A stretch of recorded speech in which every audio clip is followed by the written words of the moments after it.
Yo, what's good, Shinobi Nation? Welcome back to Just a Shinobi, the home of the craziest Naruto what ifs. Today we're jumping into part 6 of What If Naruto Has Chance for a Prophecy? So strap in, because things are about to get explosive. If you're new to the channel, make sure to smash that subscribe button, hit the bell so you don't miss the next chapter, and share this video with your whole ninja squad. And of course, drop your theories in the comments. Your support is what keeps this shinobi grinding. Chapter 24. Under the Roots. A lonely ANBU had been standing straight in the middle of the Hokage's private office inside the mansion. The activated privacy seals dulled the noises of the outside world, but the soldier still warily glanced toward the window from time to time where he had previously passed another lurking black op before he stepped in. Old instincts of war never died away. The yondaime followed his soldier's sight and narrowed his eyes. Is he one of them? The soldier opened his mouth behind his mask, but no words came from him. The only thing Shursui could press out was a strange sound, something between choking and a bark. Minato's expression instantly turned into the perfect mirror of confusion. The Hokage slowly walked closer until he was face to face with the teen. With one gesture, the mask was gone so Minato could peer into the uncertain obsidian eyes. Would you open your mouth?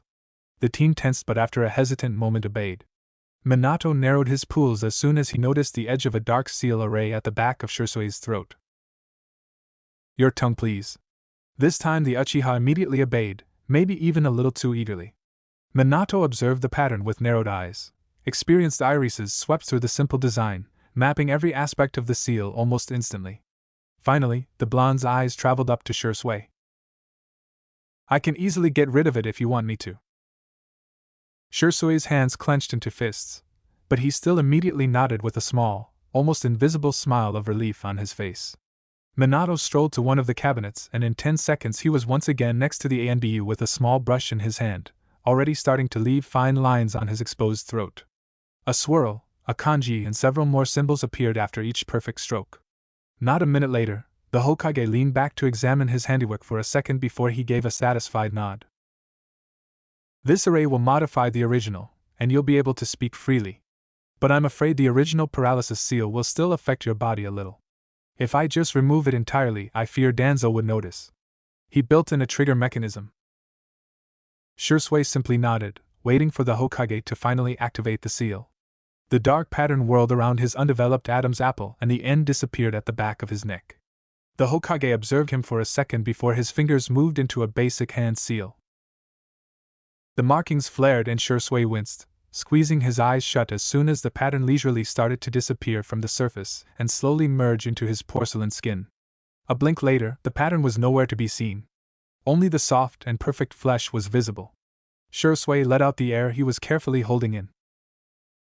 Then the teen suddenly froze as soon as he wanted to suck in a breath, his muscles tensed by a sudden adrenaline rush, and his mouth opened and closed. No air rushed into his lungs. Wide, obsidian eyes flung toward the Hokage, sharing and flaring to life from time to time by fear and panic. It will be over soon, Minato murmured softly, his eyes never leaving the crimson orbs, not even for a second. The ANBU dropped to his knees as he gave up the fight with gravity. The shinobi sluggishly tumbled to his side like the time had suddenly slowed down.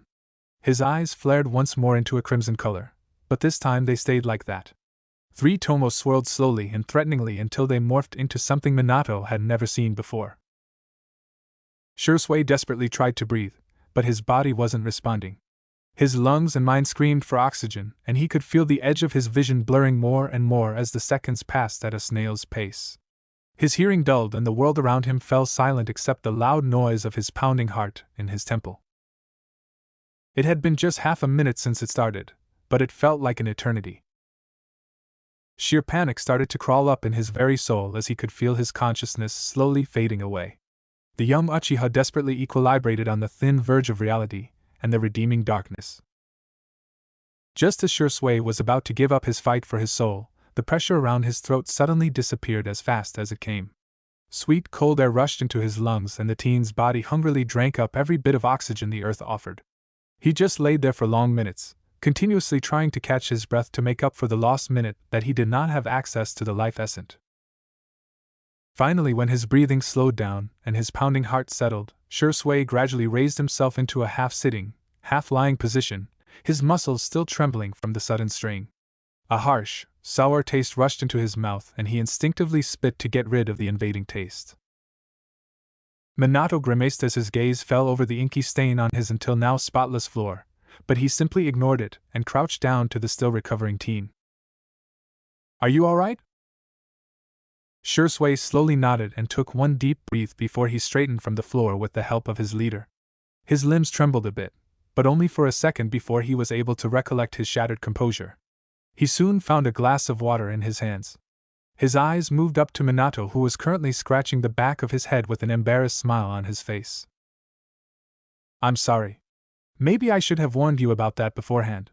Shui shot a cold glare in response, and a small, almost invisible amount of killing intent started to leak from his pores unconsciously. But just for a second, before he realized his slip of self-control and immediately averted his gaze in shame. His lips slowly moved as he hissed his answer with a still cracking voice and with suppressed anger. "With all due respect, Hokage-sama, but yes. You should have warned me that was going to happen." Minato simply offered one more embarrassed smile before his expression turned serious again. His electric blue eyes regarded Shui with curiosity, then the leader displaced his line of sight. "Your Sharingan, Shui." The named soldier slowly raised his hand to brush over his right eyelid. Recognition flashed through him in the next second, deactivating his still pulsing immediately. "My apologies, Hokage-sama." At ease. No harm was done. Minato glanced back at the ANBU and ran a hand through his blonde locks. "So that was the Manjikyu Sharingan, I assume." The soldier slowly nodded, however his sight swiftly spun back toward the village leader. Minato let out a sour, humorless chuckle. "Fugaku was kind enough to dig up the clan archives for me about it, but for a different reason. That's a tale for another time. But I still have one question for you." The yellow flash narrowed his eyes and locked his gaze on the worn-down soldier. "Have you ever encountered my brother?" Shui frowned in confusion, then shook his head in firm denial. "No. I haven't met him besides my observation and bodyguard duties in ANBU." The blonde leader made a wondering face but nodded in the end. Minato bound his hands behind his back and ran his eyes along the teen in front of him once more. "So, what can you tell me about Root?" Shui stayed in silence for a long minute, gathering his thoughts. This time, when he finally opened his mouth, the words were freely flowing. Only the muscles tensed on his spine by the effects of his weakened curse seal. The mornings were always pleasant after Minato rushed to the office. Every single morning was a small heaven for Naruto when he could be alone with his mother, doing nothing else but enjoy each other's warm company, chatting, joking, laughing. They did the same this time. However, Kushina slowly started to fidget on her seat, stealing more and more nervous glances at her brother-in-law. Thus, Naruto also began to become uneasy in his own seat until Kushina finally blurted out her question. "Which one?" Naruto furrowed his brow in confusion, waiting for the redhead to continue. "The bijou." "Which bijou do you restrain?" Naruto bit down on his lower lip and averted his gaze, simply declining to answer. Kushina watched his reaction without any further comment, observing the tense teen for a long, soundless minute until she let out a displeased sigh. Her soft lips opened to say something more, but her blonde companion's gentle voice stopped her. "You should speak with him," Naruto murmured into the air in front of him, diverting the topic. Kushina immediately let out a not very womanly snort in response. "You don't know what you are talking about. Kyubi is the incarnation of hatred itself. It's not something you want to chat with. Every single time I go into the seal, that damn fox wants to tear off my head." The sun-kissed boy didn't answer while his mother continued her rambling about the various deaths the fox had already offered to her. The blonde blocked out her words, his azure eyes slowly narrowing as he dived deeper into his thoughts. Kurama was the same for him. But it changed when he started to pay attention to him, when he finally won his acknowledgement. It was when he first tried to understand his feelings, his hatred. And when he first wanted to help him. "Have you ever tried to understand him?" Naruto softly interrupted Kushina. His voice was almost too low to be recognizable, no louder than a quiet exhale. The redhead stilled all the same, and raised an incredulous brow. "Understand it? It is made from the pure essence of hatred." She said this with such conviction that Naruto might have believed her had he not known the undeniable truth. Their hatred toward humanity came from us. It was us who made them like that. We hunted them down and locked them up. We used their power for our own needs. We did no good for them, we only made them suffer. You would become the same in their position. Don't you think humanity deserves their hatred? Naruto let in a soft inhale, eyes hardening with determination as they locked on Kushina. And therefore it is we who can change their hatred. By understanding their feelings, and breaking the ignorance between us. Tell me, Kushina, have you ever tried to speak with him like he wasn't some kind of monster? Have you ever spoken to him with kindness? Have you ever asked him how he feels? You should try it. You'd be surprised what you'd get in response. Kushina didn't answer. Instead, she gracefully stood and slowly walked away from the frowning blonde. Before she could reach the door, she shot a glance over her shoulder, appraising him with a sense of conflict. You gave me a lot to think about.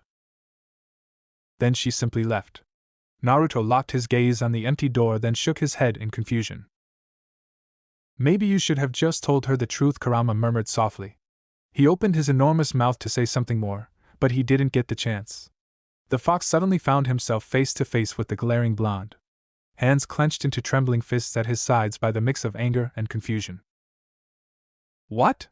First you told me not to confess, and now you're telling me to confess? Naruto gritted his teeth in his anger. Hands traveled toward his blonde locks to grab them in the attempt to channel down some of his frustration. You damn flea bag. Don't mess with my head. Don't do this to me. Maybe I was wrong, Kurama suddenly snapped. Maybe I was wrong the whole time, and we should have told the truth in the beginning. Maybe I was overconfident, but we need help with Madara. You need help. What if we die? What if we can't finish and we change nothing? What if the fox shook his enormous head, his voice becoming lower and much gentler?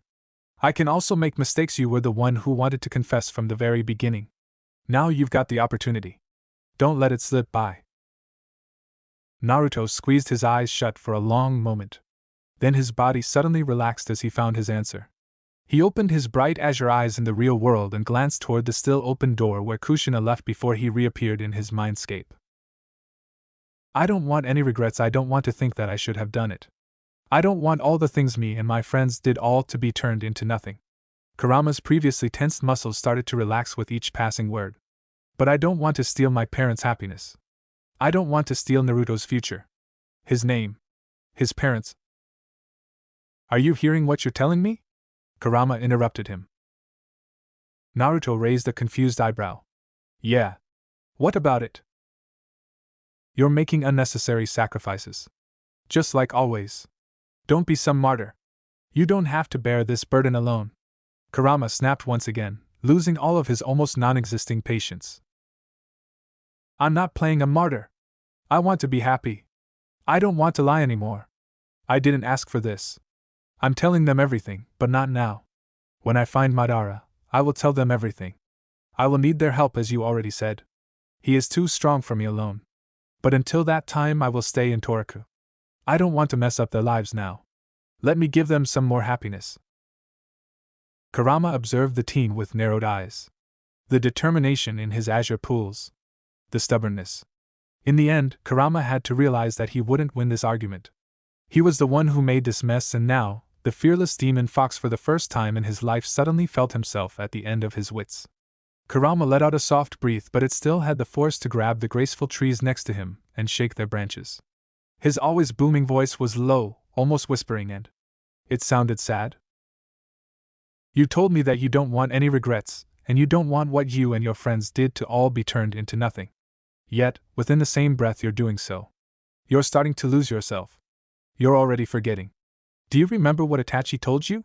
Naruto didn't answer, his eyes slimming. If you start to forget about others, become arrogant and attached to your ego, one day you'll become just like Madara. No matter how powerful you become, never try to shoulder everything alone.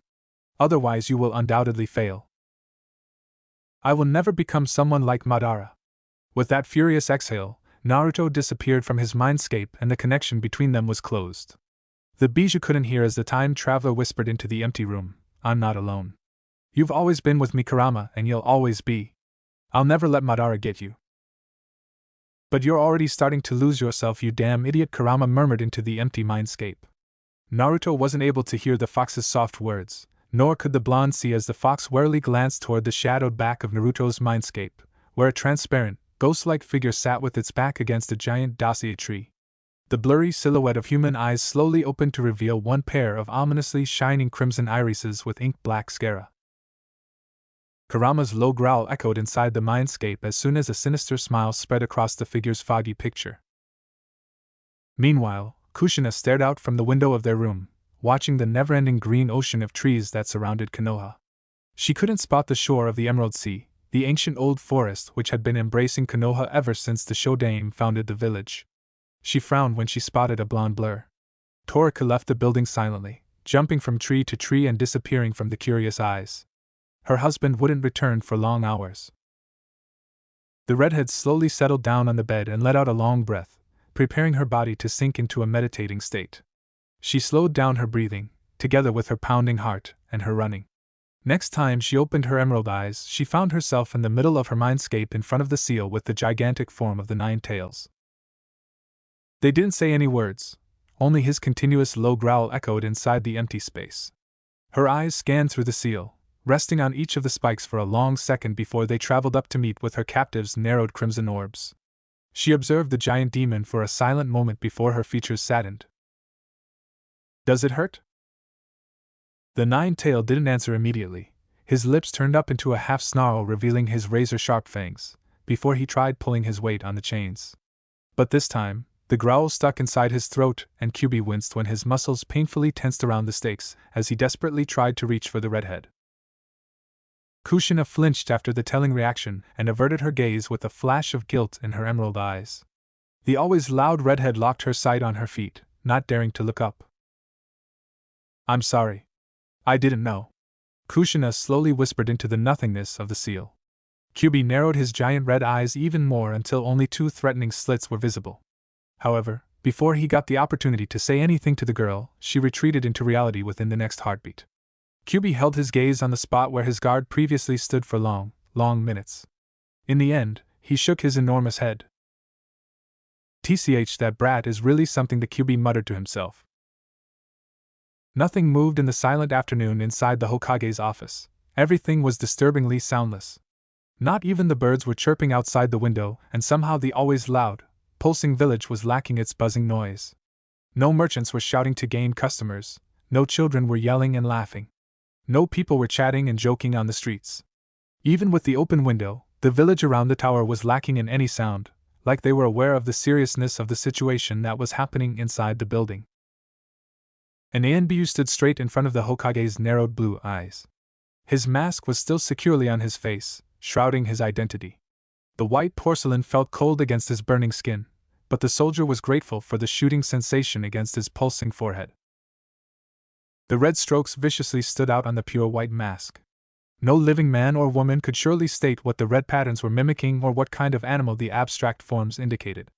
Only the wearer knew it, and what each curve meant, what each stroke hinted at. It was a crow mask even if it didn't bear any resemblance to the creature itself. Only the pointed nose in the middle of the false face suggested the beak and indicated that it was actually some kind of a bird. Shursui straightened as Minato swept his calculating gaze down his form, somehow capturing every detail. A cold shiver ran down the Uchiha's spine when the Hokage also straightened and slowly walked over to lean against the desk, folding his arms in front of his chest. He wasn't threatening, but his form radiated the dominant strength and authority befitting his position. "Something happened," Minato stated. He did not ask. The young soldier before him slowly nodded, and in the next blink, all the privacy seals were activated. "Report. I have received a new mission from Danzasama." Minato narrowed his eyes and tilted his head to the side as his curiosity piqued. "It's about your brother, Hokage-sama." Shursui opened his mouth to say more, but a gut feeling kept him from doing so. He glanced toward the open window where it felt like the tug in his stomach was directed. A second later a blond crow peeked inside the office and jumped in the middle of the room, opening his mouth to yell his greeting. The words died in his throat when he landed, his grin slipping as soon as Teruko bypassed the lines of the privacy seals. It was a creepy sensation, like going through a waterfall made of pure ice. A shiver ran down the blonde's spine and the hair instantly stood up on every part of his body. "Sorry. Maybe I should come back another time, he hesitantly said, and had already turned to leave the office through the window. A small smile appeared on the Hokage's face as he slowly shook his head. In the next blink and with a flicker of his chakra, the privacy seals were activated again, stopping Naruto mid-motion. I think you have a right to hear this. Shirosue glanced nervously towards the younger blonde out of the corner of his eye, but Minato instantly caught the subtle gesture. You can speak in front of him. Shirosue frowned and measured up Naruto from head to toe despite the fact that he already knew the teen, having shadowed him countless times on Danza's behalf and even a bit for the Sandaime. As I said, I have received a new mission from Danza-sama. It concerns your brother, Hokage-sama. What? Naruto blurted, his azure eyes instantly narrowing in outrage. All of his attention was glued on the Tensei Anbu in front of him. Shirosue made one more side glance, but after his Hokage's small nod, he continued. My new mission is to recruit Namake's Toriku.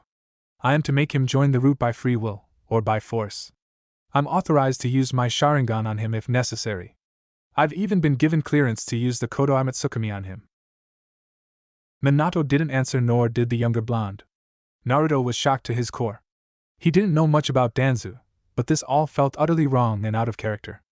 All of his actions during his stay here. Why?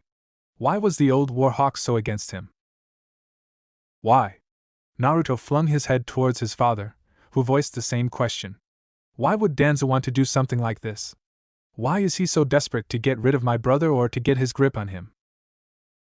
Shirosue shook his head. I don't know, Hokage-sama. The village leader closed his eyes to sink deep into his thoughts for a long, tense minute until he made his decision. I've already let him act for too long. I have to end this madness. The members of Root are essential to this village, but Danza. Minato shook his head. He has wandered too deep into the darkness, and it seems he has already fallen into the abyss. I can't ignore what you have told me anymore, Shirosue. I can't ignore that he breaks lives while training his soldiers, that he forces children to kill each other to numb their emotions. I can't let it go on. And now this. This is an open act against the Konoha Shinobi. This is treason. As your eyes harden like steel. Toriku. Since you're already involved, you'll tag along. Sensei is out of town and Danzu is powerful.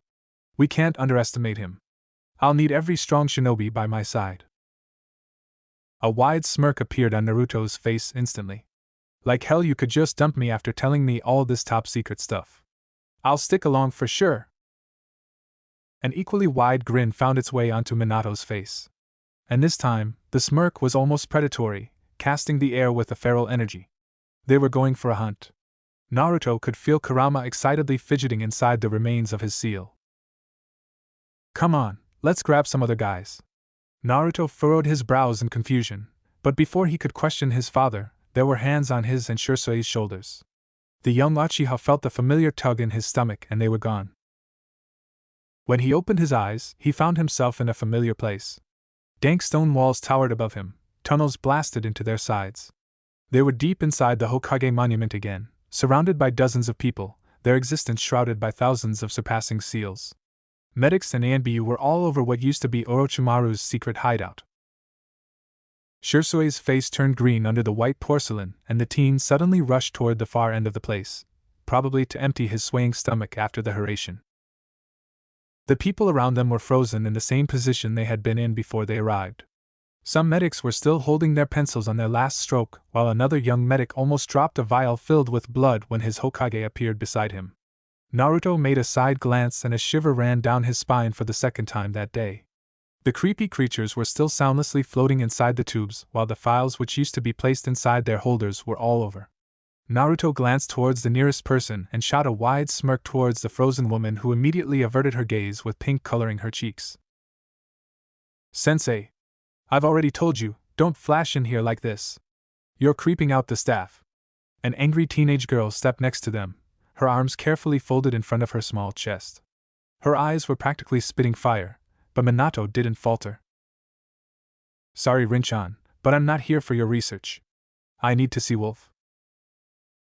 The girl furrowed her brow. He's in the cells. They're investigating the seals there. Sensei, what's happening? Later. With that, Minato was gone with his brother on his heels. They were heading toward the back of the lab, but this time the metal examining table was tossed to the side and a long tunnel occupied its place. The renovation was probably done by one of Konoha's rare Doton users. Sensei. Wait. You told me to look for a hexagram. I think I've found something. Minato stopped and turned toward his student with a curious face. About the seal? Rin nodded. It was in one of Orochimaru's notes. A modification. Here. The girl handed over a notepad and Minato's brows instantly knitted into one coherent line. Naruto sneaked a peek over his father's shoulder and immediately recognized the design. It was Danzo's curse seal with a small modification. It neutralizes the original, Naruto blurted out in one breath. Minato nodded and the frown deepened on his face. My speculation was correct. Orochimaru was a root member. What? The time traveler asked with wide eyes. That was absolutely new information to him. Shursui also mentioned that Danzo and Orochimaru used to meet. We found the remains of a seal on his tongue, but we couldn't identify the design for sure. That's how Danzo knew instantly when Orochimaru died. When a seal disappears, a small amount of the user's chakra also fades, alerting the caster when it returns. Naruto nodded while his father turned back to Rin. Thank you, Rin-chan. I'm sorry, but I have to grab Wolf immediately. Rin didn't even have the time to complain. Minato turned and confidently walked along the long tunnel, passing the faintly glowing gas lamps until they finally reached the other side. A dozen sharp eyes were on their forms as soon as they stepped into the light. Some were surprised, but some had been watching them in admiration and awe. Minato left Naruto where he was and stepped in front of a stoic Anbu in a wolf-like mask. Naruto shot a gaze at the first cell. The bars were uprooted from their place as he rushed inside without thinking when he felt Yamato's faint chakra signature. He sniffed at the air stealthily. The still stabbing but thankfully faint scent of the burnt flesh almost instantly invaded his nostrils. Naruto slowly started to walk toward the end of the cells, towards the long tunnel that led to the enormous cave where he'd fought Orochimaru. An Anbu stepped closer to the young teen to stop him, but after a quick shake of Minato's head, he let him go further. Naruto had been slowly inching closer and closer to the end of the passage and already passed the spot where his father had found him. Then he reached the entrance. There weren't any shinobi inside the empty cave, but he could still feel a presence behind him. A lurking Anbu for sure. Her chakra signature was faint, but it was still there, female based on the slight scent of perfume she probably used weeks ago. The blonde slowly walked closer to a crater where Kurama's claw milled through the hard rock.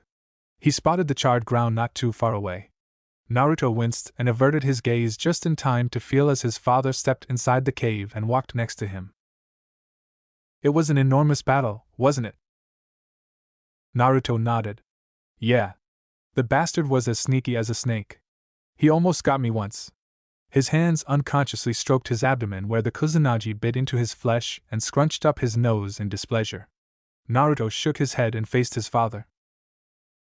What now? I talked with the Anbu commander. Wolf went to grab the most loyal elite of the elites. Shursui was kind enough to name the root Anbu hidden among us. Naruto glanced back to the black spot and nodded, not really aware of the light frown that appeared on his father's face. You don't look surprised. No. Minato grimaced at the short answer. He had hoped for some silly excuses, for denial, for some explanations. But none came. His brother didn't comment on his knowledge about Root. About Danzo. In the end, Minato just shook his head and brushed the topic to the side, at least for now.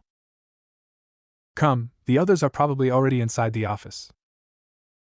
Almost a dozen shinobi followed the young Anbu together with the Hokage. They were gracefully hopping from rooftop to rooftop through the middle of the village, but still carefully avoided attention. The smallest member of the elite squad at the head finally stopped and hopped down into a deserted alley. It was narrow and ravaged, shrouded from the eyes of most people. Both civilians and shinobi alike had the tendency to simply avert their gaze when they found something untasteful, even in their own village. A thick, ancient wooden door stood next to an already full trash bin.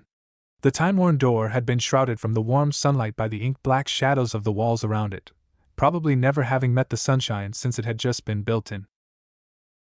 Only those who have the seal can enter here. I can open it, but as soon as you pass it without Danzo-sama's seal, it will trigger an alarm mechanism. Shursui motioned toward the door.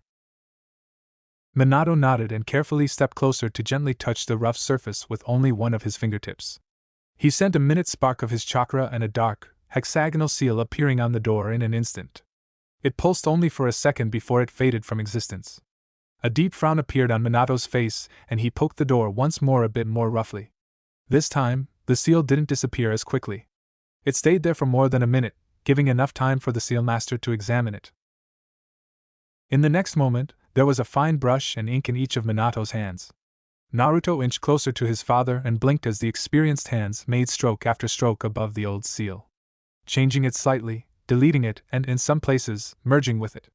The yondaime examined his handiwork for one more second before he nodded to himself. His right arm was locked onto a basic hand sign, while he placed his left into the middle of the new design. With a flicker of his chakra, his own design glowed with a faint yellow light, shrouding the original angled array. The dark design flinched and slowly vanished once more.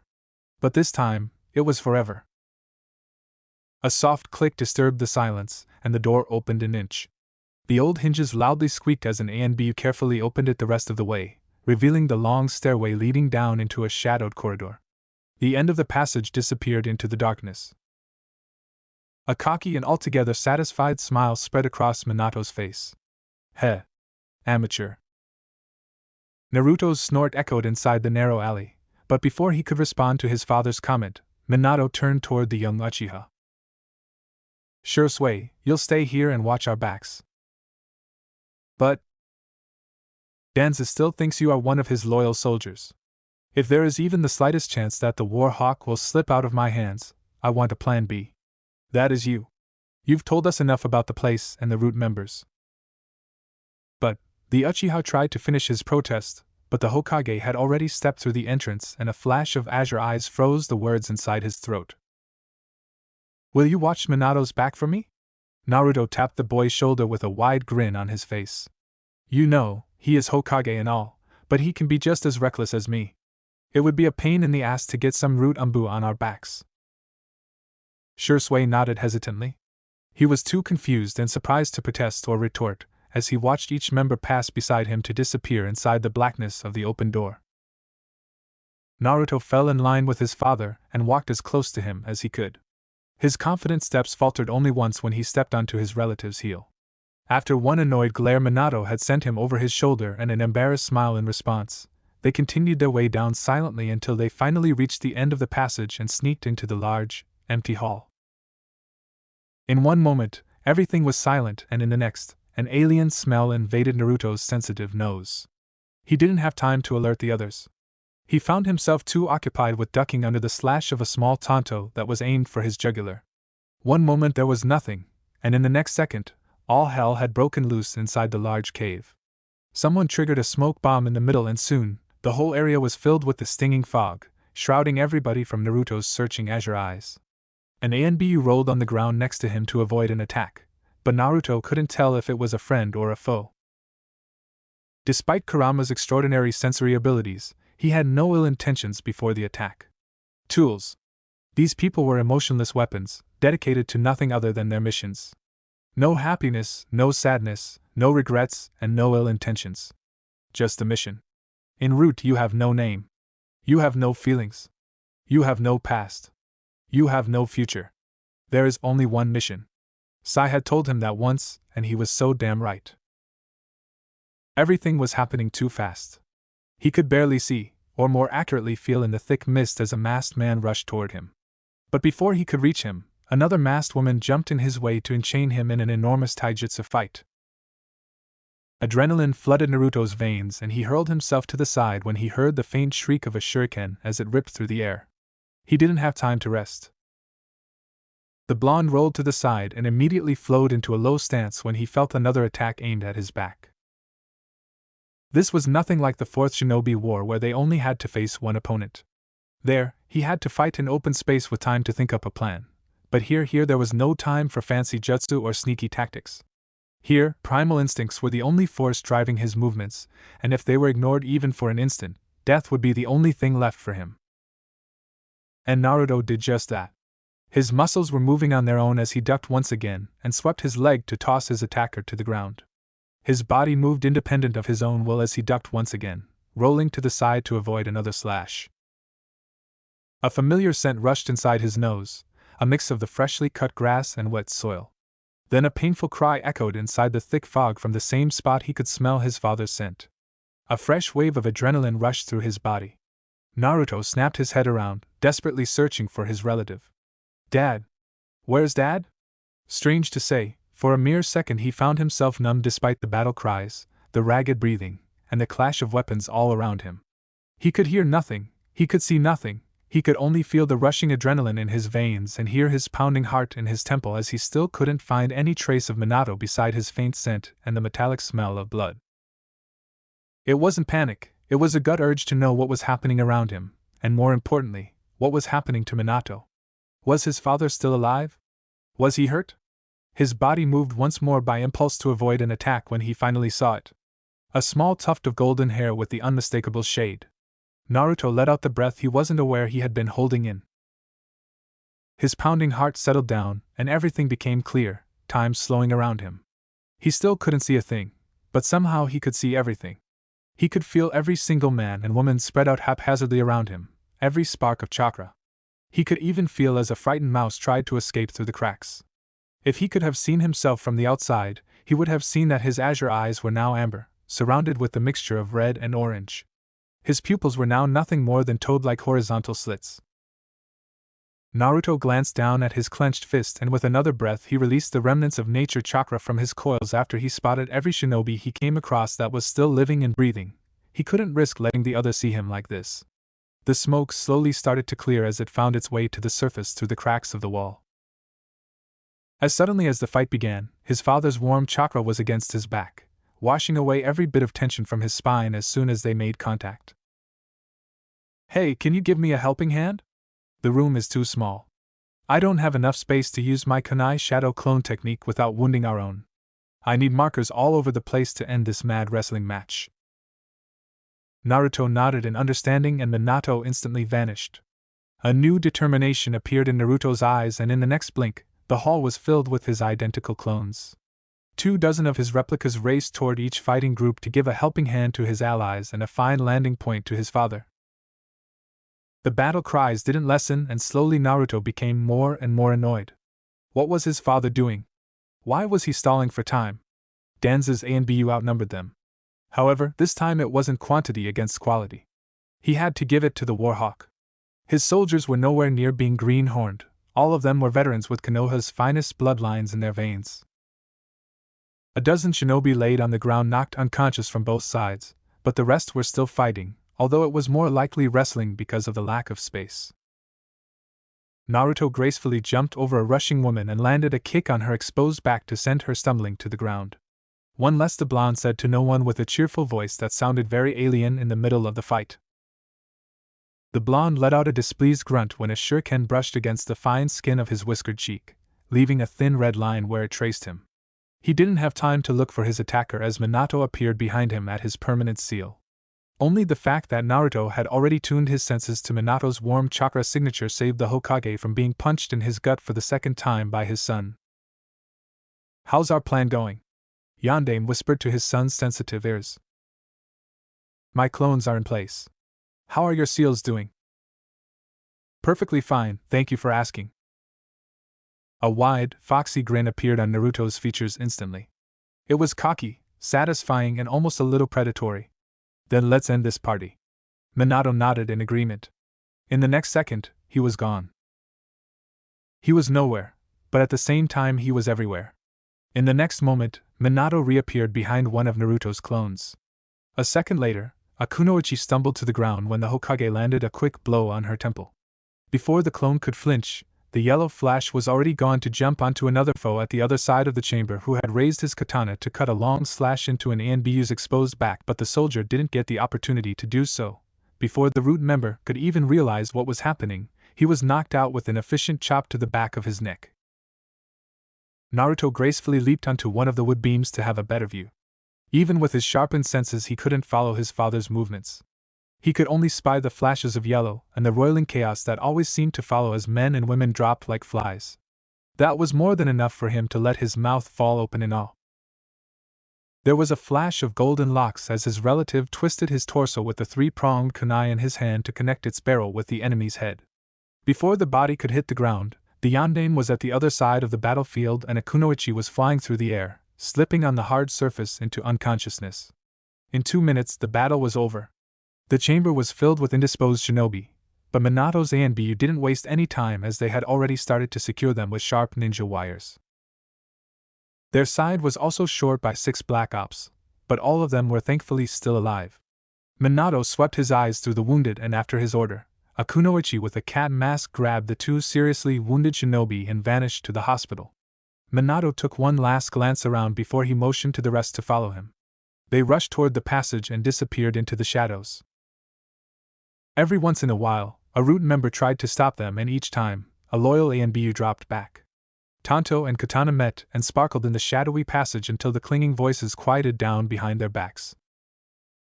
Naruto couldn't grasp how long they had been running along the thick corridors. Had it just been 5 minutes or already half an hour? His now raging breathing echoed inside the silent corridors. An explosion shook the land under their feet, but they didn't stop. His father was leading the way with Naruto on his heels and a lonely ANBU in a bird-like mask closed their line. They finally found what they were looking for. The blonde time traveler's sensitive ears picked up the faint sound of someone running ahead them. His eyes instantly slitted as soon as he spotted the faded chakra signature in the distance. It felt mismatched. It was cold, and yet it was warm deep down. It felt smooth but somehow twisted. It was odd like its owner. Naruto gritted his teeth and forced more chakra into his strained limbs to catch up to their hidden prey. Their small group blurted through another door, when they finally caught a glimpse of Danzu. The old man stoically stood in the entrance of another thin passage, but Naruto could still hear his wildly pounding heart and the faint whistling sound of his overstretched lungs.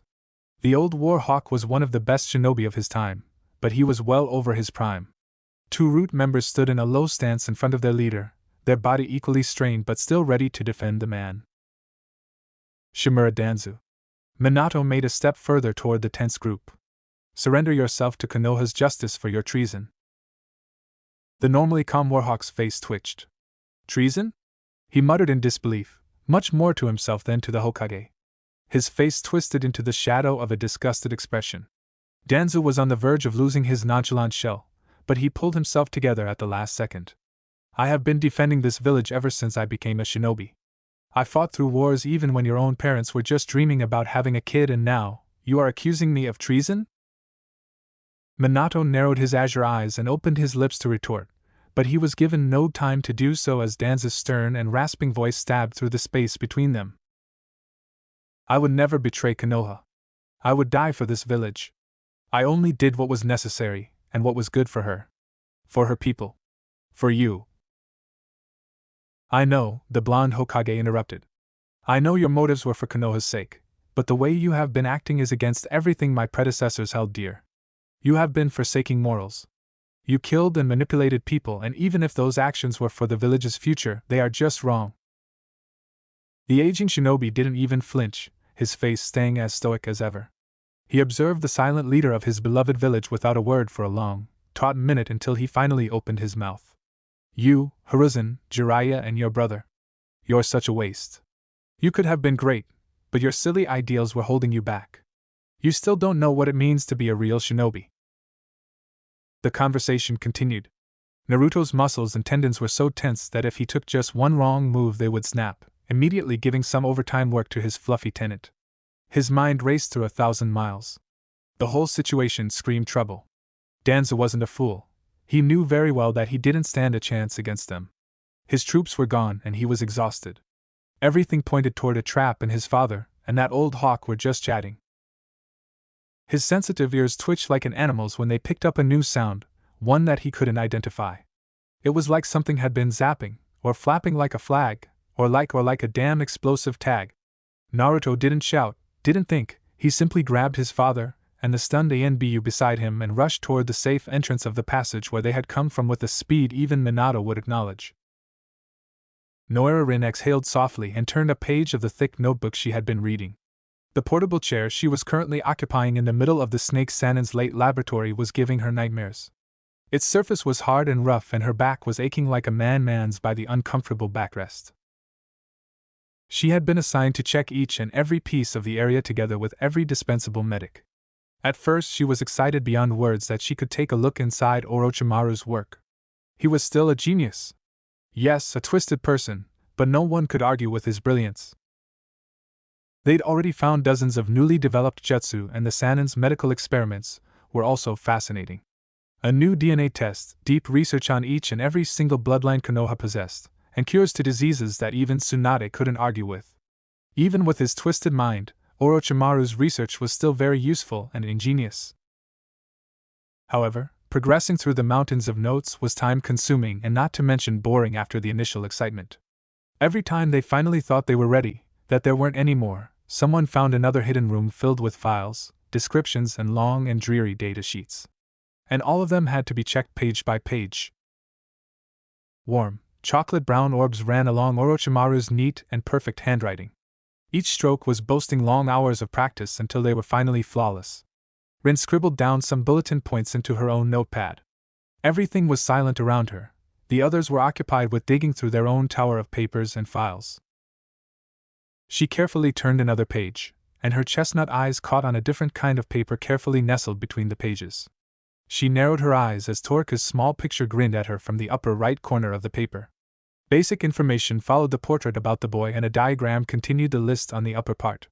A lot of ID numbers and failed marks after each one continued the flow until her eyes reached the last two IDs. Both were marked with a green matching note. She furrowed her brows and made one last glance at the two numbers to memorize them. ID 01220 and 01229. The kunoichi rose from her uncomfortable chair to stroll to another table and open a thick notebook to check on the ID numbers she just found. Each and every number was assigned to a small vial filled with the crimson essence of life. And behind each and every vial, there was a shinobi whose blood somehow had fallen into Orochimaru's hands.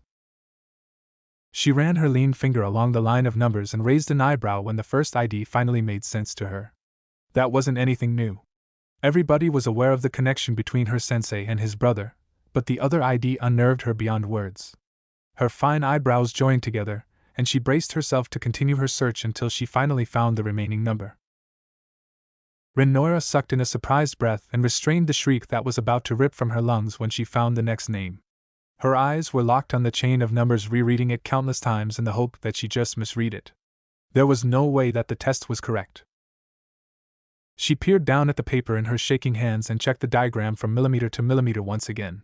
It was crystal clear what she had been holding from the first time she took a look at the document, but her mind screamed denial.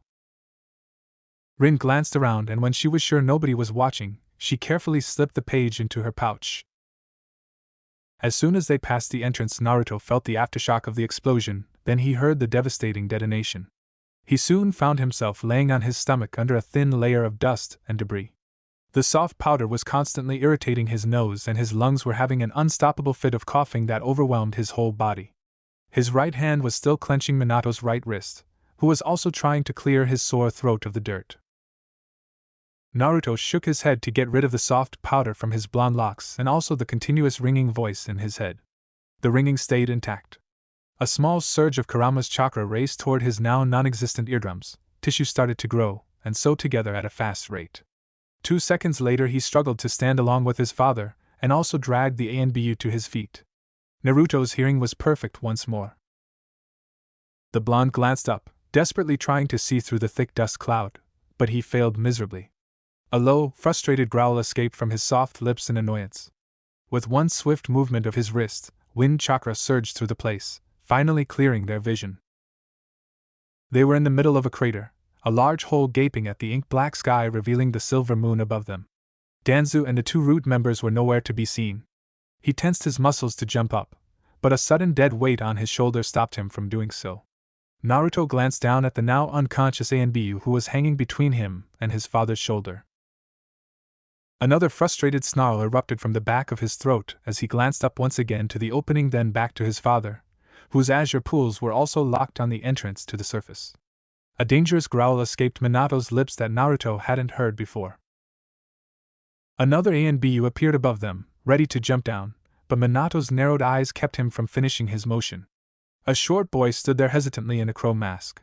Shui had been watching the whole scene from the shadows, his eyes wide under his ice-cold, false face. The Hokage slowly nodded toward the young Uchiha. For everyone else, it was just an unconscious and almost unnoticeable gesture, but for Shui, that one movement spoke litanies together with the flash of his Hokage's azure eyes. Go with them. Bring us information. The young Uchiha made an equally small motion and then he was gone with the fastest Shunshin Naruto had ever seen. In the next moment, Naruto could feel as new chakra signatures rushed toward them with insane speed. 3 ANBU appeared next to them and several more footsteps echoed above them. One of the masked soldiers immediately crouched down next to his senseless ally. Get him to the hospital. Minato didn't wait for his shinobi to disappear. He instead turned toward the remaining two. Go after them. Maybe you can pick up their trail. They nodded and, despite their ragged forms, gracefully jumped out of the entrance to join the other dozen ANBU, disappearing inside the dark woods. Naruto tensed his muscles to follow them, but Kurama's angry snarl stopped him from rushing after the small group. What are you doing? What does it look like? I can easily get his trail. I just have to use Sage Mode and we can get him. Look your left, you moron. As soon as Kurama finished his sentence, Naruto could feel his father suddenly grip his shoulder to seek support. Minato's whole face was covered in gray dust with the exception of one thin, red trail that slowly traveled down from his ear. Naruto's eyes widened. His father was bleeding. Naruto immediately twisted his body to get a better hold on the dangerously swaying young leader. The fearless shinobi slightly tipped, and only his tightening grip on his relative's shoulder stopped him from dropping to the dirt. The Hokage desperately tried to stay on his feet in front of his subordinate's eyes, but as soon the last ANBU disappeared, Minato's determination cracked and the world dangerously slipped out from under him. He needs your help more than the ANBU. Naruto unconsciously nodded and gently let his father slip down to the ground, giving some redemption to his strained muscles. The Hokage offered a grateful smile before he shook his head, desperately trying to get rid of the dizziness. That bastard was distracting us with all of his fancy words to gather time. The time traveler's face scrunched up in an annoyed grimace. His father, however, didn't respond, his hands traveling up to his face to brush down the thin line of his own blood. It only smudged the red liquid on his dusty skin. I'll take you to the hospital. The named leader didn't even twitch. Can you hear me? Naruto let out a sigh and shook his head when no answer. Younger blonde rolled his eyes and snapped his fingers in front of his father's face to finally get his attention. Confused and hazy azure eyes trailed up to meet Naruto's smirk. Come on. A deaf Hokage doesn't do any good for Konoha's reputation. Minato furrowed his brows in concentration, and a smirk widened on Naruto's face. You can't hear me, can you? Not even a word? The Hokage gently brushed his fingertips on the curves of his ears until they settled down on his temple and his face scrunched into an annoyed grimace. You know, now I can call you whatever I want. The blondie flash of Konoha. Naruto snickered. Oh, I know one that's better. I'm going to call you Blondame until you regain your hearing. What do you say? Blondame? Minato's right eye twitched in annoyance as he watched his snickering relative. I can read your lips, Minato deadpanned, stating it a little louder than necessary. Naruto's smirk shrunk into an embarrassed smile, and his hands unknowingly traveled up to scratch the back of his head. The newly named Yellow flash-eyed the teen for a long second before a restrained amused snort escaped from his lips and the previous mood was gone. Naruto's face softened and he gathered his father from the ground, this time carefully hiding his moving lips. Come on, Dad. I'll take care of you. Chapter 25. Those who break the rules. The sun had tumbled over the horizon only minutes ago, painting everything in a girly pink and drawing long, abstract shadows everywhere. Also, in front of a certain brown-haired girl who was quietly strolling the empty streets, a long shadow followed. The paths eagerly waited for the village to awaken from her slumber. Rin-Noira let out a long sigh in the chilly morning and tucked a chocolate tuft behind her ear. Her lean fingers unconsciously brushed over the rough surface of the carefully hidden page in her pouch. The medic's shift with the research team had ended and she couldn't get any rest because of her wavering emotions and thoughts. They wouldn't let her sleep. So instead of tumbling in her bed all day, she decided to take a walk in the hope that it would settle her storming brain. But it had the opposite effect. Up to this point, she only had a lot of questions, but with her free time, she had started to form theories. And each one of them were painful, filled with denial, suspicion, and treason. The more she thought, the weirder her conjured explanations became. In the end, she found herself at her wits' end, and without any idea who she could turn to for advice. Her first thought was her sensei, but Minato was way too involved already. His brother, making a sour grimace at the thought, had already wound him around his fingers. There was no way that her teacher could see everything clearly and objectively. Rin knew very well that Minato was happy beyond words when he had found out their relationship, that he still had a living family member. Hokage or not, his heart would shatter if she broke this illusion, even if it was all only a fake mirage. Kushina was the same. She was already bound tightly within the cheerful and loud-mouthed blonde's grasp. She couldn't speak to the redhead either. Kakashi was out as well. Even if he was already a jounin, he wouldn't let go of any of his precious people. Maybe Jiraiya. Rin vehemently shook her head even at the thought. The Toad Summoner was well, he was Jiraiya. Even if he was one of the strongest shinobi walking the earth, Rin doubted he would take this situation seriously. And he also held the blonde deep inside his heart. Only one man's image stayed in her mind, one who she was sure would take the situation and her findings seriously and consider the whole situation with a calm and clear mind. The third Hokage had always been wise and calm. Due to the long life not many shinobi could live, he possessed the wisdom and experience to solve this mess. And peacefully. Despite her raging emotions, Rin couldn't deny the fact that she still wanted to give the loudmouth one final chance to clear himself. With the decision done, the girl took a sharp turn at the next corner to head toward a well-known compound not far away from the Hokage Tower. Her footsteps were soundless on the hard surface of the dirt road. Only her skirt's soft ruffling broke the perfection of her movements. Civilians started to rise here and there while she headed toward her destination. The empty roads were slowly filled with life. The sweet smell of freshly baked confections floated in the air around her. Merchants ran to their shops to sell their goods, while housewives hurried beside her to get fresh ingredients onto the breakfast table for their families. While she was occupied with her thoughts, Rin reached her destination. Her eyes drifted up to read the kanji above her head, proudly shouting the owner of the compound. Rin let out a calming breath and raised her hand to knock on the antique, carved wooden door. The loud knock echoed unnaturally along the road, and a frightened cat ran through the streets. The girl grimaced, but waited patiently for a response that thankfully came soon. The faint tapping sound of graceful footsteps reached her ears despite the early hour. The door slowly opened to reveal a brown-haired woman in her late 40s or early 50s.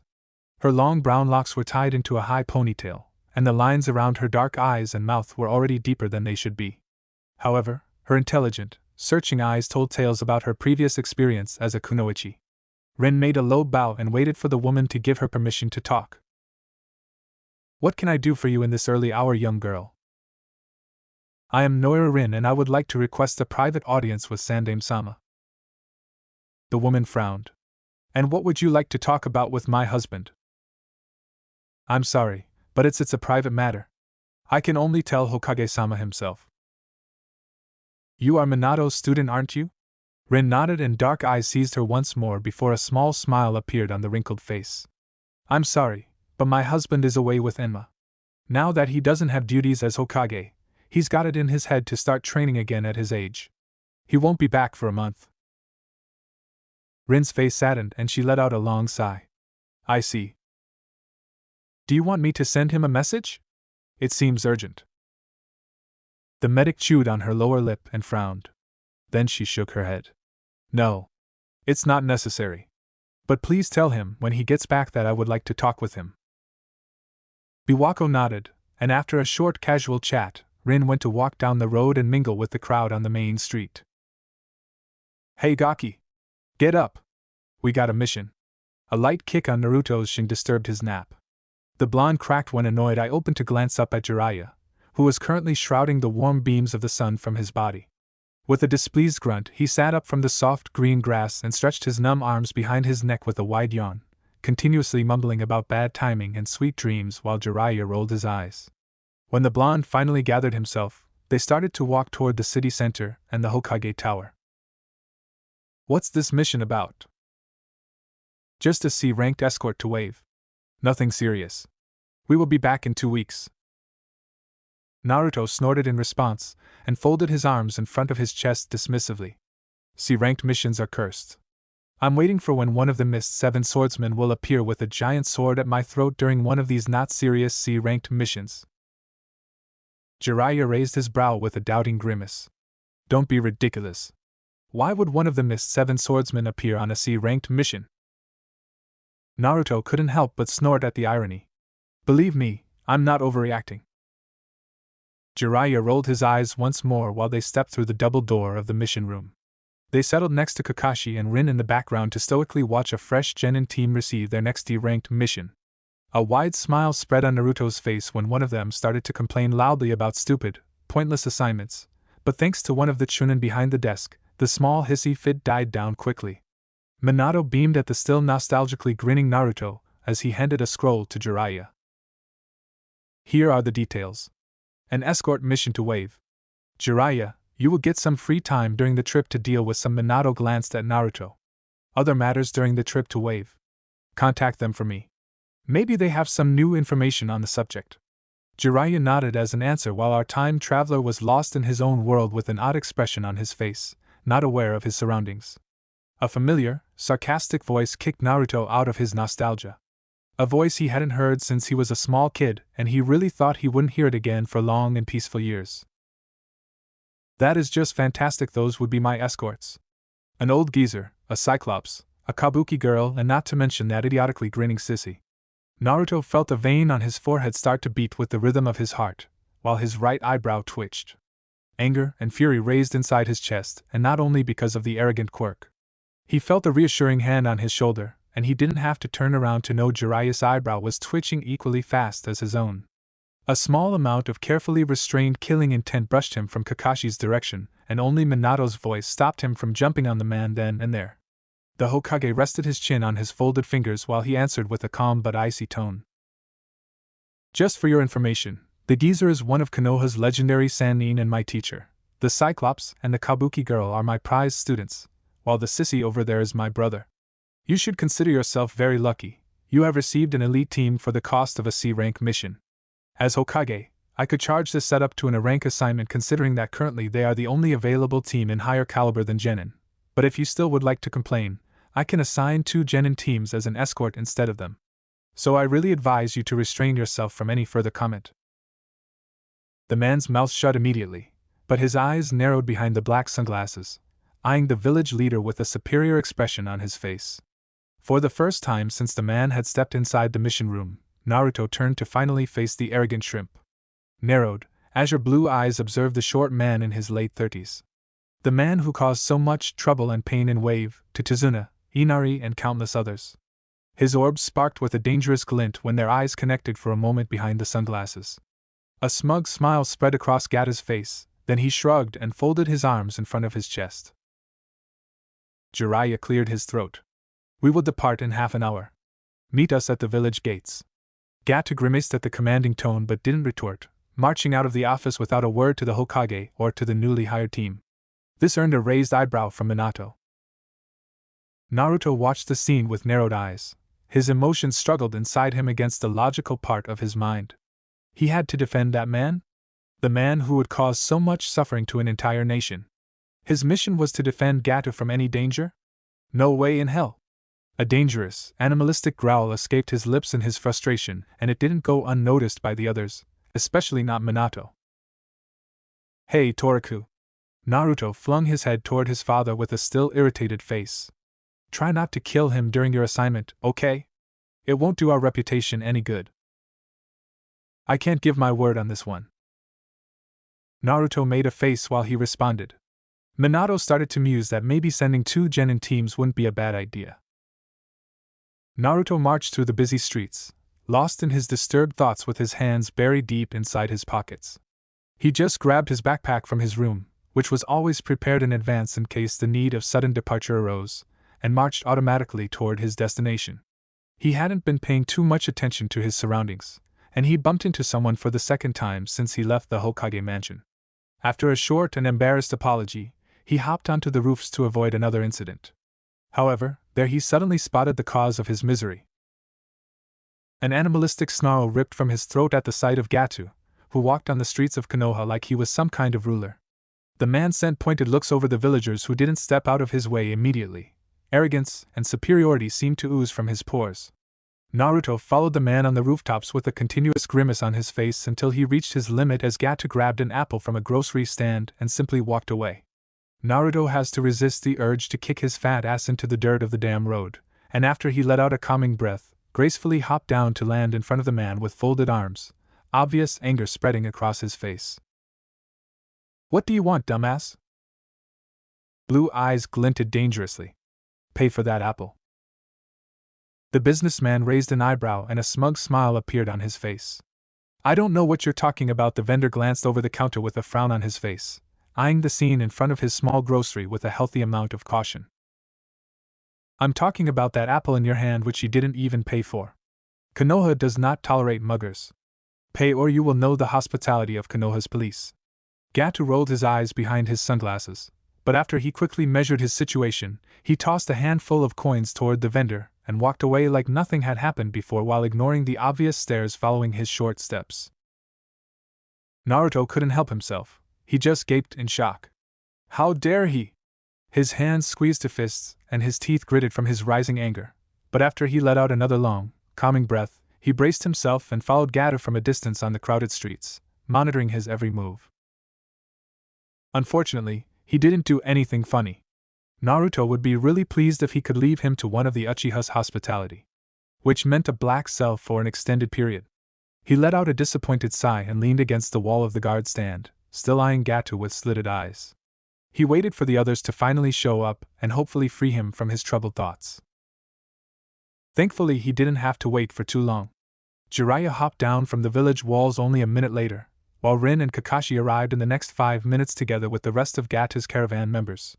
Even the always kind girls sent a narrowed glance to their client. Naruto was watching with suspicious eyes as the small group of people arranged the well-packed goods in the cart, following Gato's barking commands, until finally everything was in order and the client hopped onto the box of the cart. "Come on. I want to finish this business as soon as possible and get back home." The quartet let out a sigh and surrounded the irritating man to finally depart for their destination in the land of waves. Kakashi led the way while Rin and Jiraiya walked on each side of the cart, and last but not least, Naruto watched their back. If you thought traveling was painful, you underestimate the whining of a grown man. It was equal to that of a real torture session with Ibiki. Naruto's respect toward Jiraiya only grew as the white-haired man calmly listened to Gato's whining and complaining. He even tried to start a real conversation with the irritating shrimp. And his effort wasn't unnecessary. Gato gladly shared seemingly unimportant information. However, to a spy master like Jiraiya, they held a lot of small hints about very important issues concerning both the man and the other elemental nations. As Naruto knew clearly what the man was really dealing with, they just screamed trouble and begged for interference. For the first hour, they had to listen to Gato's continuous complaints about incompetent mercenaries who couldn't even defend themselves and about his money being thrown out a window by hiring them. A bunch of bandits had attacked his small caravan, probably in the hopes of gathering some expensive plunder from the cart. The mercenaries worked hard for their money and the bandits retreated, but Gato had to hire new guards. Them. Naruto wasn't surprised when he overheard 2 of the caravan men murmuring that he simply left the injured on the road and ran to Konoha with his tail between his legs. Thankfully, the shrimp didn't stop. The words flowed from his lips unguarded. Gato was just starting to integrate into the underground trade businesses, taking advantage of the after-effects of war, and creating his own channels within the small countries. What worried Naruto the most though was that they were currently headed toward Wave where he had a meeting with the head of a shipping company. It would probably take almost a decade until Gato could become a real threat to the citizens of the country, but if Naruto had the opportunity, there was no way he was going to sit on his hands and wait for the consequences. The question is, how on earth would he prevent all of this from happening? Any ideas, Fluffy? Kurama's angry snort echoed inside his mindscape while they were slowly walking on the path. If you call me that one more time, I'm going to go back to the good old days when I tried to find ways to eat you. The fox proceeded to flash teeth taller than most men. Sorry. Geez, you're snappy, Naruto retorted casually, but a shiver crawled up his spine anyway. So, any ideas on how to get rid of him? Kurama closed his eyes and frowned. I have to admit, I also don't like that shrimp. Naruto shrugged and Kurama stayed silent, his face still set in a calculating frown. Do you want to kill him? The fox asked gradually and carefully. The blonde frowned while he thought about the possibility. I know. Not if it isn't necessary. Kurama let out a sigh and somehow it sounded relieved. Still the idealist. Naruto frowned and returned to watching the back of their client who continuously complained about the weather to Jiraiya. There is no way you can convince Gato to give up his business, and you know this very well. I know.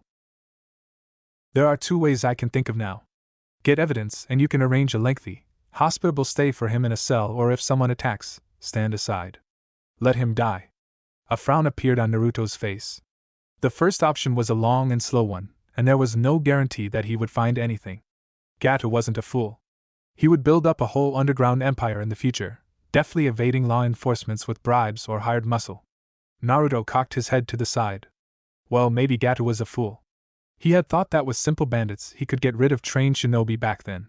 His hands clenched into fists at the memory while he gritted his teeth, lost in his mind for a minute until he shook his head to clear his thoughts.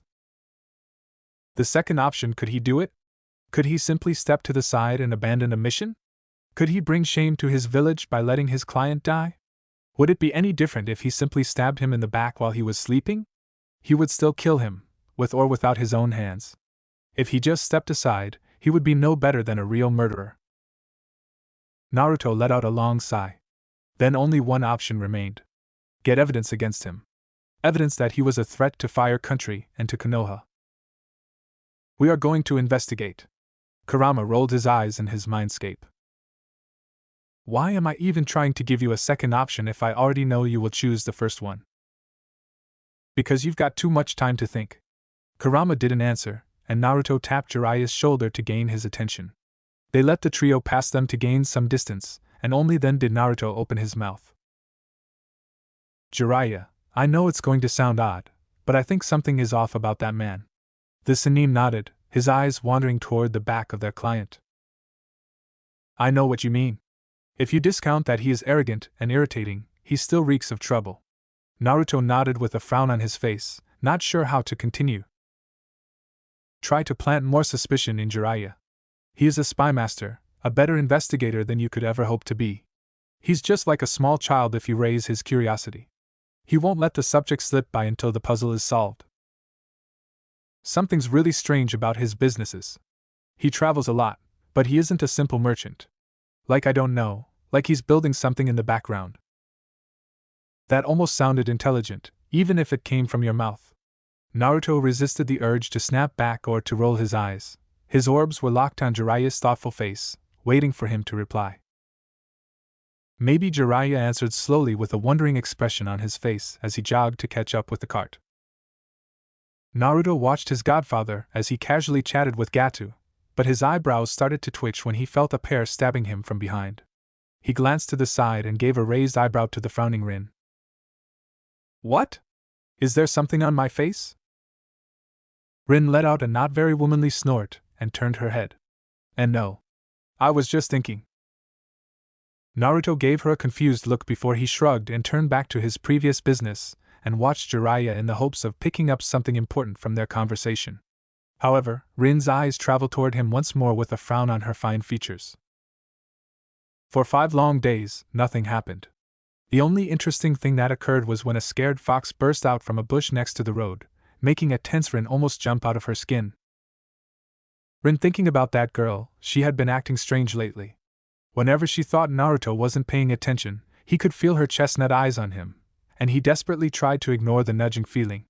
She was tense, and not just that one time when she was so occupied with her thoughts that she hadn't heard Jiraiya's command.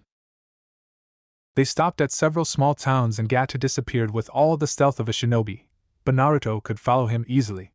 Or more like one of his clones followed him, lurking in the shadows of the underground and even diving in a small pond at one point. However, only small envelopes were exchanged, short, seemingly pointless sentences were told between Gato and the men and women he had met. Strange as it sounded, Gato interacted with quite average-looking vendors and shopkeepers. However, all of them seemed to be wary of the arrogant shrimp. The caravan, after dragging the whole cart into a big ship, finally reached its destination, a bigger village on the shores of Wave Country. All of them were standing in front of a long wooden fence, waiting for the guards to finally finish checking their papers and let them in. When the middle-aged villager finally trailed back to the post and the two-sided wooden gate opened, Naruto was annoyed beyond words. They had been standing there for a long half-hour, and only Kurama's continuous threats about his painful death should he try anything restrained him from simply jumping over the wooden fence and giving the guard a kick to speed up the process. The cart's wooden wheels squeaked as they turned on the dirt road, the soil hardened as stone by hundreds, maybe thousands of feet and cartwheels during the decades. The soil nearly hardened to stone by decades of hundreds and thousands of carts and travelers trudging through. Enormous, vicious rain clouds hovered above their heads, threatening to soak them to their bones if they didn't reach shelter in time. For Naruto, the biggest surprise was that the country wasn't anything like he remembered from his childhood. The shops were full with goods and the streets were crowded by people, even with the threat of a rainstorm hanging above their heads. There were no signs of the low economy he had seen when he was there in the future. Moreover, the village actually looked even wealthier than some of the others he had already visited in this timeline. Thankfully, the sky fell the moment they put their feet inside the hotel. The four shinobi quickly occupied the plain room next to Gatu's and Naruto was finally able to relax. But to his annoyance, his peace didn't last long. A soft creak interrupted his dreams in the dead of the night. His eyes cracked open when the low squeaking sound of an opening door mercilessly stabbed the silence around him. Naruto let out a weary sigh and straightened himself on the bed, his ears perking up to look for the source of the sound. Gatu was sneaking out from his room.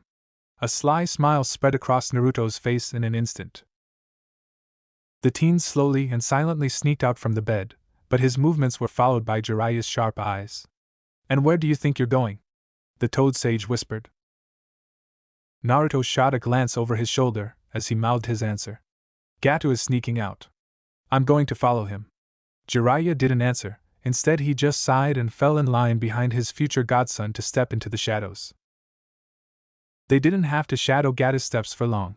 The sneaky businessman reached a run-down pub at the shore of the village in 10 minutes, not really caring who might see him. The two shinobi silently slunk up to the rooftops and settled down in a dark corner on one of the beams, taking the opportunity to finally analyze their surroundings.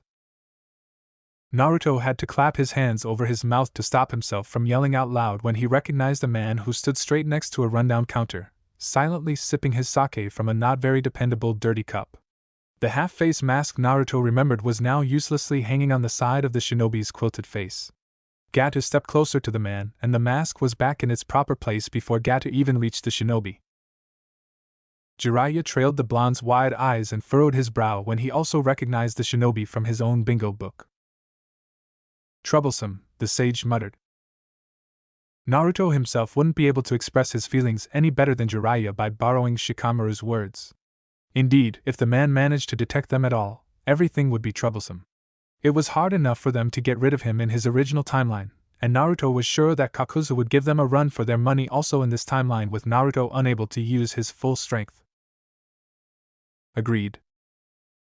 Jiraiya frowned and made a side glance toward his blonde companion. "You knew him?" Naruto refused to answer. Only his eyes narrowed into slits as all his senses were glued on the missing nin under them. "What do you want?" Kakuzu grunted to Gatu, who lazily occupied the empty seat next to the mismatched man. The shrimp was not aware, or most likely not caring, that he could have waltzed into his own death. "I heard from my connections that you're always up for some great deals. I would like to offer you one." "I'm not interested in amateurs," the missing nun grunted once more and turned his back toward the arrogant Gatu. This was quite a thing from a missing nin, and the gesture only showed more of how Kakuzu was utterly despising the businessman, not even thinking he was any kind of threat to his life. Exposing your back to a shinobi was foolish, but to Gatu, it was like trying to get rid of an annoying fly. That is what Gatu was in this timeline, a sticky, annoying fly that was continuously buzzing into your ears and refused to let you sleep. Naturally, the businessman didn't take his previous answer as a no. "I'm currently traveling with two powerful shinobi who." Gatu couldn't finish his sentence.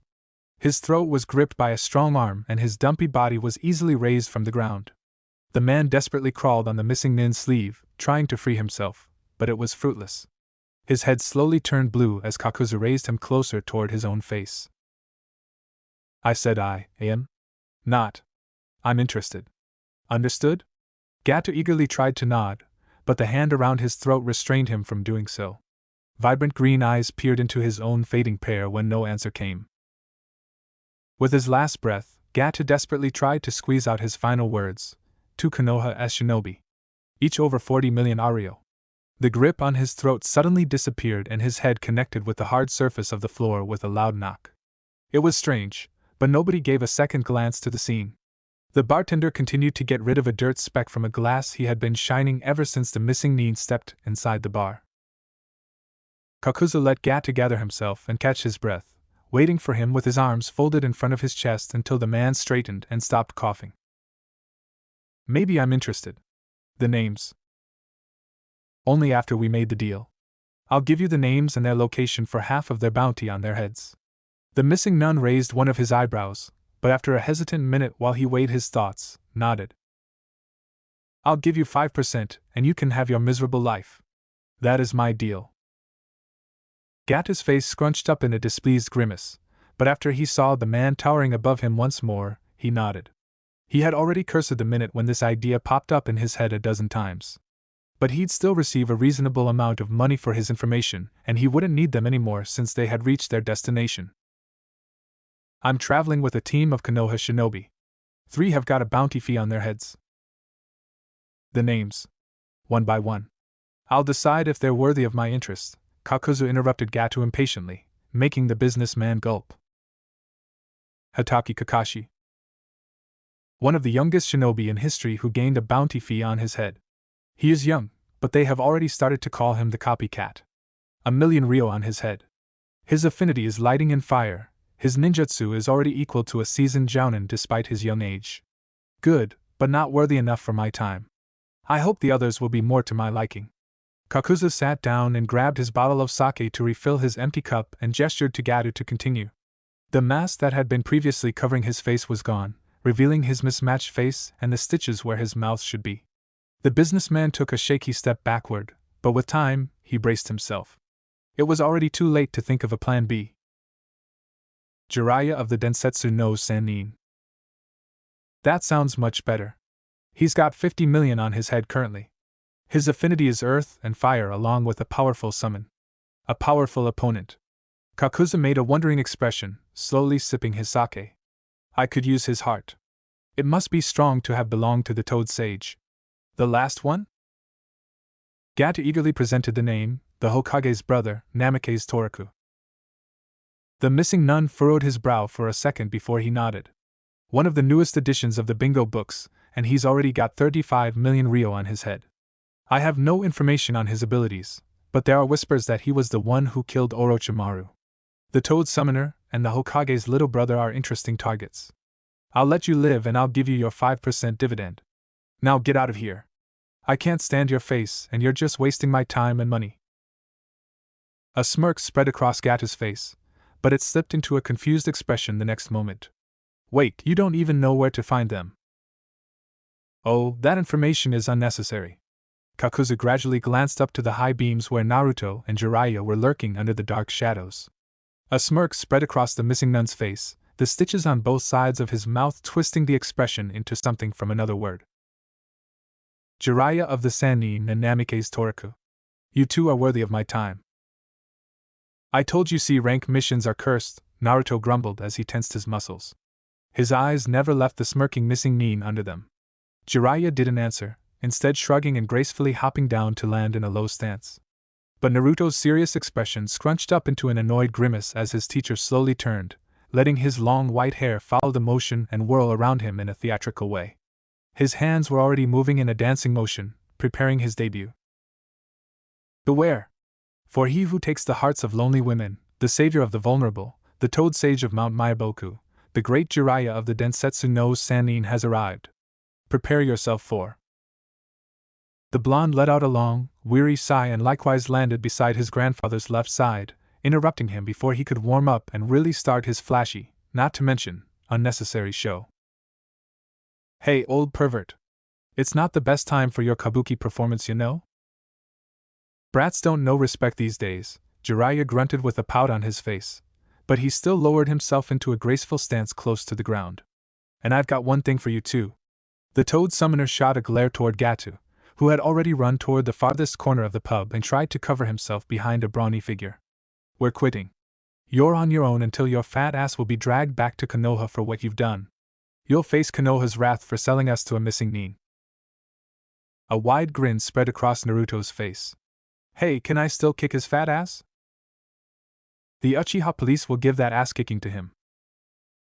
A pout appeared on Naruto's face, but he didn't have time to retort. The place exploded as the missing nin flung into action. They responded in kind. Dust, dirt, broken boards and beams covered the whole area that used to be a pub. People yelled and cried as soon as they realized what was happening around them. A brunette clung tightly to Naruto's clothes, wide gray eyes scanning the area that used to be her workplace. What did you do? What did you do to my pub?" The woman whimpered, but her voice was on the verge of screaming. "Hey, I saved your life," Naruto protested with a grimace. "But my workplace. How should I live now?" The blonde shook his head and let out a sigh. "I bet boss is going to rebuild this place. Just hang on. I have to go after them." The clone put down the brunette and turned toward the edge of the woods. Another explosion shook the ground. The Bunshin made one last side glance toward his replicas who were trying to hush the other customers. He smirked when one of his copies sent a kick toward the frozen Gata's butt. The businessman flinched, not really noticing that one of the dark lenses of his sunglasses laid in a dozen shards under his knees. Another clone hopped next to the still frozen client, and with one efficient chop of his hand, Gata was out cold, probably never having comprehended what happened around him at the last minute. When the clone was sure that nobody was killed or seriously injured, he dashed into the thick woods to give a helping hand to his creator. When he finally reached a large clearing, he could only steal Shikamaru's words. "Troublesome a zillion times." A dozen clones had been trying to get rid of each beating heart of the missing nun. Sinister black forms had been dashing through the clearing, attacking and retreating. Lightning chakra milled deep, long and black rips into the soft soil. Wind chakra shattered the trees of the never-ending woods, sending millions of leaves falling over the area like soft snow on a December night. Earthen spikes stabbed through the landscape, causing one of the clones to vanish from existence with a loud puff, leaving behind nothing else of his being other than a slowly floating cloud of white chakra. Naruto fluidly rolled to the side to avoid a vicious water dragon that rushed out from the real Kakuzu's body, while Jiraiya flung to the side to dodge the effects of an earth release. The blonde snapped his head left and right, desperately trying to dig every bit of information he remembered from his fight in the past/future/whatever with Kakuzu. He glanced toward the dark figure with the spike-like shoulder and horn mask. Lightning. His azure eyes swept toward the one with the red mouth. Fire. His pulls went to examine the one with the wing-like things. Wind. His eyes moved toward the last black puppet and his brows furrowed. That was the first heart Kakashi, and the other took down, and Kakuzu himself is using water jutsu. This leaves back only one possibility. Earth. Lightning, fire, wind, water and earth. Kakuzu had every elemental affinity, but Naruto was really glad now for Kakashi's strenuous training with the other three he possessed. He would be able to cover 4 of them, and Jiraiya had earth and fire affinities if Naruto's memories were anything to go by.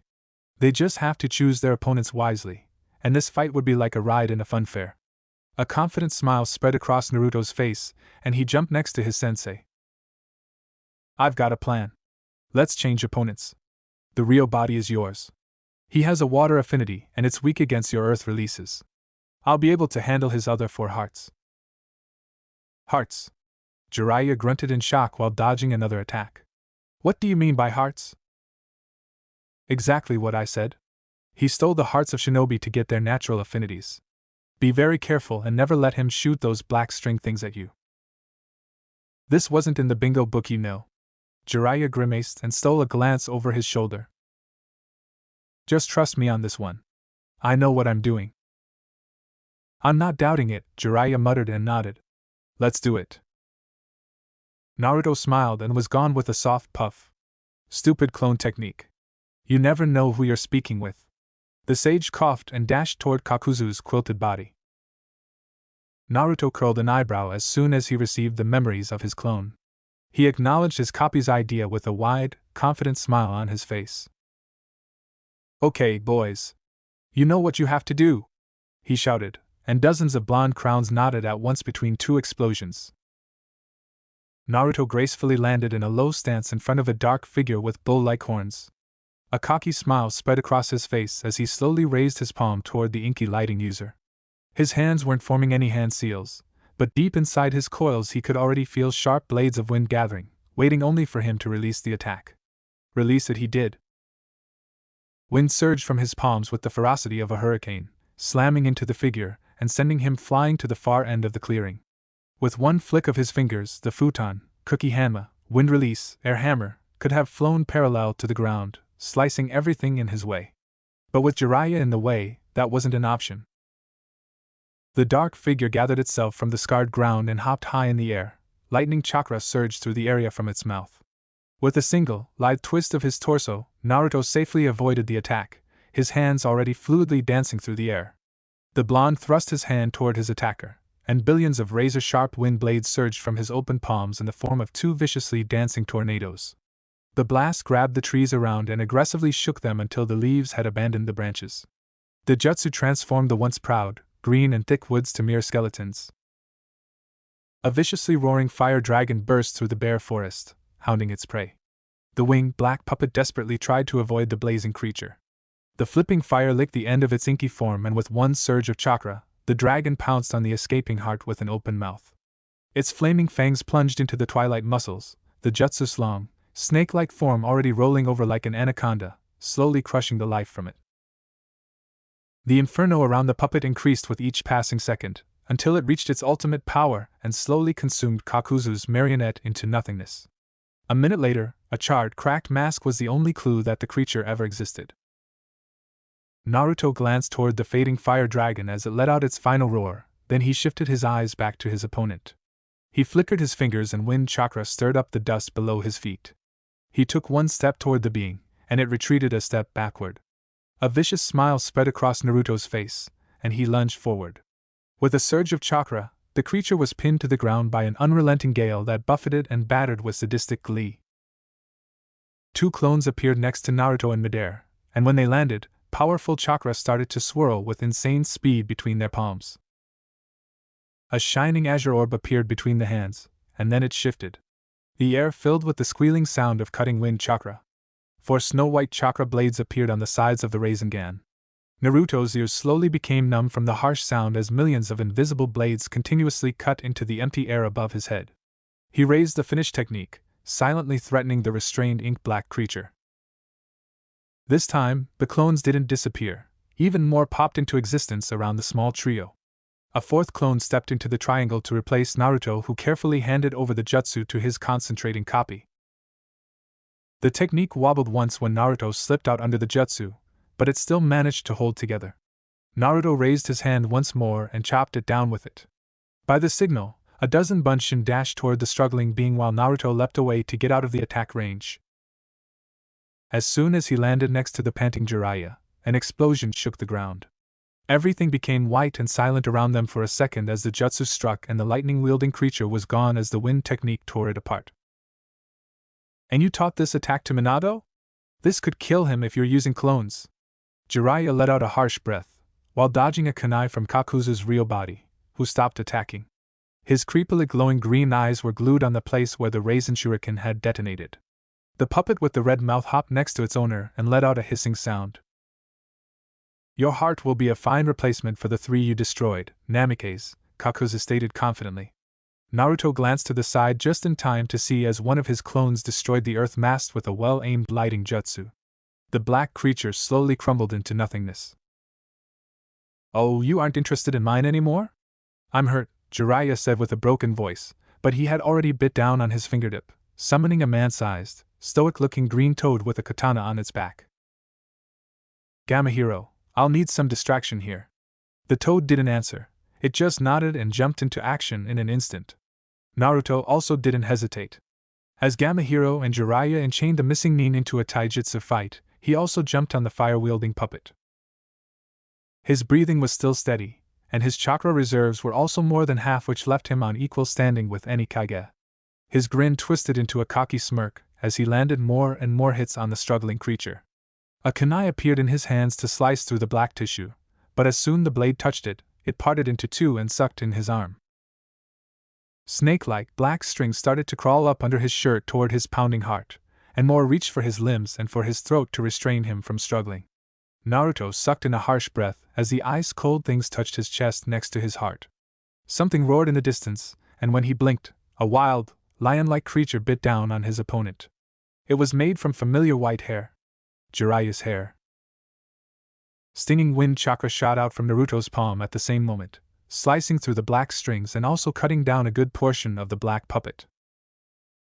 With another twist, he freed himself and desperately tried to get rid of the now lifelessly hanging, disgusting black cords. In the next moment, the owner of the hair was next to him, experiencing fingers peeling the strings from his neck. It looked like you needed a helping hand. I can take care of myself, old man, Naruto grunted and shook off the last remains of the black rope-like things from his skin. Don't get cocky or you'll fail, Jiraiya said with a disapproving frown on his face, but hopped back to Gamahiro. Naruto froze and glanced back at his godfather with a wondering expression on his face. However, a flaming ball of fire interrupted him. He dodged to the side, and the remaining Bunshins also jumped to beside him. What's the plan, boss? We don't know too many water releases. Naruto frowned as he observed the patiently waiting creature in front of him. He could already feel as the ink-black thing started to gather chakra inside its coils to shoot out another attack from its mouth. We will stick to the good, old tactic. We will fight with quantity against quality. The clone displayed a confused face, but he didn't get time to ask as Naruto yelled the name of his next technique. Taiju Kage Bunshin no Jutsu, Multiple Shadow Clone Technique. Hundreds of identical copies flooded the place, each of them instantly finding their pair. Hundreds of water chakra-powered Rasengan shot toward the still black creature, while several Bunshin erupted from the ground to grab its foot to hold it in place. And this time, quantity won against quality. Naruto didn't wait to see as his clones destroyed the puppet, impassively walking to Jiraiya's side, who was calmly watching as Kakuzu desperately tried to struggle out from a swamp-like spot. His eyes swung toward Naruto for one last time before his body was sucked down and disappeared inside the mug. Jiraiya slowly crouched and gathered an empty scroll in his hands. In a minute, the swamp was sealed inside his scroll, together with Kakuzu's body. Jiraiya shot a disapproving glare at him before he gradually turned to go back to their accommodation. You're becoming arrogant. I'm starting to miss the old you. Naruto let his mouth fall open as he watched the retreating back of his godfather. His gaze hardened and he folded his arms in front of his chest. I'm not arrogant, he muttered slowly into the empty air. But he received no answer. I'm not arrogant, he repeated stubbornly. Kurama narrowed his eyes and shot a stabbing glare at the entity in the back of Naruto's mind.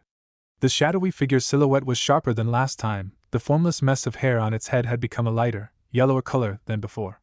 The ghost-like figure slowly raised its head to glance up to the non-existing sky. The black scara and the crimson orbs flashed with a vicious glint, and a sly half-smile appeared on the Mirage's whiskered face. Oh, but you are becoming one, it purred into the shadows. He already accepted you once, Kurama growled. You shouldn't be here. You can accept the darkness in your heart, but you can never get rid of it. I was here, subdued and waiting for an opportunity to surface again. And if I gain my full power, the connection between you and him will be disrupted. The black-eyed entity started and gradually straightened to walk in front of the growling Kurama. You have changed since we last met, but you can't argue that your heart is far from pure. Your hatred is still there and with my help, it will surface. Don't you want to be free? Don't you want to feel the air once more in a new body? I can give you that. I'm not interested in it anymore, Kurama growled, lashing one of his clawed hands at the figure to dismiss it, but it did nothing except harmlessly pass through. The fox continued to growl ferociously at the laughing figure, but this time in frustration rather than in murderous intent. The fur raised threateningly on his back, making his enormous form look even bigger. He'll realize that you're here, and you will disappear again.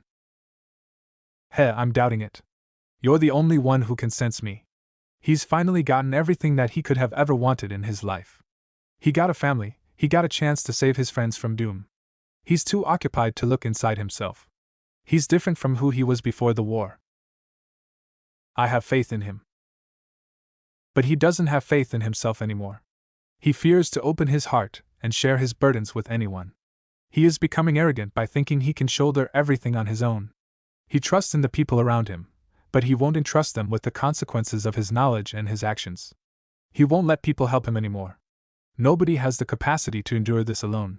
He will break, and when he breaks, I'll be there to turn him in the right direction. He won't break. He's far stronger than you could even imagine. And he is not alone. I'm here, and I won't let anything like that happen. Kurama snapped, but Naruto's inner darkness didn't flinch, only taking a small step toward the fox. He will break. He needs only a small push, and he will be walking in Madara's footsteps. He's been manipulating the people around him, deceiving them ever since he got thrown into this timeline. A man who wants to change the world by himself, and who wants his loved ones to be alive, was it not the same obsession that Obito and Madara had? It's different, Kurama argued, but his voice faltered at the end. A wide and confident smirk was the Mirage's only answer. Naruto let out a thankful sigh as soon he spotted the sign of an inn in the distance. They turned on their heels after what happened in the wave. Gato was placed under a genjutsu, and one of Naruto's clones had been dragging along the dead weight on his shoulder, handling him a little bit rougher than necessary from time to time. Kakashi refused to communicate with both Jiraiya and Naruto ever since they arrived back at the ravaged village, and he found out what had happened with their client. Kakashi and Rin had been desperate to catch up with the two men, but Naruto's remaining clones restrained them from doing so. It was for their own sakes. Kakashi in this time wasn't as experienced as the one he had grown up with, and the blonde feared for his sensei's life. Rin was also equally silent, but not in a sulking way like Kakashi. It was more like she was buried inside her own small world. Her lower lip was chewed sore, but she refused to answer any of his or the others' questions. But Naruto could feel that she had become distant. Finally, they stepped into the almost empty motel, and while Jiraiya and Kakashi argued on the price of the only 2 rooms of the inn, Rin and Naruto headed toward them. The blonde hurriedly got rid of the dead weight on his shoulders in one of the plain room's corners. Hey! You can't handle him like he's a flour sack, Rin growled as she went closer to examine the new bruise on Gata's temple. What did he do to you anyway? Naruto narrowed his eyes and grimaced. Nothing besides selling us to a missing nin. And that was the smallest crime against me. The blonde grunted and hopped down on his bed to finally get some sleep. Even though he was way stronger than when he first fought with Kakuzu, without using Sage Mode or Kurama's power, his limbs were still sore from the strain of the fight and the long travel. Kurama wasn't in a rush to help him out somehow. He had also been quiet during the last few days. With another grunt, Naruto lazily turned toward the wall, showing his back to the girl. Rin watched the blonde for one long and tense moment, her tooth once more chewing her lower lip as she retreated into the next room with a deep frown on her fine features. The other 2 males quickly occupied the plain room after a quick glance of mistrust towards Gato, and Naruto was finally able to relax and drift off into sleep. But for his biggest annoyance, his peace was disturbed once more. A soft knock interrupted his dreams in the middle of the night. Annoyed beyond words, because it wasn't every day when you could literally swim in an enormous bowl of ramen, the blonde slowly dragged himself to the door to pry it open. With a loud yawn, he desperately tried to blink out the last bits of the juicy topping and the soft noodles from his head. What do you want, Rin-chan? Do you know how late it is? I forget something back then. Can you help me? She pushed a thick book under Naruto's nose. You know, when you brought Sensei 2 weeks ago you forgot to sign the papers, so I brought them with me. Couldn't it wait until morning? The blonde muttered. Naruto tried to brush out the dream from his eyes, but he obediently grabbed the book, quickly signed it with a pen he didn't remember having, and another loud yawn. I've never had to sign any documents until now. It's just formality. Rin muttered with a deep frown on her face and snapped the book out of the blonde's hands. However, in the next second, the book slipped out from Rin's now shaking hands to land face down on the hard floor with a loud bang in the silent night. Naruto let out one more enormous yawn and lazily reached down to give it back to Rin. His fingers dug into the opening where he signed it and gently raised it toward the girl. But he paused when he noted as Rin shakily raised her hands to restrain a shriek. Her eyes were wide and shocked, and her gaze were fixed like a statue's on the open page in Naruto's hands. He unconsciously traced back her eyesight, and his own eyes also widened. As Sensei Rin pressed out in a slowly rising tone, but nothing happened. Naruto shot a quick glance at his back where he could hear Kakashi's faint soft breathing and Jiraiya's muffled snore. He thanked every kami for the privacy seal Jiraiya had activated because of Naruto's loud snoring. He carefully reached back with one hand and closed the door behind him. Kakashi, Rin whimpered. Naruto swept his head back and took a step towards the now shaking Rin, who flinched a step backward, her gaze desperately darting between him and the locked door. Rin slowly gathered herself as lean and graceful fingers traveled toward her weapon pouch on her thigh. Naruto tensed his muscles while thoughts raced through his mind with insane speed. Wild, azure eyes ran from the open book in his hands to Rin and back. His breathing and heartbeat increased and his muscles tensed until the breaking point. The girl didn't stop calling for her teammate. Adrenaline flooded Naruto's veins, and his quick breathing transformed into gasping as oxygen was forced out of his squeezed throat by the rising panic. Naruto, don't do anything stupid, Kurama muttered with a deep frown on his face as Naruto strained his muscles to take another step forward to try to hush down the trembling Rin.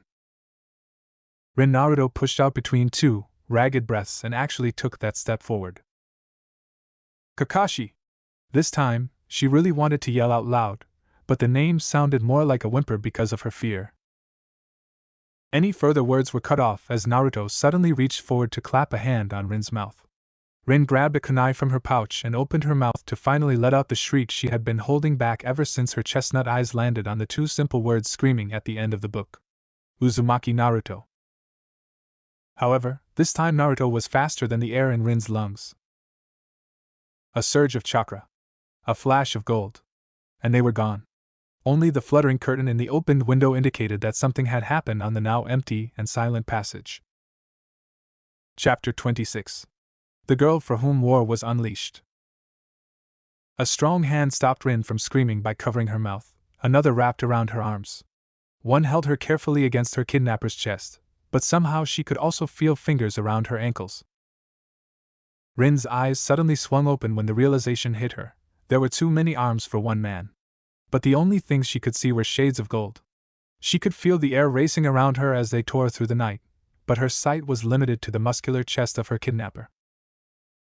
She could feel his heart pounding wildly against her own, and she could hear his harsh breathing inches above her. Rin could also feel the chakra all throughout the air. It was wrapped around her like a warm blanket, soothing her own wildly drumming heart like a mother's soft touch. It felt utterly wrong in her situation. It was warm and soothing, and she couldn't shake off the disturbing feeling that it felt too good in her state. This man was insanely powerful, too powerful for her to ever hope to face. How on earth could she have been so stupid? It was a stupid idea. Stupid, stupid, stupid. All of her tactics were counting on his slip, and it actually happened. But she shouldn't have frozen up. She should have yelled. She should have shrieked or done something to alert the others that something was terribly wrong. And she tried. Only Kami could tell how desperately she tried. But no one noticed that something went wrong. Both Jiraiya and Kakashi had been sleeping peacefully, unaware of her fate. Paralyzing fears swept through her, rendering her body useless. She was sure that Jiraiya was strong enough to beat him, and they were even in a place where they didn't have to worry too much about damages. The memory of a jutsu strong enough to annihilate an entire village was still prominent in her mind. But Jiraiya was peacefully snoring now, and after this, she doubted that the power of it would be enough to stop the blonde. She couldn't really understand the reasoning behind her own panic. Toraku had never shown any ill intent. He was always kind to everyone, the only exception being Gatu. And somehow when she couldn't puzzle out the connections, her mind reacted in the only way it could in that situation. By panic. Her sudden fear was a gut instinct made by her sheer confusion. She closed her eyes once more and tried to focus on a plan to free herself, but she could think of nothing as the warm chakra around her numbed her mind. Suddenly they stopped. She couldn't feel the wind against her skin anymore, and everything was quiet around them as the man's harsh, rugged breathing assaulted the silence of the night. She had already recognized the symptoms: harsh breathing, tensed, inner muscles based on the whistling sound of his lungs, despite the fact that the run would have been easy for a seasoned shinobi. The wildly pounding heart and the last wild glance he gave her reminded her of a cornered animal. It was pure panic, and panicking people had the tendency to be incredibly dangerous. The boy finally let her go, but only for a moment before a clone popped into existence and replaced the original to restrain her. The Bunshin held her hands behind her back with one strong arm while the other was clapped on her mouth again. For the first time, Rin got the opportunity to have a good look at what all that gold was around her. But she really wished she couldn't see it. Golden chakra fluttered around his body like they were real flames, an inferno of pure energy. A long coat made from the same flaming power followed his footsteps, illuminating the forest line around them with its rich light, as the Bond restlessly started pacing up and down the edge of the clearing, his hands grabbing his blonde locks in an attempt to channel down some of his emotions. Despite her situation, she was suddenly surprisingly calm. She already gave up the fight as soon as she saw this form. This boy was too strong for her. There was no way she could free herself. This is not good. This is definitely not good, Naruto muttered and continued pacing. Shut up, he hissed, angrily this time. Shut up. A dangerous growl escaped from Naruto's lips, and he suddenly stopped moving. I said shut the hell up, Kurama. The blonde roared into the silent night, and a group of birds shot up from their dreams to escape the wrath of a real demon. His always clean, cerulean eyes shot a glance at the shaking girl, and Rin violently flinched when she noticed the scarlet, slit-like irises. His breathing was still harsh, but his features moved from anger to shock as soon as he saw Rin's wide and terrified eyes. Hey, don't be afraid. I'm not going to hurt you. Naruto made a hesitant step, but the girl desperately tried to struggle out from his clone's hands as a fresh wave of adrenaline rushed through her veins. The clone suddenly froze behind Rin for a second, so did the girl as something shifted behind her. The presence, the aura and everything from the clone felt off and different from before. The Bunshin opened his mouth to talk behind her, but the voice was nothing like she had heard before from the blonde. A baritone boomed over the clearing, even if it wasn't louder than an annoyed mutter. Out of all of them, this was your stupidest idea by far, Naruto. The named blonde didn't answer, instead sinking to the ground and rubbing his face. I didn't think so. I was panicking and I'm sorry. I messed up again, he whispered. What do you want to do now? I don't know, Naruto muttered into his hands, still shrouding his swaying emotions on his face. After a long, tensed minute, the boy finally lowered his palms, and the flipping chakra fire gradually disappeared around him, leaving them in complete darkness beside the moon's faint, silver light. Another clone popped into existence, and walked toward the nearest tree to settle down in a meditating position. Just seconds later, an orangish pattern appeared around the Bunshin's closed eyes. A dozen more replicas appeared beside the blonde and rushed into the dark forest when they saw the nod of the lonely clone at the tree. A minute later, another returned with a pile of wood, and soon, a small campfire was crackling in the middle of the forest. The original Naruto finally looked up from the ground and shot an annoyed glare at the clone behind the still frozen Rin.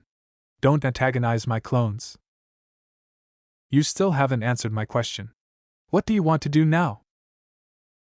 I don't. Naruto growled as he folded his arms in front of his chest in a defensive manner. Tell her. No. Then kill her. What? No way. Naruto lunged up immediately, eyes wide with disbelief. The girl started to tremble once more in Kurama's strong arms. Strangely, the clone let out a relieved sigh. Deep down, Rin realized that it was some kind of a test, and the blonde had answered correctly. The tension in the Bunshin's muscles lessened in an instant, and his grip also became softer, however, not enough to free herself. Then your only option is to tell her everything, the clone stated in a hushed, low tone. Naruto didn't answer immediately. He instead averted his gaze from Rin's shaking form and sat down once more. His shoulders were stiff, and his whole posture screamed about the inner fight he was having with his own demons. She won't believe a word. Who would believe it? Then try to convince her. Naruto hesitated for a second, then slowly nodded in acceptance, and raised his head to look into Rin's wide and frightened brown eyes. The arms around Rin finally released her, but her shaking muscles couldn't hold her weight. She started collapsing to the hard ground, and Kurama's arms shot out to grab her falling form. Rin swept her head toward the clone as soon as she felt his touch on her skin. However, she wished she hadn't had that opportunity for the second time that night. Thick, ink-black whisker marks and animalistic, crimson slits greeted her instead of the well-known, fine features of the blonde. She glanced down to her forearm and immediately shook off the clawed hand. She crawled back from the being that previously had been holding her captive, But as soon as she realized that she was slowly inching closer and closer to its creator, she hopped to her feet. Her eyes were wild and haunted by the panic suddenly squeezing her heart, despite the previous conversation she could overhear. They wouldn't kill her. Calm down, Rin-chan. I won't hurt you.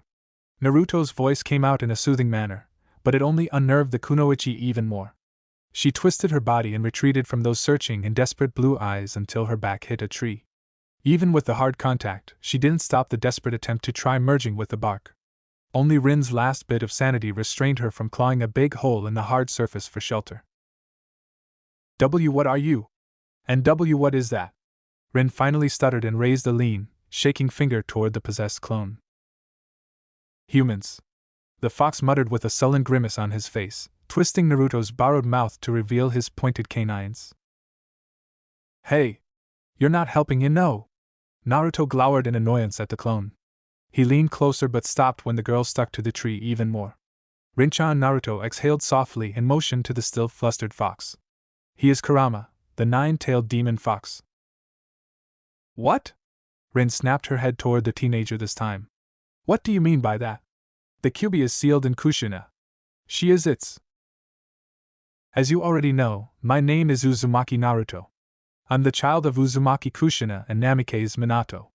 I'm Kurama's. Or I will be on the day I'm born. I'm from the future, Rin-chan. What? Rin repeated, her eyes still wide but more from confusion than fear. Naruto sucked in a long breath and started to talk. He didn't stop for long hours. He told everything that was weighing on his heart and shoulders. Gradually, Rin calmed down, but never kept from shooting a wary glance from time to time at the stoically standing Kurama. After the first long hour, Naruto's mouth became dry, but he still continued. There was too much to tell, there was too much weight to get rid of. Naruto's gaze was either focused on Rin or on the soft moss under him while speaking. He told her about his birth, about Kyuubi, his childhood, his days in the academy, the Uchiha massacre, about Iruka and Kakashi-sensei, even about the Scarecrow's perverted tendencies. He told her what Gata did in his timeline, and he talked about his first Chunin exam and Sandame's death. He learned the Rasengan and brought Tsunade back to Konoha to become the Godame Hokage. About Sasuke's deflection, his training trip with Jiraiya. He talked about Gaara and Kakuzu. He told her how Jiraiya died. He spoke about his loss and how grateful he was to meet him once more. He told everything about Pain's attack, not leaving out any detail. And finally, Naruto told her about the Fourth Shinobi War, about a masked Uchiha and about Madara. Kurama's face relaxed inside his jailer as a disturbing presence slowly faded from Naruto's mind with every exhaled word. As the burden decreased on Naruto's heart, and as his posture started to relax, the fox's mind calmed down with each sentence. The dark figure continued to vanish with one last, recognizable expression on his face. A final angry snarl bubbled out from his throat, before the mirage faded away. I told you I won't let it happen. Kurama shot a satisfied and cocky smirk where the image had been previously and finally averted his senses to the outside world. Ren interrupted Naruto from time to time with a well-aimed question, desperately trying to get a hold on the tail. She had no such luck. She struggled to convince herself that all of this was a lie, the over-imagination of an insane boy. Because there was no way Minato and Kushina would die on the night their child was born. There was no way someone would order a massacre on every living and breathing Uchiha. There was no way someone would be twisted and strong enough to unleash a zombie army on the world and shove every living person into a genjutsu by collecting the bijou. There was no way all of this could be real, was there? When Naruto finally reached the end of his tale, how he regained consciousness in a different era, how Kurama had subdued his memories to save him from an interrogation. The blonde stopped after a few minutes and fell into a silent state of apprehension. He didn't realize that his fingers were clenching his pants, waiting for the world to right itself. His azure eyes were desperate as he gazed at the girl in front of him. Nervously, he broke the suffocating silence that had descended on them. Do you believe me? Rin furrowed her brows and shook her head. I don't know yet. But so many things would finally make sense. The frown only deepened on Rin's fine features. I thought you were one of Orochimaru's experiments first. A clone with messed up DNA and a messed up memory. Why does everyone think I'm a clone? I'm the one who is always making clones, not the other way around, Naruto grumbled behind gritted teeth and folded his arms in front of his chest, a familiar pout on his face, but Rin ignored him and continued. When I first found Orochimaru's notes about the DNA test, everything was confusing, and all my theories were crazier and crazier. I never thought about the easiest thing, never just let myself believe that the test was correct and that you were actually Sensei's and Kushina-san's child. But time travel. Rin shook her head. That's just crazy. You don't believe me, Naruto muttered with a low tone, his shoulders slumping. The kunoichi watched the boy in front of herself for a second before she inched closer to his side. I didn't say I don't believe you. It's just that, give me some time. Will you do this for me? Naruto hesitantly nodded. Does anyone else know about this? I mean, about the DNA test? No. I stole the only evidence, and I didn't know to whom I could have turned to for help.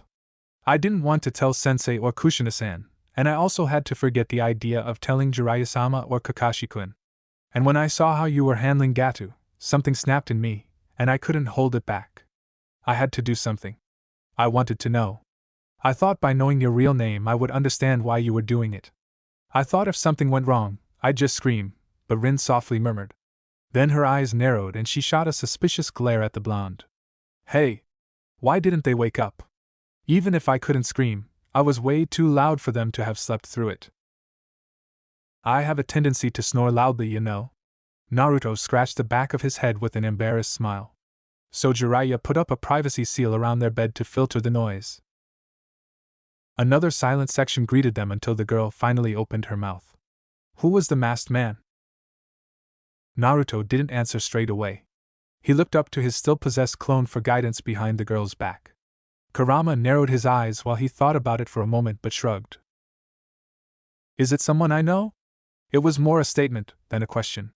However, no answer came as Naruto was desperate to make the right decision. It's your choice when you want to tell, but you should tell it sooner or later. I'm running low on chakra.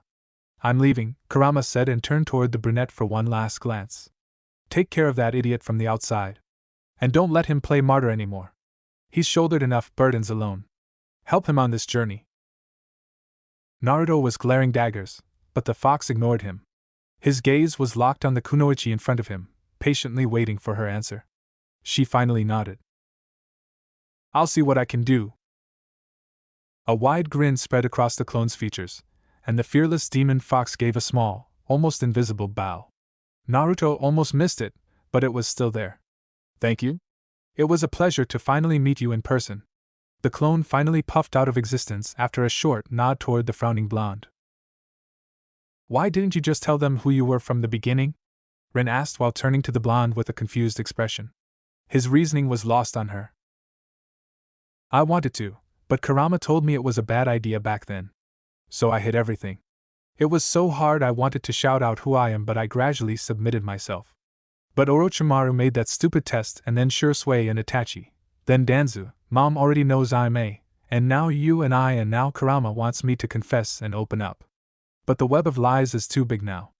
I don't know where or how to start, how to fix it, and everything became so messed up. Uncontrolled words rushed out from his lips.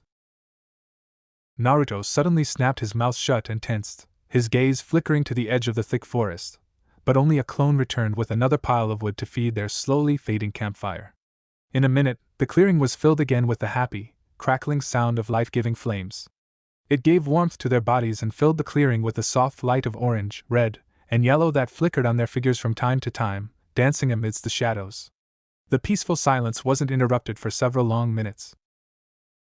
It must be hard, knowing that you're so close to the parents you never had but still so far, Rin murmured softly, her gaze locked on the dancing flames. Sometimes, Naruto admitted. No word was spoken for another stretch of time until the small campfire faded away from existence once again. Only the embers were left behind to illuminate the dark night with its fading light in the first week of July. Rain gradually raised herself and gave a helping hand to the blonde. Come, Toro Naruto. It's almost dawn. The others will freak out if they don't find us in our beds. The blonde hesitantly watched the offered hand but accepted it to rise to his feet. A soft smile spread across his fine features, and with the expression still on his face, he gently hugged the surprised girl. Thank you, Rinchan. For what? The girl murmured into Naruto's chest. For listening. Naruto shifted his grasp around the girl to pick her up, and soon, Rin found herself in his gentle arms, Naruto carrying her like a husband would do to his wife. Warm, golden chakra flickered to life, and the two shinobi were gone in a heartbeat. Where have you two been? Kakashi asked with a raised eyebrow, suspiciously observing the two shinobi in front of him. Rin chewed down on her lower lip for a minute to gather her thoughts. She glanced nervously at the fidgeting blonde at her side. We were talking. With that, Rin passed by Kakashi to gather her stuff and finally departed to Konoha. It was a silent retreat, and the copycat knew that very well. Rin never could get rid of Kakashi's probing black eyes during their travels. The way back to Konoha was awkward, as this time Naruto's back ached because of Kakashi's stabbing glare. They leisurely reached the gates, and after dumping the still unconscious Gato at the Uchiha police station, each of them retreated to their own accommodations, allowing the Toad Sage to make his report alone. Naruto's limbs were stiff from the long walk, but not in a disturbing way. It was more of a welcoming sensation for the same tiredness in his muscles after a long training session. He didn't even stop at the Hokage Tower to greet his father, nor did he poke his head inside his mother's room.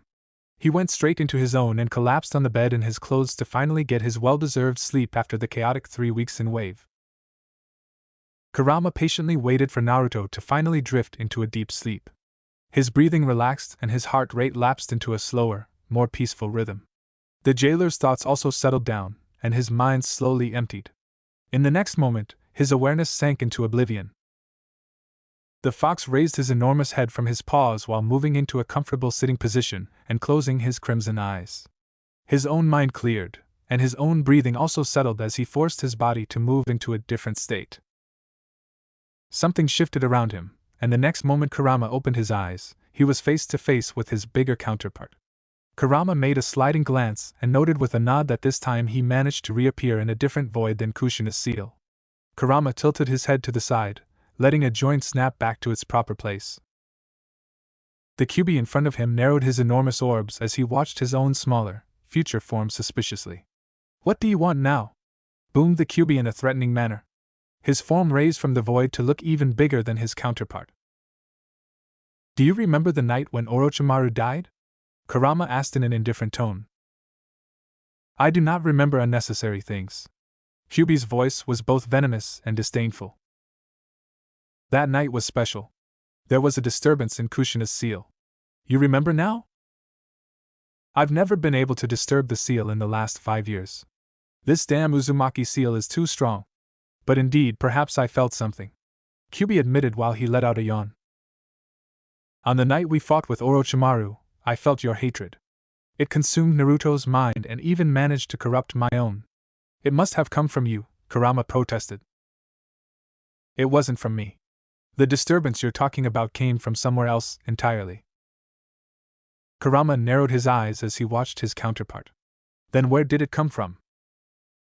How should I know? Kyuubi spat out in an annoyed tone.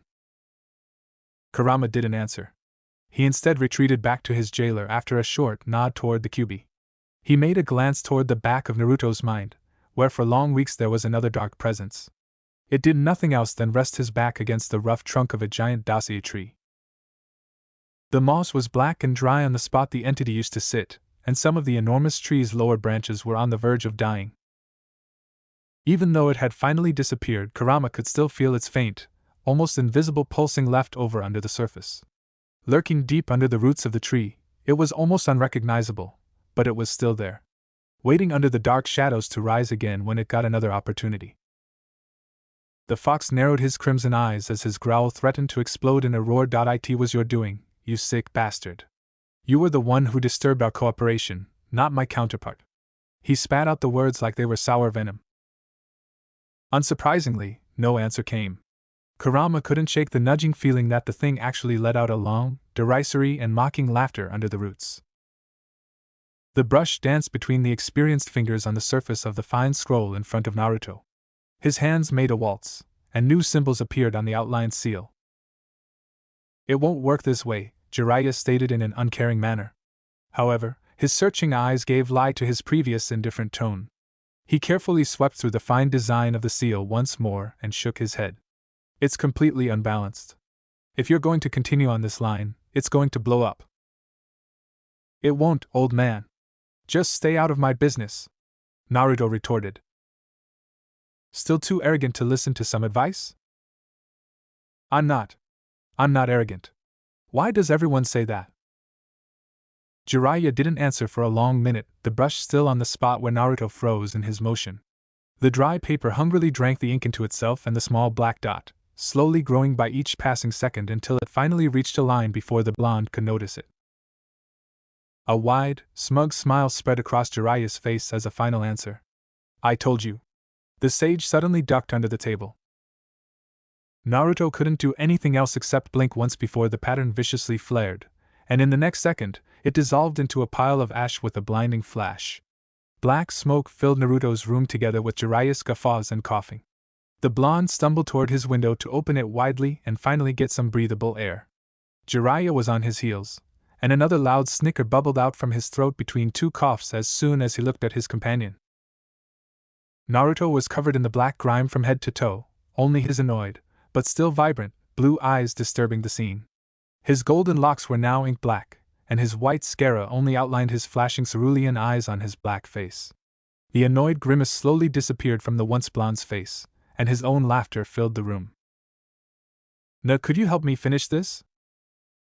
A soft smile spread across Jiraiya's face, and the toad sage locked the blonde's head under his armpit and ruffled his hair, sending a big cloud of ash into the air.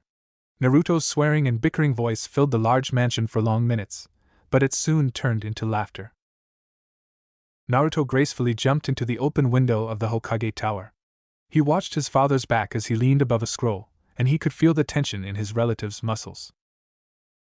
Naruto hopped into the office and leisurely strolled to the man's side to peek over his shoulder and read into the document. His right brow raised in an instant. What's this? The new arrangement of the village council and the personal advisory body, Minato stated and leaned back in his seat to finally stretch his numb arms, not caring that he almost hit his brother in the head during the progress. Hey! Are you blind? It was hard enough to tolerate you while they healed your hearing. I don't want to endure a blind Hokage, Naruto teased, but Minato ignored him, simply leaning back to examine the document once more. Are you upset or something? Naruto asked curiously while he suspiciously eyed the scroll under his father's hands. No. I'm actually satisfied. With Danza's deflection, I got an open position in the advisory body. There was a vote yesterday, and the chosen representative will be Hyuga Hayashi. See? I told you the next one would be either him or an Inuzuka, Minato answered with a wide, smug smile on his face. Hayashi will be here any minute to officially accept the position. A soft knock interrupted Naruto's line of thoughts, and Rin entered the office with two Hyuga on her heels. Naruto sucked in a breath as soon as he spotted the two identical men. The only difference between the twin brothers was the proudly shining Konoha headband on Hisashi's forehead. Rin retreated next to Naruto's side while the older brother made a slight bow. His cohort did the same, and the two stepped closer. Naruto watched the whole exchange with a deep frown on his face, and it didn't go unnoticed by Rin. When the formalities were finally finished and both she and Naruto were silently walking on the streets toward the Hokage mansion, Rin couldn't restrain the question that had been itching to surface. Is there a problem with Hayashi? Naruto made a side glance at the curious girl and shook his head. It's complicated, Rin-chan. We can talk about it later. The kunoichi nodded, but her curiosity hadn't settled. At least, not until they finally stepped through the doorstep of Naruto's room. Experienced fingers brushed over the privacy seal Naruto had carved into the head of his bed, and with a flicker of his chakra, their conversation was secure from unauthorized ears. I made a promise to Hisashi's son during my first and last Chunin exam. I promised Niji that if I became Hokage, I would change the Hyuga clan and erase the caged bird seal. When Niji died during the war, the Hyuga clan also united. But I don't want it to happen the same way. I want to fulfill my promise to Niji, but still have him live to see it. Nobody should have to die this time. You can't just erase a 100-year-old tradition. I don't really understand everything that happened in your timeline, but I can still see that it was the result of a chain of events. You can't just waltz to Minato or to the compound and forbid them to use it anymore. It's not that easy. You have to change their mindset first. I know Hayashi. He trained me on Mount Mayaboku in Taijutsu when we were hiding from Madara and the Jubi. Maybe there is a way to speak sense into his strict head. Naruto furrowed his brows and chewed on his lower lip. Naruto. Rin shook her head slowly. What's going inside your thick skull? The boy flinched at his name, but in the next moment his muscles relaxed. I missed it, he murmured, a soft smile on his face. My name, I missed hearing it. Don't change the topic. What do you want to do? I don't know yet. Naruto shrugged and leaned back on his bed. He folded his arms behind his head and locked his gaze on the empty ceiling. But I'll find a way to keep my promise, Naruto stated with a new determination in his eyes. Naruto lazily occupied the long couch inside Minato's office. He rested his head on his folded arms while his feet hung freely over the armrest on the other side. He was on the verge of sleep again, but any time he almost drifted into his dreams, someone knocked on the door and a bunch of loud genin rushed inside the office. So he instead gave up on trying to get some rest and twisted his head in an awkward position to look at his father. When is Gata's hearing? 2 days from now. His main charge was treason, but several vendors appeared all over Fire and Wave and charged Gata individually with blackmailing and extortion. He will receive a long sentence in one of the prison cells of Konoha's strict correctional facility. He won't be released until his hair's turned white. He deserves it. You really don't like him, do you? I've got my reasons, Naruto snorted and finally rose from his twisted position to sit properly on the couch. Another soft knock could be heard from the door, and this time Inoichi stepped inside and strolled to the middle of the office after a bow to the Hokage and a playful salute to Naruto. Report, Minato stated casually. However, his curiously sparkling blue eyes gave a lie to his uncaring tone. The TNI department has registered 28 remaining root troops who didn't leave with Danzu. Most of them volunteered for our rehabilitation program, but the rest refused to cooperate. They're still loyal to Danzu, and they won't change their mind. The brainwash was too deep. What are the options for those who refused our help? Naruto perked up immediately, and the Yamanaka finally averted his gaze from his leader. We don't have too many for those who won't let go of their old life in Danzu. We either lock them in a cell or seal away their chakra and ability to hurt anyone. We could manipulate their memories, but that's merely a temporary solution. The human brain is tricky. With time, they will realize our intrusion in their minds. A deep frown appeared on Inoichi's features, and he turned back to Minato. I doubt any of them could ever be integrated into our troops. They'll never be able to have a normal life. They've known only this life form, and without a goal, without Danzu's guidance, they've lost the reason for being alive. I'm counting on several suicide attempts in their lines. What if we disband them? They'll eventually start to look for Danzu, and we'll know his hiding place, Naruto asked a little hesitantly, and he immediately glanced up to his father with his searching, cerulean pools. This could also be an option, Minato said hesitantly. His brows furrowed as he sank deep inside his thoughts. Inoichi. Tell this to Shikaku. We could weigh this option and find a way to track their movements. Maybe we can plant one of the Aburame's bugs to trail them. Report back when you have a complete and detailed plan. The blonde interrogator nodded and left the room after a short bow to the Hokage and a thumbs up to Naruto. With time, the two blondes returned to their previous occupation. Minato continued his silent battle with the bureaucracy while his brother continued to do nothing on the soft couch. Minato had finally lost his interest in winning the war with the big pile of documents, and he instead directed his eyes toward his relaxed relative. A cheeky and cunning smile spread across Minato's face. You and Rin have become very close lately. Naruto shot a suspicious glance at his father from the corner of his eyes. What's that supposed to mean? You know, when a boy and a beautiful girl meet a lot privately, it could start some gossip. Naruto shot up from his seat. His mouth was left open and his eyes were wide. We know. Yes, she's nice and beautiful, but I would never. Naruto vehemently tried to protest. No coherent sentence left his face. His cheeks were flaming with a crimson color. Minato's laughter filled the whole office, and Naruto folded his arms in front of his chest in a defensive manner once more with a familiar pout already in its place. Hey, it's not funny. I mean it. We're just friends. I would never think about her like that. I mean, she's nice and beautiful, But for one, she's too young for me. Second, she likes Kakashi. And third, the sentence suddenly stuck in his throat as he eyed the maniacally laughing Minato. An annoyed expression appeared on his face. Can we change the topic? Naruto muttered with an irritated expression and a massive blush on his face. My love life is private. Even if there was anyone, it wouldn't be Rin. She's not my type. Why not? Minato asked between two bouts of laughter, while he desperately tried to wipe off his tears from his eyes. It's already been more than 10 months since you arrived. You're a healthy boy. I'm pretty sure there's someone who's raised your interest. If Rin isn't your type, then who is? Naruto's annoyed expression gradually disappeared from his face, and his features became restrained. Minato's chuckle slowly died down as he eyed his suddenly silent relative for a long minute, watching as his cerulean eyes slowly drifted toward the windows to stare outside. They soon became distant and foggy as he was looking at something only he could see.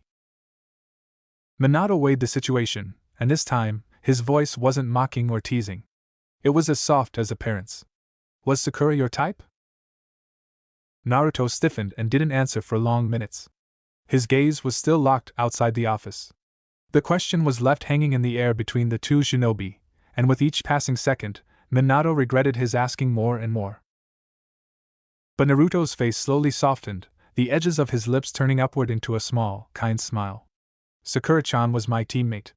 Minato's surprised blue eyes flung wide open, and his muscles tensed. He didn't dare to move or even let out the breath he had sucked in his surprise, afraid that his brother would stop. She was my first crush. She was beautiful, and a really powerful kunoichi. She was like Kushina in a lot of ways, you know. Naruto's soft smile grew into a wide grin, but he still didn't meet Minato's gaze. She was short-tempered, and she could punch so hard. I once got a concussion during her rampage. Minato slowly let out the air he had been holding, his mouth moving into the kindest smile he could afford. He leaned onto his hands to get a comfortable position as he listened to his brother talk about his past for the very first time. And he didn't stop for a long time. He talked about his genin team, about the beautiful Sakura, about his other arrogant team members, about his perverted, lazy teacher. Minato didn't receive any important detail that could actually hint where he had come from, but the Hokage didn't care this time. He was glad for every single shard of his past. And Naruto continued. He told him tales about meaningless small events. But the weight of his burden on his shoulders lessened and lessened with each passing minute. And for the first time in endless months, he was at ease and at peace. And he also had to admit, maybe Kurama had been right this whole time. Maybe he should just tell them everything. The next 6 weeks were truly the most peaceful period for Naruto ever since he had arrived there. He embraced the precious moments he could share with Rin, and finally, he had someone he could openly speak to about his problems. And Rin was a great audience. She always listened to him, helped him, supported him during the long nights they shared. They did nothing, just chatted, joked and teased each other, and Naruto couldn't shake the feeling that Rin was doing this on purpose, but he was still glad for those moments. Naruto was currently happily slurping his bowl of ramen, and when he finished, the empty dish joined the rising tower beside him. Kakashi sat next to him at the counter. His head lazily rested on his hand as he scrutinized his companion with a calculating gaze. Finally, the Jounin raised his head and turned toward the satisfied Namikaze. What's between you and Rin? An annoyed growl bubbled out from Naruto's lips. What's with everyone? A cheeky sparkle appeared in Naruto's eyes in an instant. Oh, you are jealous, Hatake? You don't have to be. We're only friends. It was Kakashi's turn to let out a snort. He didn't answer, but the nib of his ears turned a flaming crimson, and he showed his back to Naruto. It's okay then, Kakashi finally murmured, but it didn't go unnoticed by Naruto's sharp ears. His mouth perked up into a wide smile. Hey, do you want to spar? Kakashi finally turned, and after a half-minute of hesitation, he nodded and was already on his feet. What are your clones doing? Rin glanced at the lonely bunshin in the corner of Naruto's room. It had been sitting there in a meditating pose ever since she arrived. Only the slow rise and fall of his chest indicated that it was breathing, which sounded quite strange since they were talking about a bunshin. The girl slowly walked closer to the motionless clone and raised her hand to poke it on the forehead between the orangish outline of its eyes. I wouldn't do that if I were you, the clone stated casually, not even giving a glance to the girl. Naruto let out a chuckle and went next to Rin. He is gathering Senjutsu chakra. When I enter Sage mode, I become a sensor. I can feel every living shinobi in Fire Country. Everyone? Rin raised a doubting eyebrow. Where's Kakashi-kun? Naruto glanced at the clone who was more than eager to prove the previous statement. At Training Field 7 since I entered Sage mode. Where's Jiraiya-sama? At the bath. Researching. Rin took a moment to digest the information before asking, and where are Minato and Kushina? The clone's face suddenly reddened and his amber eyes snapped open, his face moving into the perfect mirror of shock. Even his ears flamed with a vicious scarlet. What? Naruto asked warily, but the blushing clone only shook his head vehemently. Trust me, boss, you don't want to know. Naruto and the clone stared at each other with strange expressions while Rin looked on in confusion. I think I'll let you disperse yourself only during the night when I'll already be asleep. The clone eagerly nodded, and no other words were exchanged about what the clone had seen. Or more likely sensed. The trio settled down into a pleasant state of silence. Rin occupied herself with a thick medical scroll while Naruto was busy to outline a new type of seal. The girl glanced toward the motionless clone from time to time. In the end, she couldn't stand it anymore. Who are you looking for? Naruto didn't answer for a long minute, but Rin could feel that she tapped into something sensitive as the question hung above their heads like a guillotine's sharp blade. Just as she was about to give up the hope that she would actually receive an answer, Naruto's low tones stabbed the silence. I'm looking for Madara. I've still got time before he will manipulate Tobi. A deep, confused frown crawled up Rin's face. Tobi? The masked guy? Why do you want to save him? Because he was just a puppet, a tool in Madara's hands who danced as that bastard pulled the strings. I didn't think too much about him, but now that I've thought more and more about it, everything was too odd. Madara was an ancient leader who fell from grace, faked his own death, and came to despise what was once his clan. And yet he saved a boy from that same hated family out of sentiment. But that boy was something else during the fight. He told us that he wanted to get out, to leave the cave, but they wouldn't let him. And suddenly he was allowed to the outside world only to witness his loved one's death. Naruto shook his head. Madara was old and weak, and he needed someone who would carry out his will. He had found Tobi to influence, and use as a mere tool, like a figure on the chessboard. He really loved her, didn't he? Naruto made a side glance and measured Rin up from head to toe. The blonde averted his cerulean pools once more to stare out of his window. Yeah. He really loved you. What? Rin's eyes widened and she swept her head toward the blonde. His gaze was still locked on something nobody else could see. He dived into his memories as they continued to flash in front of his eyes. Naruto's weak voice filled the small room. Tobi unleashed the war and the Jubi on the world to revive a person. The girl for whom war was unleashed was you, Noira Rin. You died on a mission in Kiri around this time. Kakashi had to. Naruto shook his head once more in an attempt to get rid of the disturbing memories. You died, and Obito couldn't endure it. He was the one under the mask. He survived the damage during your last mission, and Madara found him, healed him, manipulated him until he became a tool of a man. But it won't happen this time. Kiri and Konoha are allies now. We can save Obito's sanity. His only answer was silence. Time froze while Rin's hand shakily clenched around the soft bedsheet under her knees. Naruto continued in the hopes that it might calm her down. I've been trying to find him ever since I regained my memories. As I said, with Sage Mode I can sense everybody, but until now, I couldn't even get a glimpse of him. He must be under some sort of seal, like the ones Orochimaru used in his labs. Obito, is Obito alive? Naruto still didn't turn, but when he felt the bed shifting under him as Rin inched closer, he moved to face the shaking girl. Is Obito alive? Rin repeated once again. Her voice was raspy and faltering by the sudden grip around her throat. Naruto watched the girl for an infinite, tense minute. Only Rin's unsteady breathing could be heard in the silent room.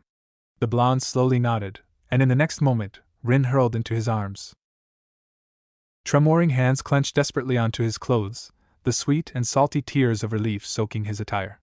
Naruto slowly raised his hands to give a reassuring hug to the quietly shaking Rin. She wasn't hysterical, only silently crying with one or two muffled sobs. I knew it, Rin whimpered into the soft fabric of his soaked and crumpled shirt. I've always known it. Nah, Naruto, Rin exhaled softly into the empty training ground. Her back was resting against one of the 3 thick training poles, and the named blonde leisurely laid on the soft grass with his folded arms below his head. His azure eyes were locked on the same toned sky and the soundlessly floating, puffy white clouds. Don't call me that outside. Someone might hear. You said no one's even good enough to sneak up on you besides Kakashi-kun. In my timeline.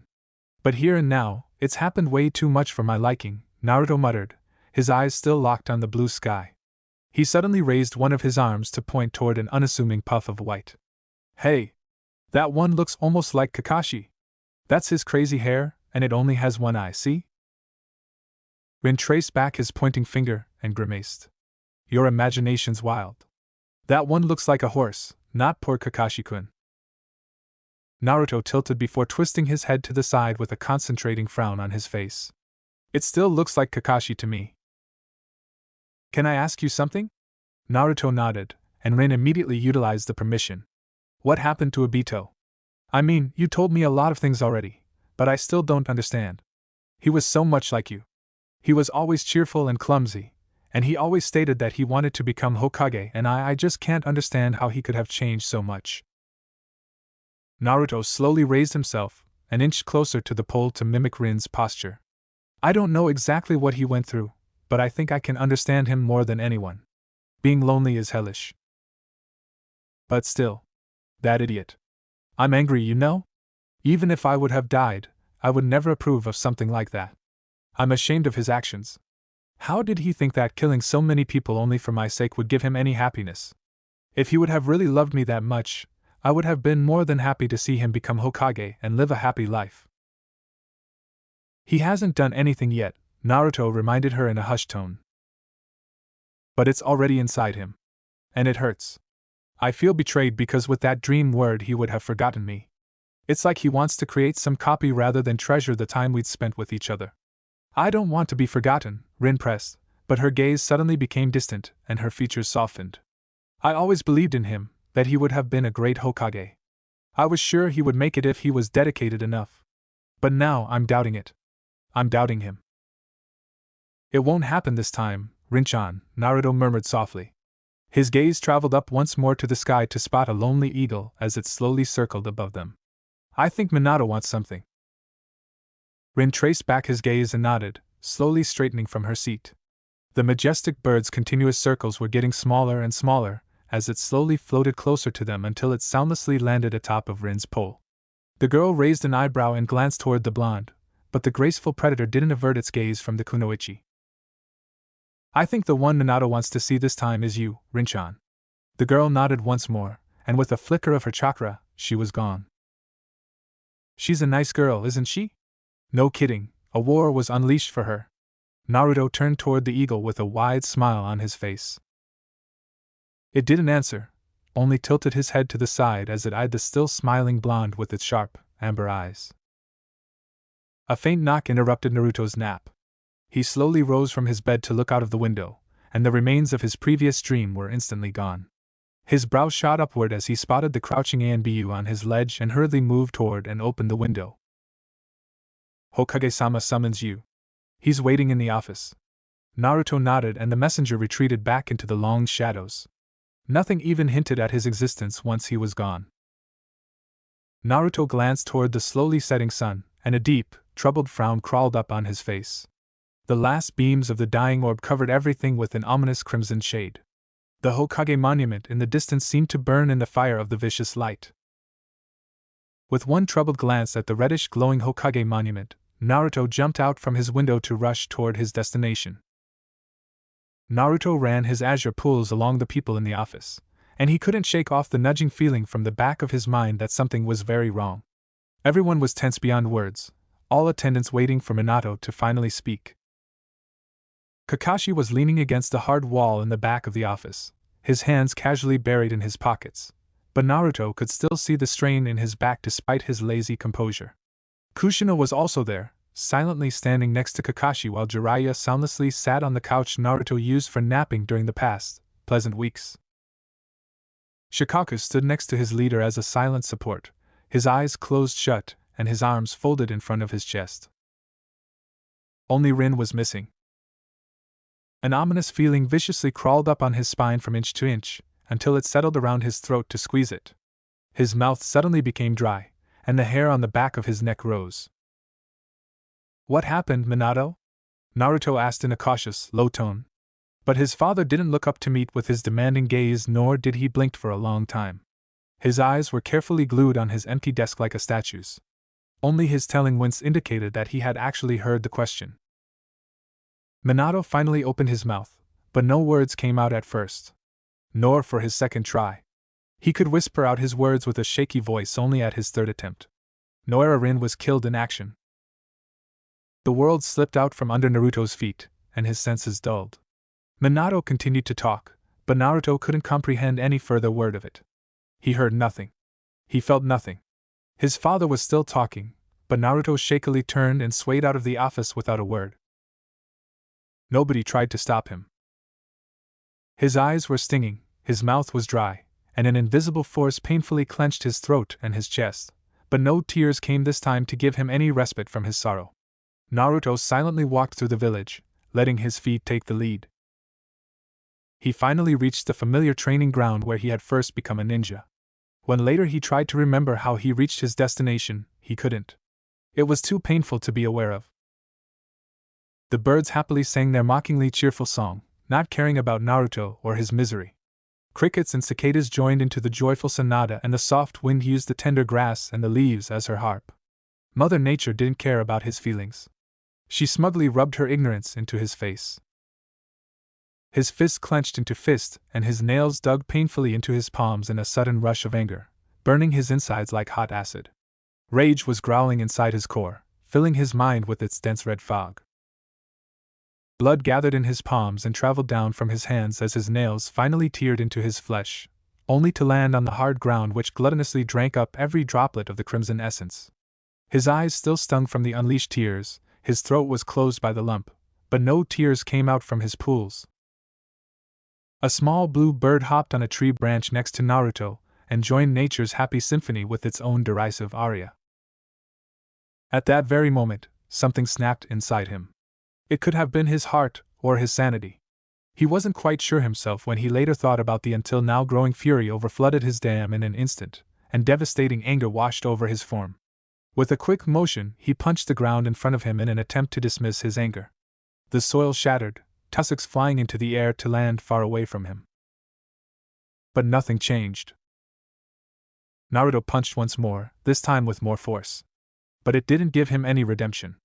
So he didn't stop. He kicked, screamed, and punched everything around him until his limbs and throat became sore and the knuckles of his hands raw and bloody. Powerful jutsu struck, and chakra whirled around him viciously during his rampage. He left nothing untouched. The edge of the thick woods were charred, the ground shattered, and the 3 thick poles lay on several faraway parts of the destroyed training field. He suddenly stopped as all power disappeared from his sore and strained limbs. Only his harsh, raspy breathing and his pounding heart echoed around him. But it didn't help him at all. His anger vanished and devastating emptiness took its place. Thankfully, though, the birds stopped singing their mockingly cheerful melody. Naruto's eyes traveled toward the far end of the training field where the memorial stones stood out from the destroyed landscape. He gradually turned and dragged himself until he finally reached the monument. Uzumaki Naruto silently stood in front of an obsidian stone. His sight was locked on the smooth surface. The sun playfully bounced on its shiny surface in the same insulting, happy way as the birds had sung previously. His blue orbs ran through the names already carved into the stone, then moved to the first empty part of the memorial that he knew would be filled with Rin's name. Naruto slowly sunk onto the hard soil. His teeth painfully clenched together while sorrow overwhelmed his mind. Kurama silently withdrew into the deepest part of his mind, his crimson orbs focused on something else, on a familiar entity that leisurely rested his back against a dead dacia tree once again, and cheerfully hummed a rhythm. The once green grass around him was withered and black. He did nothing, just sat there with a smug smile on his face as he hummed. A low growl echoed inside Naruto's mindscape as it bubbled out from Kurama's twisted lips in a vicious way. 2 hours later, when Kakashi got the courage to look for the blonde, he found Naruto on the same spot he had sunk. His eyes were locked on the memorial, hazed but not from the tears. They looked somewhere else. Somewhere far away. And Kakashi didn't disturb him. He instead sat down next to the blonde to lock his own teary eye on the memorial. His eye was soaked by his hidden tears, but the wet spot was evident on the soft fabric. They stayed like that for a long time, none of them daring to disturb the other's silent mourning. It could have been minutes, but it felt like never-ending hours for Naruto. And it had actually been hours since the sky was already ink black, and only the stars' faint glow gave any light to their silent form. Finally, Kakashi let out a choke sound, and it pushed Naruto out from his own small world. The slowly raised his arm and locked it around the trembling boy who was no older than 14. Eventually, Kakashi calmed down. Naruto slowly rose from his seat and raised his hand to his teammate. Kakashi watched the offered hand for a hesitant moment before he gradually accepted it and stood from his hunched seat. They walked side by side toward the Hokage mansion on the empty streets of the sleeping village. Kakashi, what happened to Rin? The boy didn't answer for a while, the question left hanging above their heads in a threatening way. Finally, Kakashi let out a soft exhale. We still don't know the details. She left for a C-ranked mission to Kusa to support a Chunin team as a medic on an escort mission. She snuck away from her camp during the night, and the team searched through the whole area for her in the morning. Kakashi didn't continue for a hesitant second, then finally braced himself. They found her body near the place where Obito had died. Naruto immediately froze in motion. How did she die? Naruto asked ruthlessly. His voice didn't falter this time. It was a demanding order. Kakashi also stopped. However, he didn't look up from the dirt road as he answered. His body was collected, but his voice uncontrollably trembled. She was stabbed by a missing nun. He confused her for someone else, an Inuzuka. He wanted vengeance on the clan for his dead wife. She had to die because an idiot thought she was someone else. She shouldn't have had to die this way. It was meaningless. Kakashi started to tremble once again. I should have been there. I promised Obito that I was going to protect her. You understand. His last wish for me was to protect her. He left her to me. And I failed. I failed once again. I couldn't save Obito, and I couldn't save Rin. You will also die. Sensei will also die. Everyone is going to keep dying around me. I failed, and I will fail again. Kakashi shoved Naruto to the side and sprinted away from the blonde to disappear into the chilly night. Naruto emotionlessly stared at the point between two houses where he last saw Kakashi. No, he said with a hollow voice. The one who failed everybody was me. Chapter 27. Fox in the Rain. Naruto. A vicious growl bubbled out from Naruto's sore throat as the only answer. Naruto, listen. Shut up, he spat into his empty room. He had finally retreated after Kakashi's outburst on the street, but he couldn't get rid of the booming voice inside his mind as Kurama continued to call for him. Eventually, he gave up, and when he next opened his azure pools, he was face to face with the beast itself. His crimson eyes warily observed the tense boy in front of him who refused to meet with his gaze. Naruto, listen to me. An odd sound rushed out from Naruto's throat in response. It was something between a snort, a pained sob, and a sarcastic laugh. He still locked his gaze on the soft grass in front of him, but soon, he slowly raised his head, and the ancient old Bijou couldn't restrain a flinch. His jailer's every emotion was unmercifully shoved at him at once when their piercing pools met. They were there, bare and naked. The sorrow, the disappointment, the betrayal, and finally, the doubt and distrust. The last time I listened to you, an innocent girl died because of my decision. Naruto spat out the words like they were the acid that had been burning his throat until then. What? Kurama's eyes suddenly widened as he comprehended Naruto's words. You think Rin died because of you? No. Naruto's expression suddenly hardened to ice-cold steel. His disdainful and accusing glare pierced through the fox's heart, but he didn't raise his voice. But it would have been better if Naruto started shouting because his cold tones sent a shiver down Kurama's spine. I think Rin died because of you. You were the one who told me to confess. She went to that place because I told her that Obito was still alive. She wouldn't even be there if you hadn't forced me to tell her everything. She died because of you. This is nonsense. Kurama raised his head as he boomed, his voice viciously echoing in the slowly darkening mindscape. You really want to blame someone? Blame Uchiha Madara. It was he who ignited the flames of war, he who made the great shinobi villages dance to his tune. Blaming you or Madara, it doesn't matter. Can't you see that everything is happening again? Kakashi was right. Everybody keeps on dying around me. First Rin, the next will be my parents, then Gigi, Niji, B, Tsunade Bachan, Gaara, and everyone else. I let my guard down, and look what happened. You can't save everybody. I have to. I promised that I'd break the circle of hatred. Look what it's done to Rin. She died because of some pointless vengeance. I have to do something to end this madness. They believed in me. All of them. Jiraiya, my father, and Nagato. They entrusted it to me. You're not a god. You can't shoulder everything on your own. I couldn't save Rin. All of this was for nothing. Obito will turn into Tobi. How could I prevent all those things if I wasn't even able to save Rin? I've failed. Naruto's voice suddenly became weak, and his anger was gone in a heartbeat. Look at what you've already achieved. You saved Gaara's mother and his sanity. You helped to integrate the Uchiha. You got rid of Orochimaru, saved Tenzo, and Danzo is out of town. The fates of the 5 great nations are now intertwined. The bond is thin and fragile, but it's still there. You still think we've done nothing? That's bullshit. No answer came from Naruto, his eyes fixed on the green grass at Kurama's paws. A chuckle echoed in the silence, and the demon fox immediately tensed his muscles as a new presence stepped into the light. An identical blonde teen leisurely walked closer and closer to his counterpart, his hands casually clasped behind his back. His silhouette was sharp, and his until now foggy picture looked as solid as Naruto's.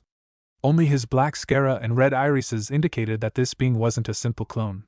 The newcomer slowly hovered around the blonde until it finally settled down next to Naruto and leaned onto his shoulder with his elbow.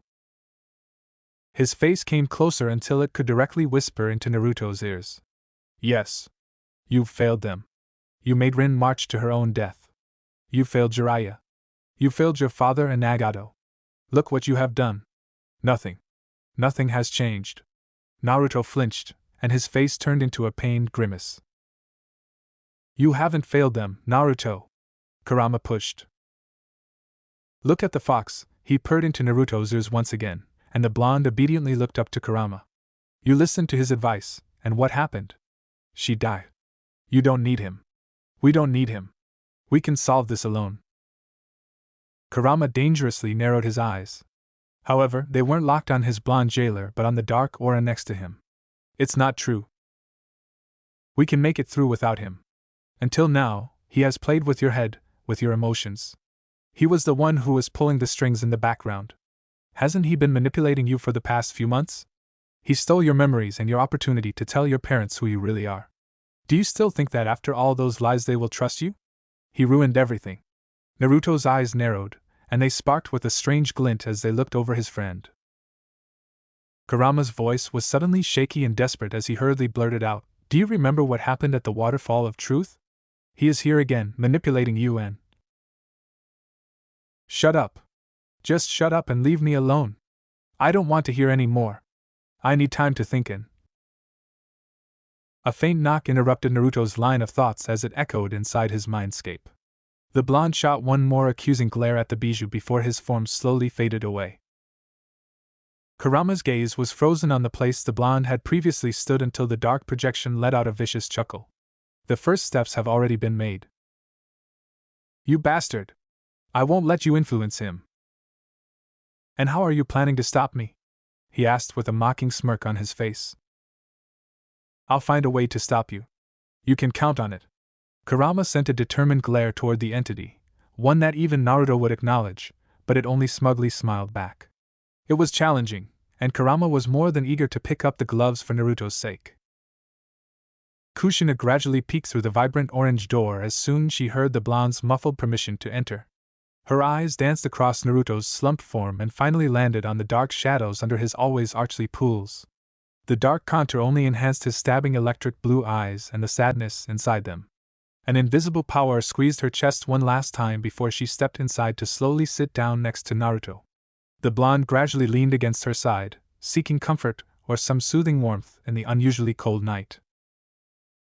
She silently supported the time traveler for what felt like an eternity, not wanting to disturb him. Her hand traveled up on his spine gently to wrap it over his slumped shoulder, and Naruto bedded himself in the offered comfort almost immediately. "It hurts," Naruto whispered. She gently removed the blonde's aid, letting his golden locks shroud his tightly shut eyes and shadow his misery. It was useless anyway. Her fingers tenderly brushed and stroked his hair away from his sight, and placed a soft kiss on the blonde's forehead. "I know," Kushina murmured. The small, warm contact burned Naruto's cold skin, but he didn't move.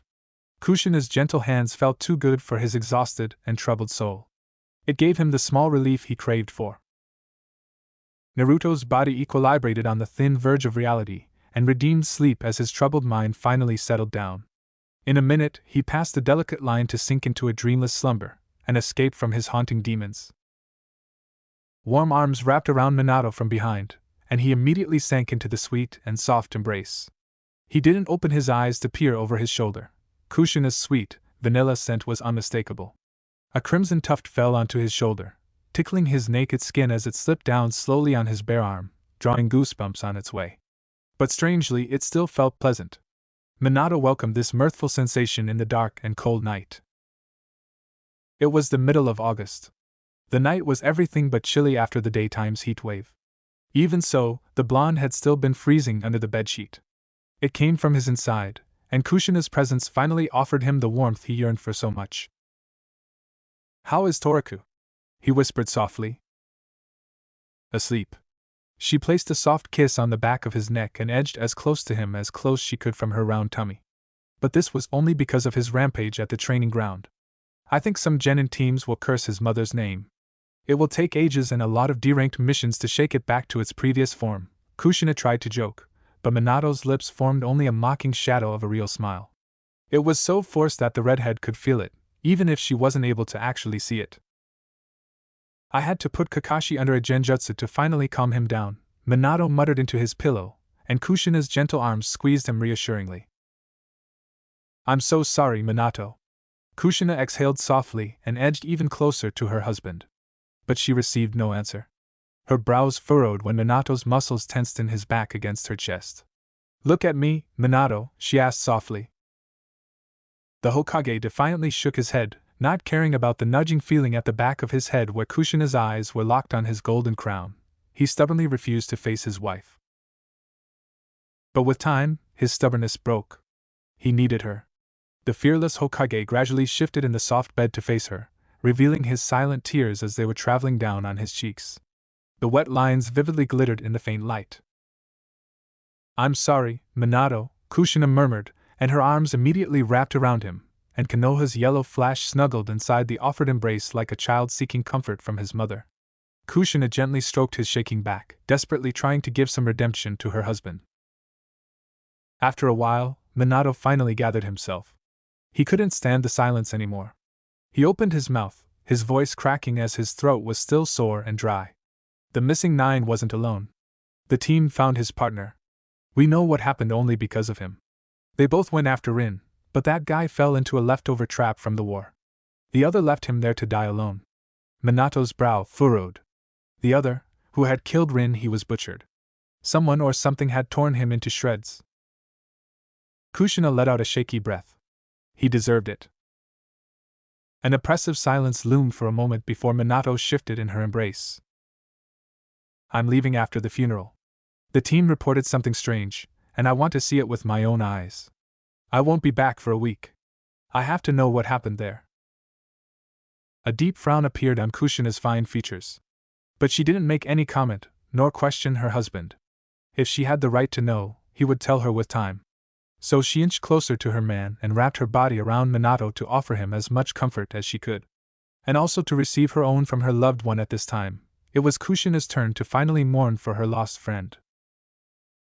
It was a better day for a wedding than a funeral. The summer's hot wave was unmerciful and ignorant about the sad event. The hot beams happily danced on the people's black dress who gathered to say their final farewell. The ceremony was short and moderate like every shinobi's. There was no need for a big ado. Her picture gently smiled from the black frame at the people who came to remember her. There were no big piles of flowers, nor fancy bouquets. The people were silent as they paid their tribute to their fallen comrade. When the ceremony finally ended, the rest of the closest friends gathered inside the Hokage mansion. Soon, they also dropped out. Only Kushina, Minato, and the remaining members of her previous team were left behind. They silently sipped their drinks around the dining table, occasionally one of them disturbing the stillness with one or two stories about the girl whose name was Rin Noira. The promising medic, the reliable teammate, the talented kunoichi, and the kind person she was. Jiraiya was the first to leave the small group, and gradually, both Minato and Kushina retreated to clean up the remains of the burial feast. Naruto had been clinging to the same cup of lukewarm sake the Toad Sage had shoved into his hands during the first toast. Two exhausted eyes drifted toward his withdrawn future sensei. Kakashi hadn't said a single word since his outburst. From what he had heard from Minato, Kushina dragged him from his apartment and shoved him into one of the guest rooms. No one should have been alone in a time like this. Never. The young teen, no older than 14, looked at least a decade older to Naruto. And he seemed definitely broken.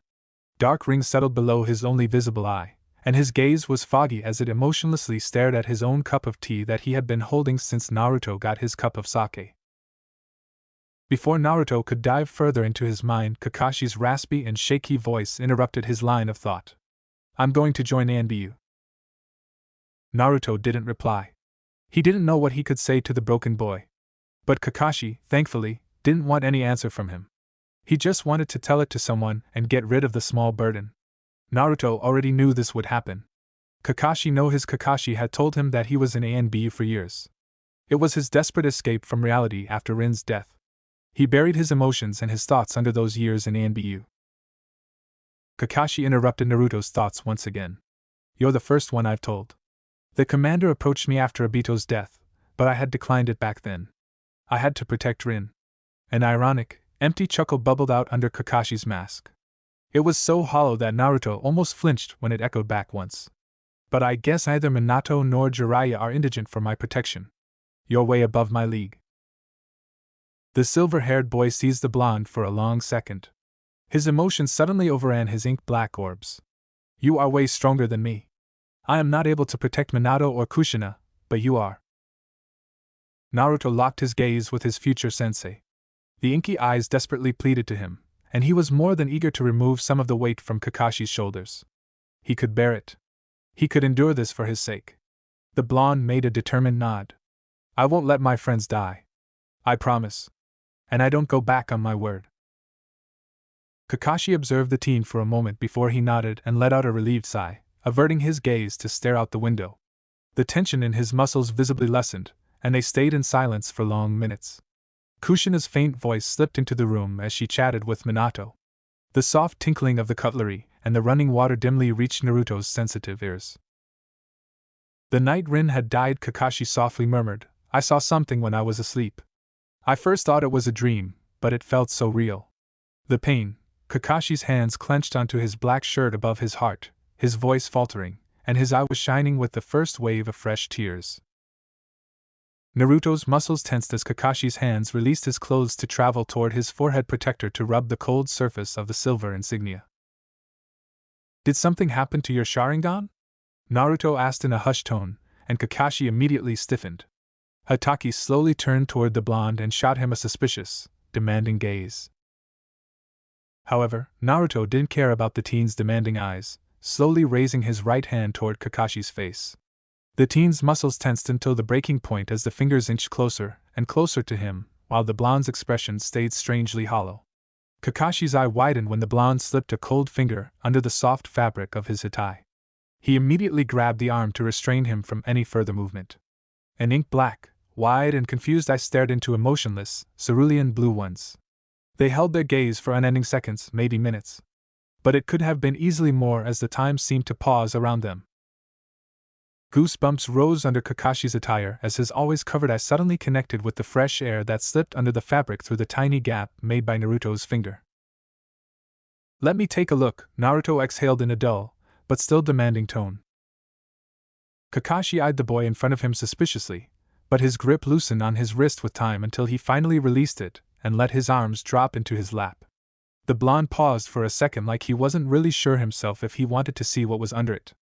But his gaze hardened, and he gradually pushed the forehead protector up to reveal a closed eye. The scar was still pink despite the medical treatment and the long time it had to heal. It would still take months until the scar would whiten and years more for it to not stand out viciously from his skin. But it would never fade perfectly. Kakashi had to face the ever-present reminder of Obito's death every time he looked into a mirror without his forehead protector. A cold shiver crawled up on Kakashi's spine as the summer's hot air suddenly felt chilly against his exposed skin. "Open it," Naruto said with a low, commanding voice. This time, Kakashi obeyed without hesitation. His eyelids slowly parted, revealing an all-too-familiar pattern. A lonely tear ran down from Kakashi's revealed eye. Maybe it was because of his previous thoughts, or maybe it was only because the air irritated it. A vicious crimson iris greeted Naruto as he traced back the thin, wet line on Kakashi's face. 3 stretched, ink-black triangles stood out from the ruby background, and Naruto couldn't shake off the feeling that, despite the fact that they were motionless, his eyes slowly whirled like a pinwheel in a child's innocent hands. A memory flashed inside his mind, that last stabbing glare Obito had given him before he died.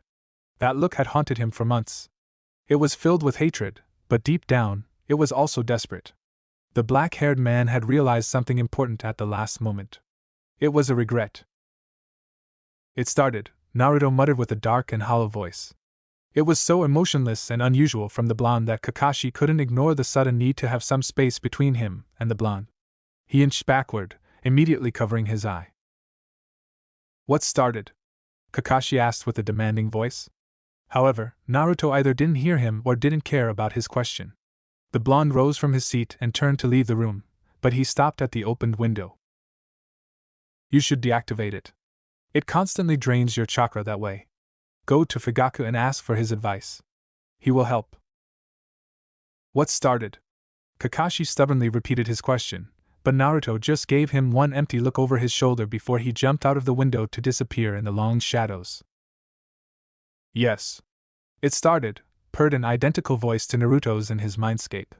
However, instead of the blonde's sunny voice, it was dark. A copy of the blonde emerged from the tree to lean against a hollow osier tree. His footsteps creaked on the withered grass and the dead leaves that had fallen from the once sound and majestic plant. It still struggled for its life, but it was on the verge of dying. A threatening snarl stabbed through the floor where Kurama paced up and down like a real fox would do behind the bars of a cage. But it didn't concern Naruto's dark copy. He flung his head backward and let out a booming laugh.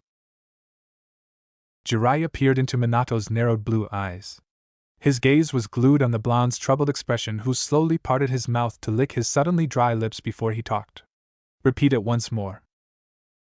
If Jiraiya wasn't equally troubled, he would feel annoyed. But he was also just as confused as his student. "I planted a spy in the rain just as you wished. It was hard for her to sneak inside, and it took her a damn lot of time to infiltrate the village and blend into the community. She ran a small hotel in the capital."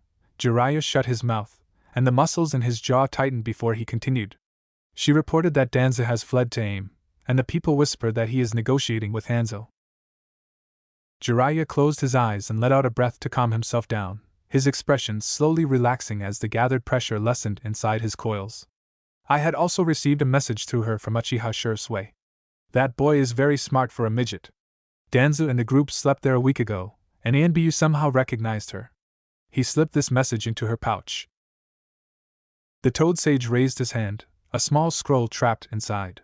"With the anticipation of your consent, I decoded it myself. Danza has sided with Hanzo the Salamander, and they will meet with a slowly growing organization next Friday at 11 near Amigakure no Sato. Shursui didn't know the exact location, only the time. He will send us further information after the meeting is done. A bunch of kids have stood up against Hanzo, but they're slowly becoming a pain for the Salamander, so he decided to get rid of them. They call themselves Akatsuki. And Danza seems to think he will gain an ally for his plans.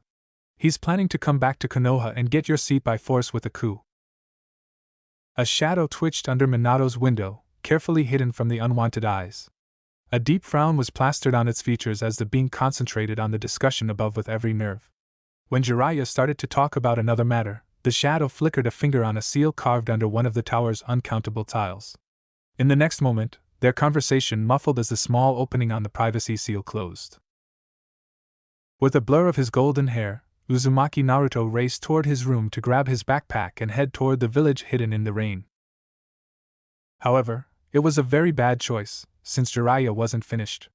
He just paused, letting his eyes observe his student a little more before he braced himself and cleared his throat. There's something more. My spy in Kusa spotted an Uchiha.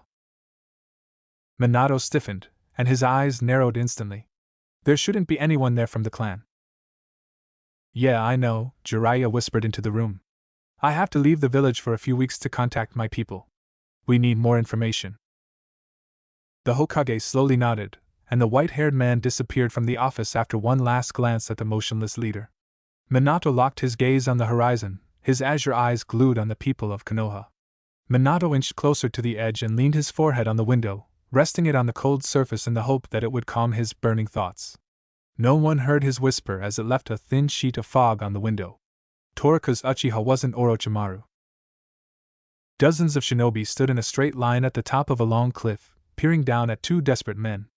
A small group was dressed in Konoha's AMBU gear while the rest were wearing the attire of a different village. A Hittite shone in the dim cloudlight with 4 engraved lines, the stylized symbol of the never-ending rain of the area. An eternally cold rain poured on their already soaked clothes, flowing between the layers until it finally reached their bones. Each of them tensed their muscles, ready to attack while the rain flowed immortally from the thick, gray clouds which shrouded the azure blue sky. Nothing could be heard in the landscape, only the dripping rain, the accelerating heartbeats, and the raspy breathing from the bottom of the canyon. A blue-haired woman sucked in a breath as a man violently tossed her, and a kunai closed the distance between him and her neck. It threateningly drew a thin red line as it nicked her soft skin. A deep voice boomed into the silence, and it clearly echoed inside the canyon, not muffled by the thing he wore. His lower face was mostly obscured by a helmet-like respirator. Yahiko, as the leader of this gang, you will die here today. If you don't, this girl will get it. With a quick nod, a kunai flew toward the 2 men inside the canyon to pierce the soft mud in front of a thin man. You with the red hair. Use this to kill him. If you do, I'll let this girl free. Hanzo shook Konan once more to give weight to his previous words, not caring that the kunai was still close to the girl's throat. Don't, Nagato. Don't worry about me. You two get out of here. The kunoichi desperately shot out from the iron grip. Her eyes pleaded to every kamion and above earth in the hope that he would obey. But deep down, she had already known that no such help would come to her. Muscles tensed until the breaking point in the shadows of a cliff.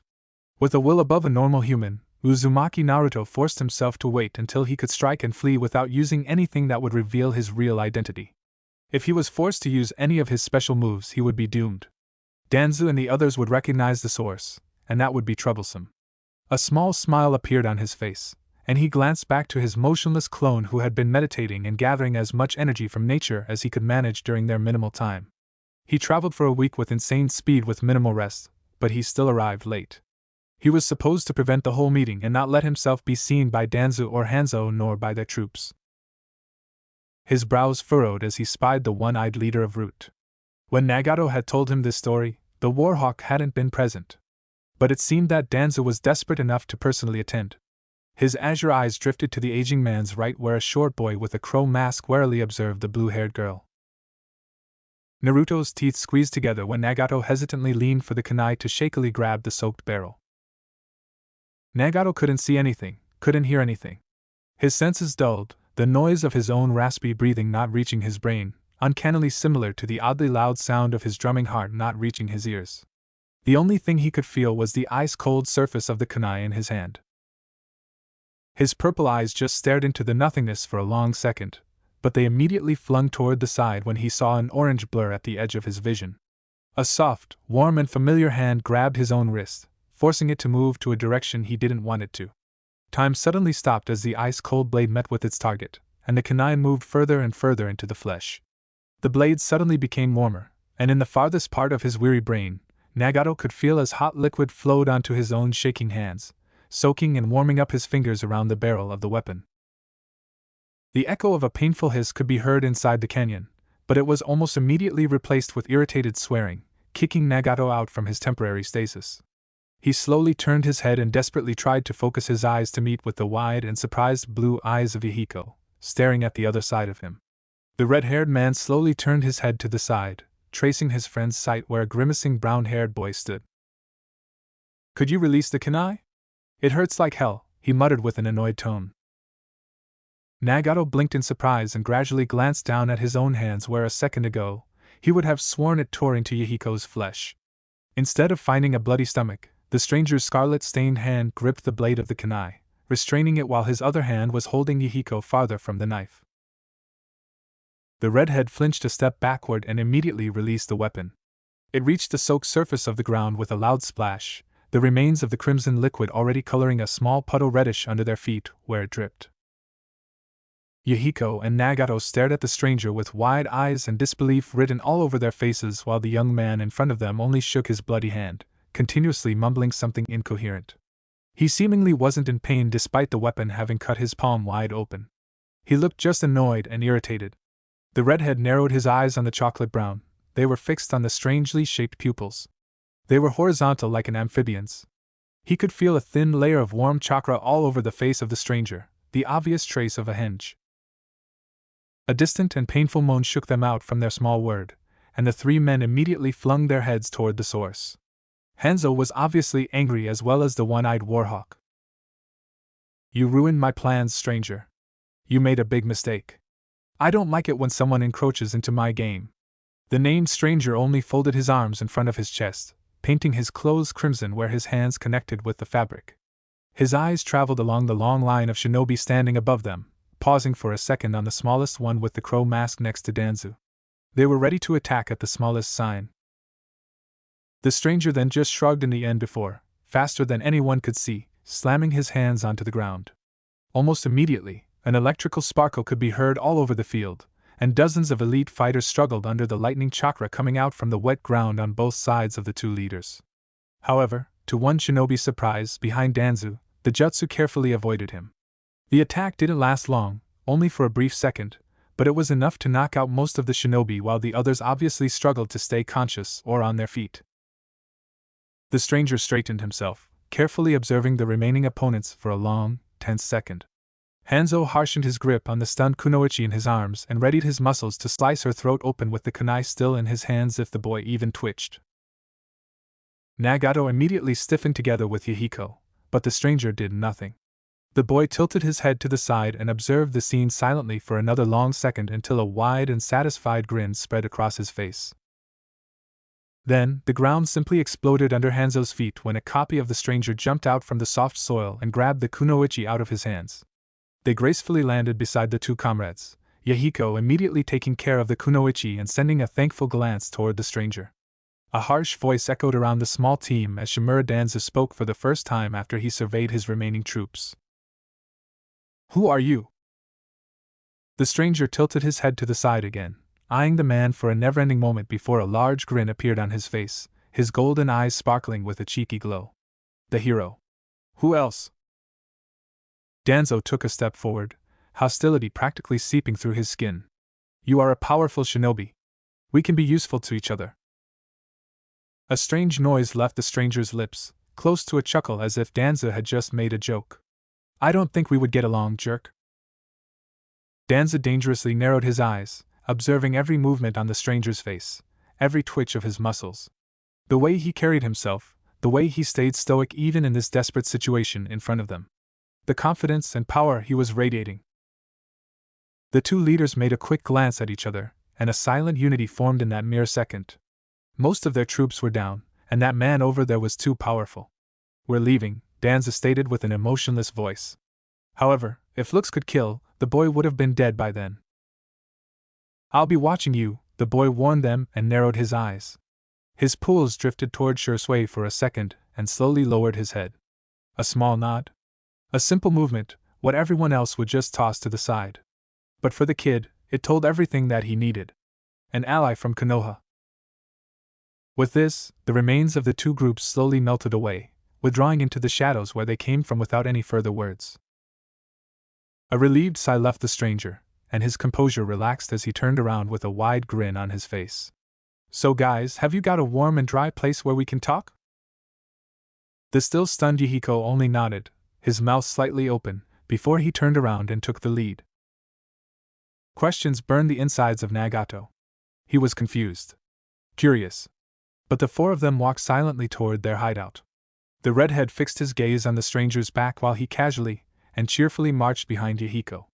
Conan slowly opened her mouth to finally break the silence, but without turning around, the stranger simply raised his hand and shook his head. A little bit later, the kunoichi's mouth fell open, and she shared a confused glance with Nagato. The small team walked for another half hour in complete silence, each of them buried inside their own thoughts while the stranger just crooned something cheerfully until they finally reached their hideout carved into the hard stone of a canyon. Suspicious glances followed them as the group passed several curious shinobi and finally settled down into a bigger chamber. The blonde stranger had taken a look around and took out a small paper tag from his pouch. When he channeled a small amount of chakra into the piece of paper, all of them felt like they were submerged underwater. The noises behind the wooden door became numb, and the air ruffled oddly around them. The stranger settled down on one of the chairs. Then, his eyes turned toward Yahiko. An odd curiosity sparkled in his eyes while his golden orbs observed him carefully from head to toe. "You can ask now." It was the orange-haired leader who asked the question that had been hovering around everyone's mind. "Who are you?" The stranger made a wondering face before it moved to several other expressions, ranging from annoyed and passive, sullen, and ending in surrender. It was like he was having a silent conversation, or most likely a vehement argument, with someone. And he had lost it. In the end, he just shrugged. "I had to help you to prevent a chain of events which should never be happening, and my name is Naruto." Nagato narrowed his eyes, observing the boy in front of him with a mix of curiosity and suspicion. It was the same odd name from Jiraiya's book. It was strange how he said it. It wasn't just a simple introduction. It sounded like he was offering much more with revealing his name than that. An offering of trust.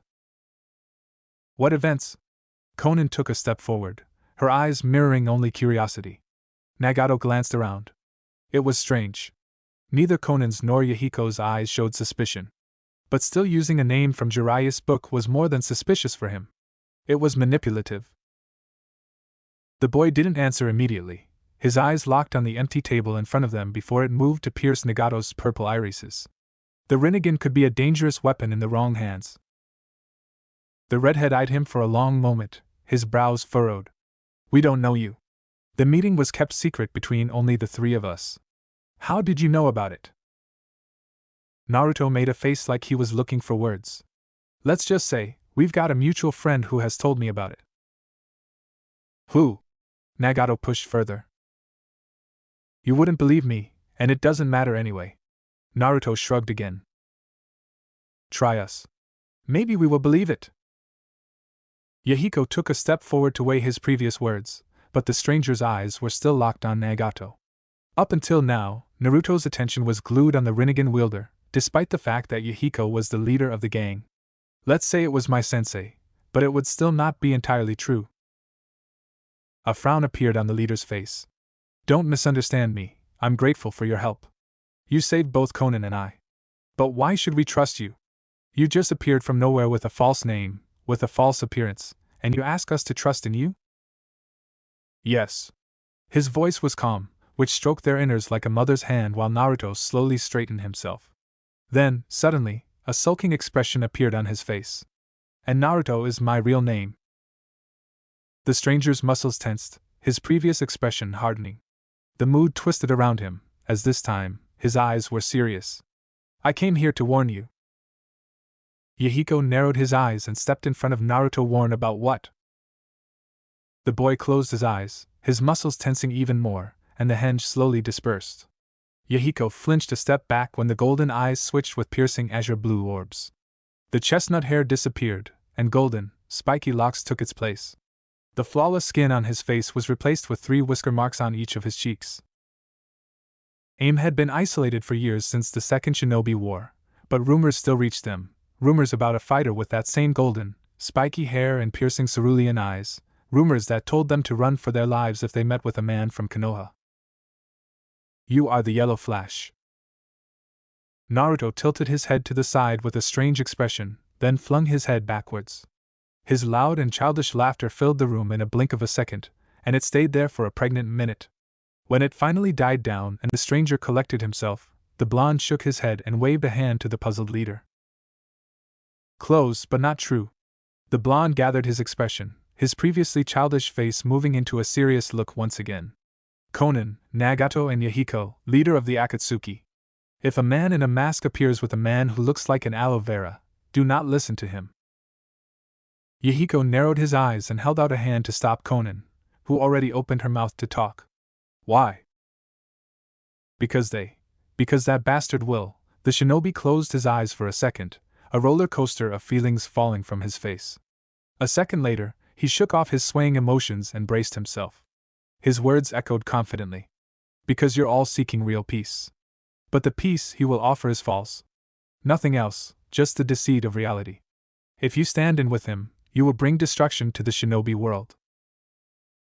Oppressive silence fell onto the room by the heavy words. Tension gathered around them, thick and sticky with the promise that if someone tried, the pressure could be palpated with their bare hands. You were talking about Uchiha Madara, Yahiko stated calmly, his voice knifing through the previous silence. Naruto immediately froze, and the blood ran out of his face. In the next second, anger rose inside his chest, bubbling and eating away his mind like acid. Azure blue eyes suddenly glowed in a brilliant crimson color, while chakra flames started to flicker on his trembling shoulders, flipping from gold to orange from time to time. His voice boomed inside the room, leaving an odd aura where it connected with the walls to echo back a millisecond later. He is here? He pressed the words out through gritted teeth. Yahiko tilted his head to the side, observing the boy in front of them. He could feel distantly as Konan's body started to tremble with the rhythm of the flipping chakra flames, but she still inched closer to him to position herself between him and the unknown force. Nagato also tensed, ready to attack and defend them if he had to. The leader narrowed his eyes and forced his voice to sound as calm as possible in the strain around them. But he left. Naruto growled, and the golden flames slowly started to fade away from his frame. A heavy breath left his mouth. Yahiko narrowed his eyes until they were only slits. That sheer power which appeared just then was unbelievable. It was warm like a sunny day during summer that he had experienced only once in his life when he was just a boy, heartwarming like the sunbeams he had yearned to experience once again in his homeland. But he was also sure of one thing now: if he had wanted them dead, they already would have been. The leader made his decision. He was here a week ago, talked to us about joining our forces, but I refused. Did he say anything about when he'd be coming back? Naruto's voice was strained. Yahiko didn't answer, just watched their new companion for a silent moment before he shook his head. No. The stranger's shoulders slumped. He told me that, three heads flung in Nagato's direction, causing the man to flinch back in surprise before he resumed. He told me he'd be waiting for me every day at the same time in the same place. He was really there every day for the next 4 days. But 3 days ago, he told me that he'd be back at the end of October. Naruto closed his eyes while covering them with his trembling hand, his anxiety almost seeping from his pores. He desperately shook his head, muttering something under his breath. Then, his head snapped to the side as his harsh voice broke the silence. I know, Kurama. Don't lecture me.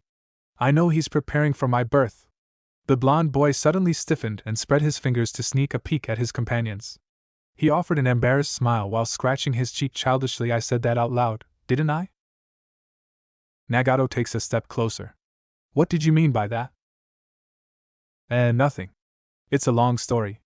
Maybe one day I'll tell you everything. Really. Naruto let out a sigh and ran his hand through his golden locks. He was obviously tired and troubled. I'm sorry. I have to go now.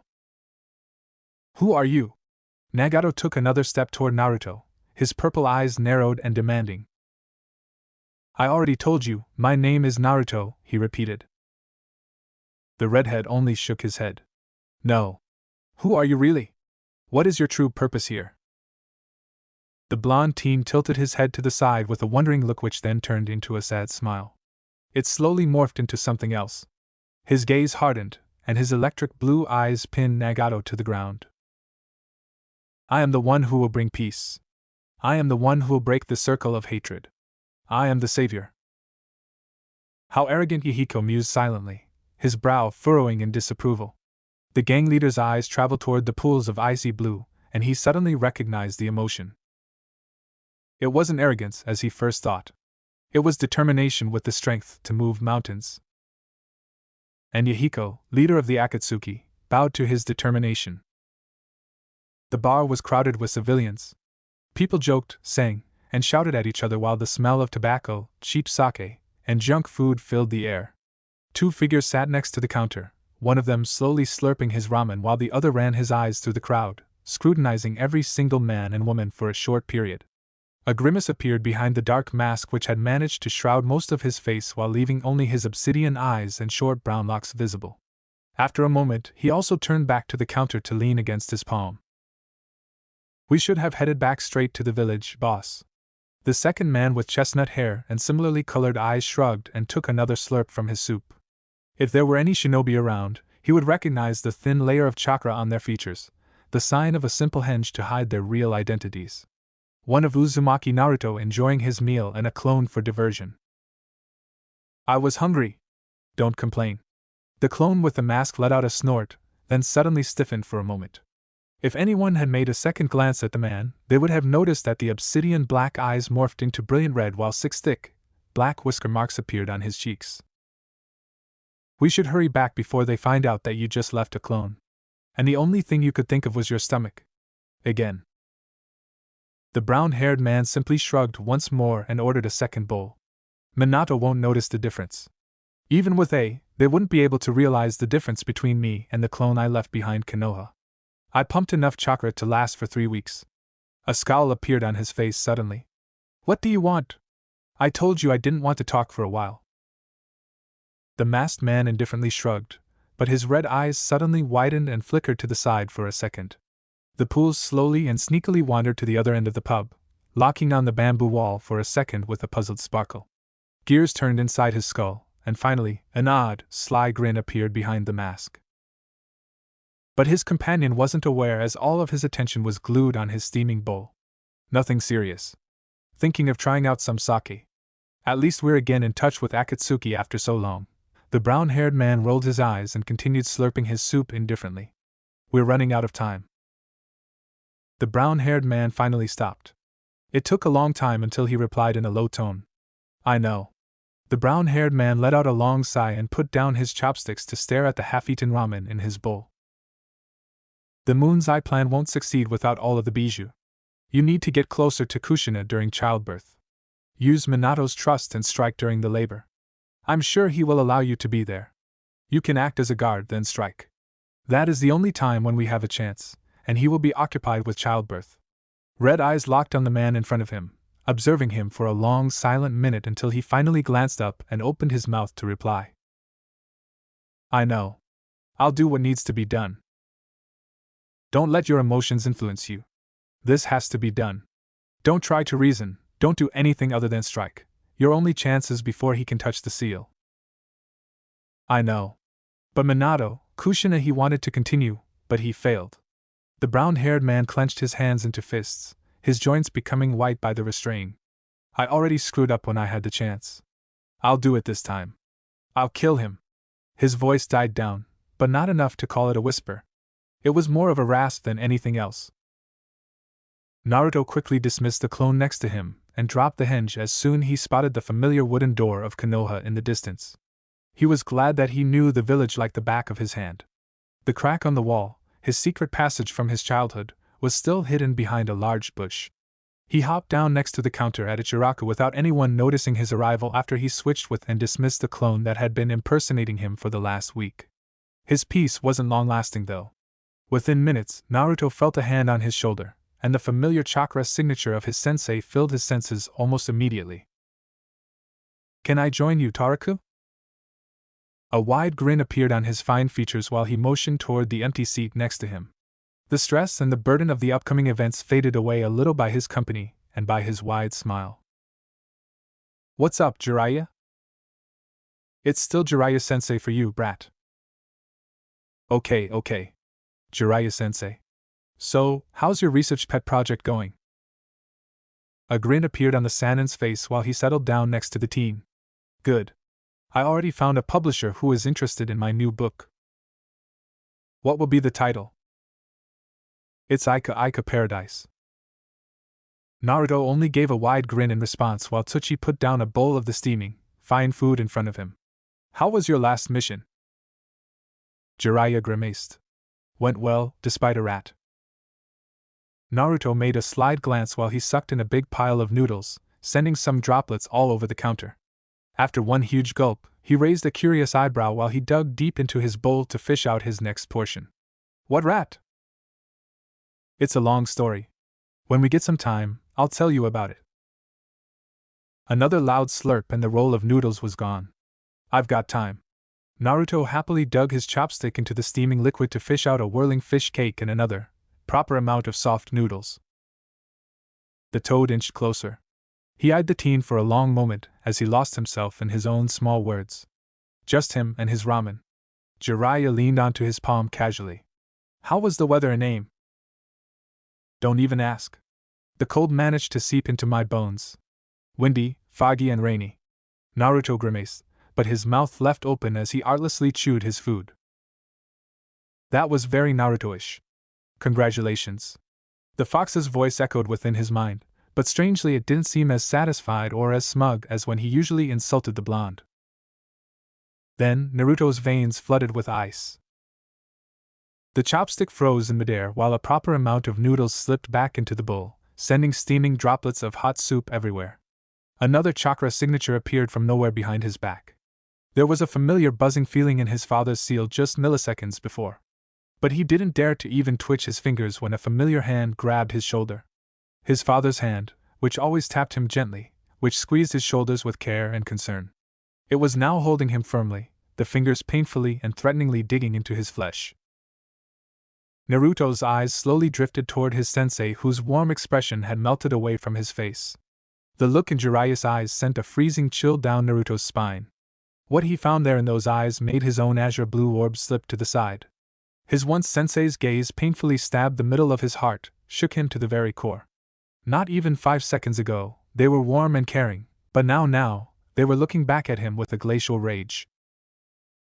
He heard a soft ruffle as his father leaned close and blonde locks brushed against blonde locks. A second later, he could feel the man's breath on his earlobe before his hissing voice spoke accusingly. The game is over, boy. If you resist, I will kill you with my own hands. Understood? The hair on his neck immediately started to stretch toward the sky as a shiver crawled up his spine. A small, almost unnoticeable nod left Naruto's body while his mind struggled behind two instincts which had been carved deep into every human's core. His mind struggled between the instincts to attack or flee, but in his state, he couldn't decide. In the end, time gave him the answer. He felt a sharp pain where his neck connected with his skull, and he embraced the rush of darkness like an old friend to flee from the situation. We are running out of time. A shadow twitched in a corner, shrouded by a thick bamboo wall. A man in the middle of his 40s flung his wide and horrified gaze toward his shoulder where a tiny green toad was hiding beneath his long white locks. His muscles tensed to the point it hurt, and his hands clenched into fists, his knuckles whitened from the strain. Inhuman anger rose from his core. The last shreds of his self-control were just barely restraining him from the bloody rampage he so desperately wanted. Disappointment rose above his rage, disappointment in himself, about his own judgment, about his own observation skills. The small green toad had opened its mouth one more time, human voices coming from it. A voice which he had known for almost a year, the voice of a man who he trusted so much he handed over his own life into his hands. There was a long hesitant pause before Jiraiya heard the almost inaudible reply. I know. Jiraiya's blood froze. The Moon's Eye plan won't succeed without all of the bijou. You need to get closer to Kushina during childbirth. Use Minato's trust and strike during the labor. I'm sure he will allow you to be there. You can act as a guard, then strike. That is the only time when we have a chance, and he will be occupied with childbirth. Another pause. I know. I'll do what needs to be done. Don't let your emotions influence you. This has to be done. Don't try to reason, don't do anything other than strike. Your only chance is before he can touch the seal. I know. Minato, Kushina, there was a choking sound. I already screwed up when I had the chance. I'll do it this time. I'll kill him. The voice died down until it was just the ghost of a whisper. Jiraiya's teeth clenched together with such force that they threatened to crack. How could he have been so naive? So blind? How could he have misjudged this boy so direly? He would bring a new chance for a prophecy. Yeah. A new chance that the prophecy would never be fulfilled with the death of Minato. The Toad Sage's muscles started to tremble, worry successfully masking his still rising fury that filled his chest. He slowly moved his head to the side and snuck a peek between the lines of the bamboo fence toward the two men at the counter who he bumped into half an hour ago accidentally. He almost missed them.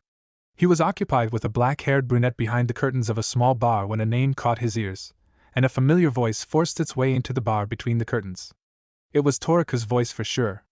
The same tone, the same reactions, the same words he was so familiar with. First, he was curious. Why was the blonde boy here? Jiraiya had thought he was assigned on a mission by Minato. But when he spotted the boy wearing an almost perfectly masked henge while walking together with a stranger, he started to have doubts. Stealth and spying were his specialty, so he followed them into the bar and sent a small toad to hide in the shadows of the counter so that he could eavesdrop from a safe distance. What he had heard squeezed his chest painfully. Toriku sought the deaths of Minato and Kushina. After a year since he had shown up. Why? Why didn't he show his real intentions during that period? Why didn't he strike then? He had gotten countless opportunities to kill them over the years, but he didn't. None of it made any sense. Jiraiya narrowed his eyes. They talked about Akatsuki, the same organization he had just received information about from his spy in America. They were a growing group, or most likely a gang, who were fighting against Hanzo. They wanted peace, an end to their nation's suffering. Jiraiya shut his eyes and squeezed his hands into fists while his mind raced through the overheard conversation once more. The Moon's Eye plan won't succeed without all of the bijou. Then the answer revealed itself so ruthlessly that he couldn't help but flinch. The birth the seal, oh my god. They want the... With this one last thought, the Toad Sage disappeared from the small pub to head back to his village with speed enough to rival the yellow flash. When Naruto woke, he found himself once again in the empty room with the two-sided mirror. He was secured to the same chair with the same leather shackles, and he could spot several paralysis seals on various, not to mention important, parts of his body. He tried to move, but he couldn't feel his limbs. It was like they weren't even there. Even his innards were numbing as the suppression seals burned around his torso. He could barely feel his once bottomless power, but the small amount he could still sense restlessly whirled inside him like it couldn't find its proper place in his coils. In his desperation, he considered reaching out for Senjutsu or for Kurama's chakra, but he dismissed the idea in an instant. He didn't intend to do so. At least, not in the near future. He didn't put any effort to pay attention to his surroundings, nor to the room on the other side of the mirror. They would come soon anyway. He could sense his father's and Jiraiya's faint chakra signatures, while Minato's dim scent also lingered in the air around him. Naruto stayed motionless for the next minutes in total silence. However, it could have easily been hours for all he knew. His sense of time was dulled by the numerous seals on his body. His head flung freely onto his chest, his mind surprisingly empty. He was waiting for something to happen or for somebody to show up and start to question him. Finally, he slowly raised his head a little and sneaked a peek between his blonde locks. He spotted a smaller, metal rolling shelf in the corner, similar to one that people would use to serve food. But Naruto doubted there were snacks under the brown sackcloth. He spotted several, ominous dark brown spots at the corner of the fabric, and a cold shiver ran up on his spine to raise the hair on his arms and the back of his neck. He let his head fall back onto his chest and forced down the sudden lump in his throat. He didn't feel weary. He simply felt dead and betrayed. He had counted on the fact that this would happen with time, of course, but he thought Minato would first try to speak with him before he made a drastic step like this. And not to mention that he was so curious as to how on earth they know he was in AIM. He wasn't even angry at himself. It was still so shocking to him. It was a silly slip. Something only he would do. How could he have answered that question so casually? He didn't even notice the suspicious question. It was so natural.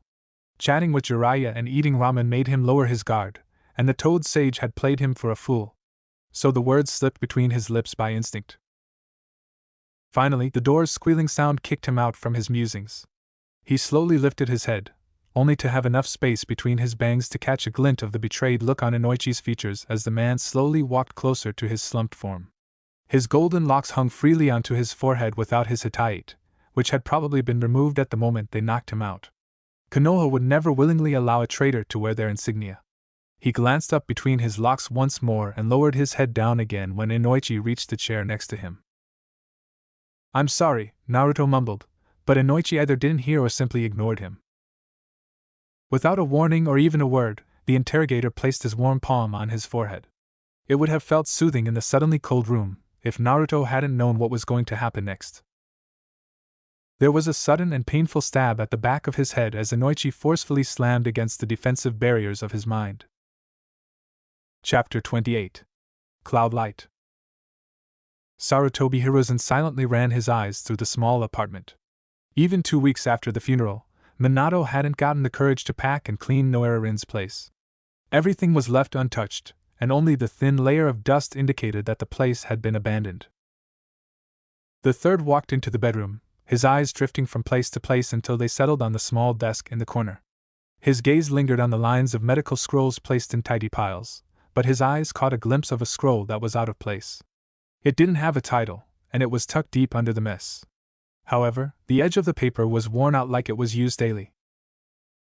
He carefully slipped it out from under the rest and immediately unrolled it. It was a general storage scroll. He had arrived back from his training trip just in time to attend the funeral. However, he wasn't close to the girl, but as a once Hokage, he felt that it was his duty to attend, just like with the loss of every single shinobi during his reign. So, how did he find himself inside the locked apartment of a dead comrade? He was driven by his curiosity. His wife did tell him that the girl was looking for an audience before her death. But he pushed it aside in favor of other topics until now. But the nudging feeling never stopped. The girl wanted to tell him something important, especially if she hadn't turned to Minato nor Jiraiya. Sarutobi furrowed his brow and channeled some chakra into the closing seal. It wasn't a fancy design, just a regular one you could have bought at every single shinobi shop if you had the money for it. The seal immediately obeyed, releasing its contents in an instant. The small puff of smoke cleared, revealing a lonely sheet of paper as its only content. It was just plain notepaper, the edge jagged as it was torn out from a notebook. But the third immediately recognized the tidy handwriting. The perfect strokes, the unswerving lines he had supervised his late student for years until he reached that level.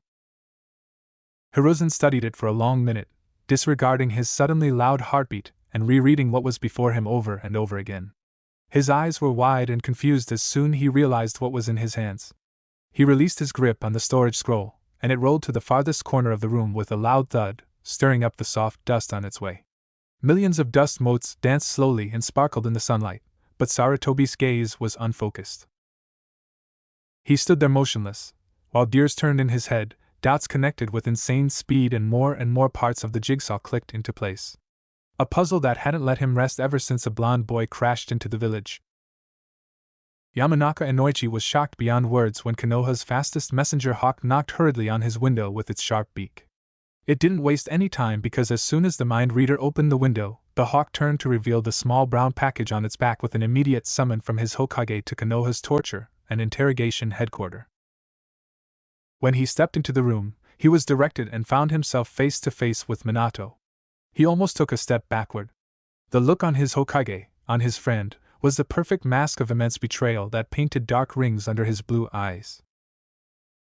Inoichi gradually looked to the other occupants of the room when he finally gathered enough willpower to tear his gaze away from Minato's tortured face. Jiraiya looked equally broken, weary, disappointed and betrayed beyond words. He could think of only one common thing which could trigger something like this from all of them.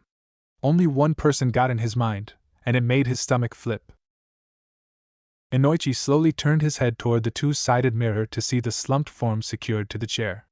The familiar mop of untidy blonde hair shrouded the captive's face, but he knew very well that he would find azure eyes and whisker-marked cheeks under the golden mass.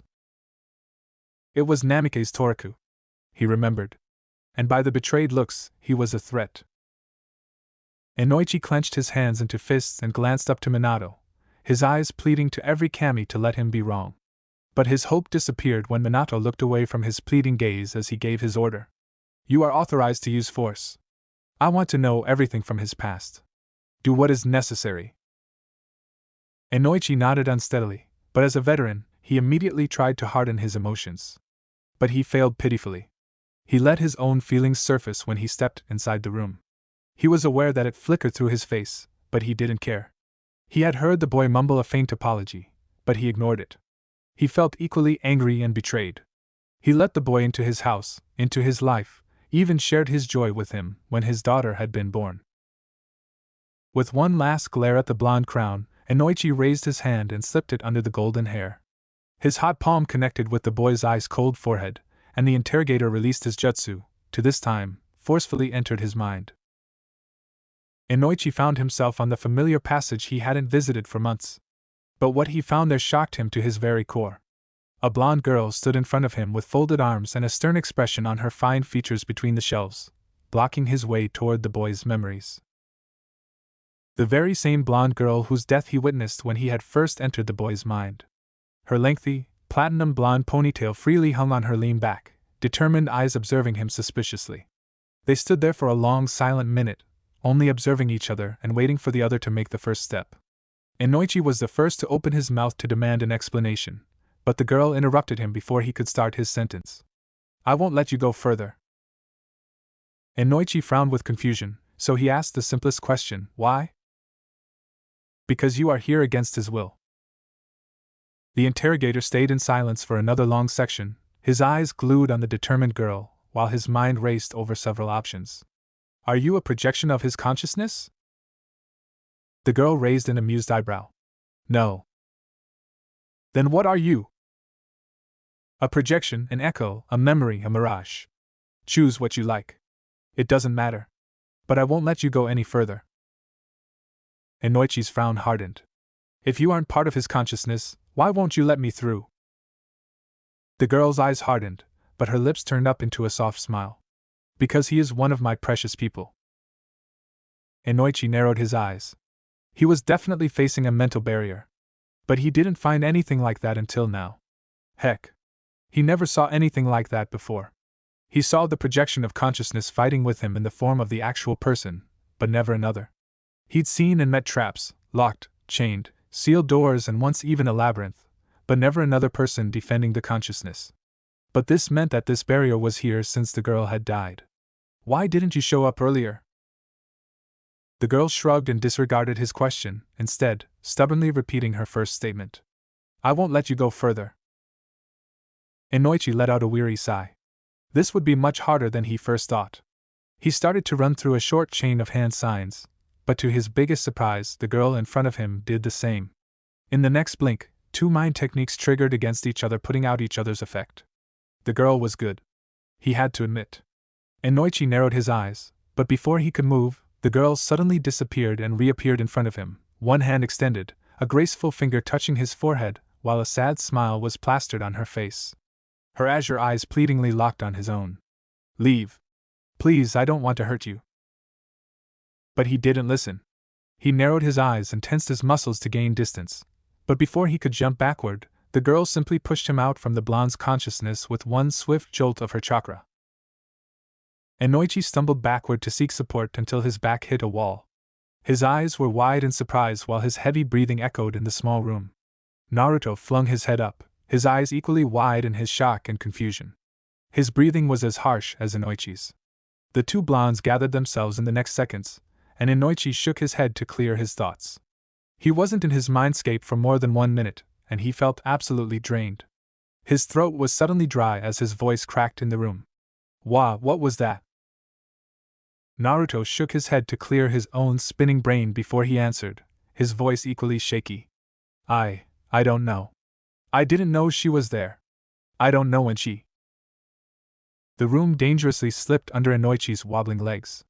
The mind reader rushed out from the room just in time to avoid an embarrassing moment in front of a captive. When he shut the door behind him, he immediately leaned to the opposite wall of the passage to seek support so he could calm down his waving stomach and spinning brain. A small droplet of cold sweat traveled down from his forehead to land on the floor with an unnaturally loud splash. Inoichi knew those symptoms too well, but he never felt them himself. It was the after effect of a powerful mind jutsu. He shook his head once again, braced himself, and dragged himself inside the other room as the disturbing sensation died down to a manageable level. He met 3 pairs of concerned eyes. The lead interrogator Kawamakoto also joined their ranks, waiting for his own turn.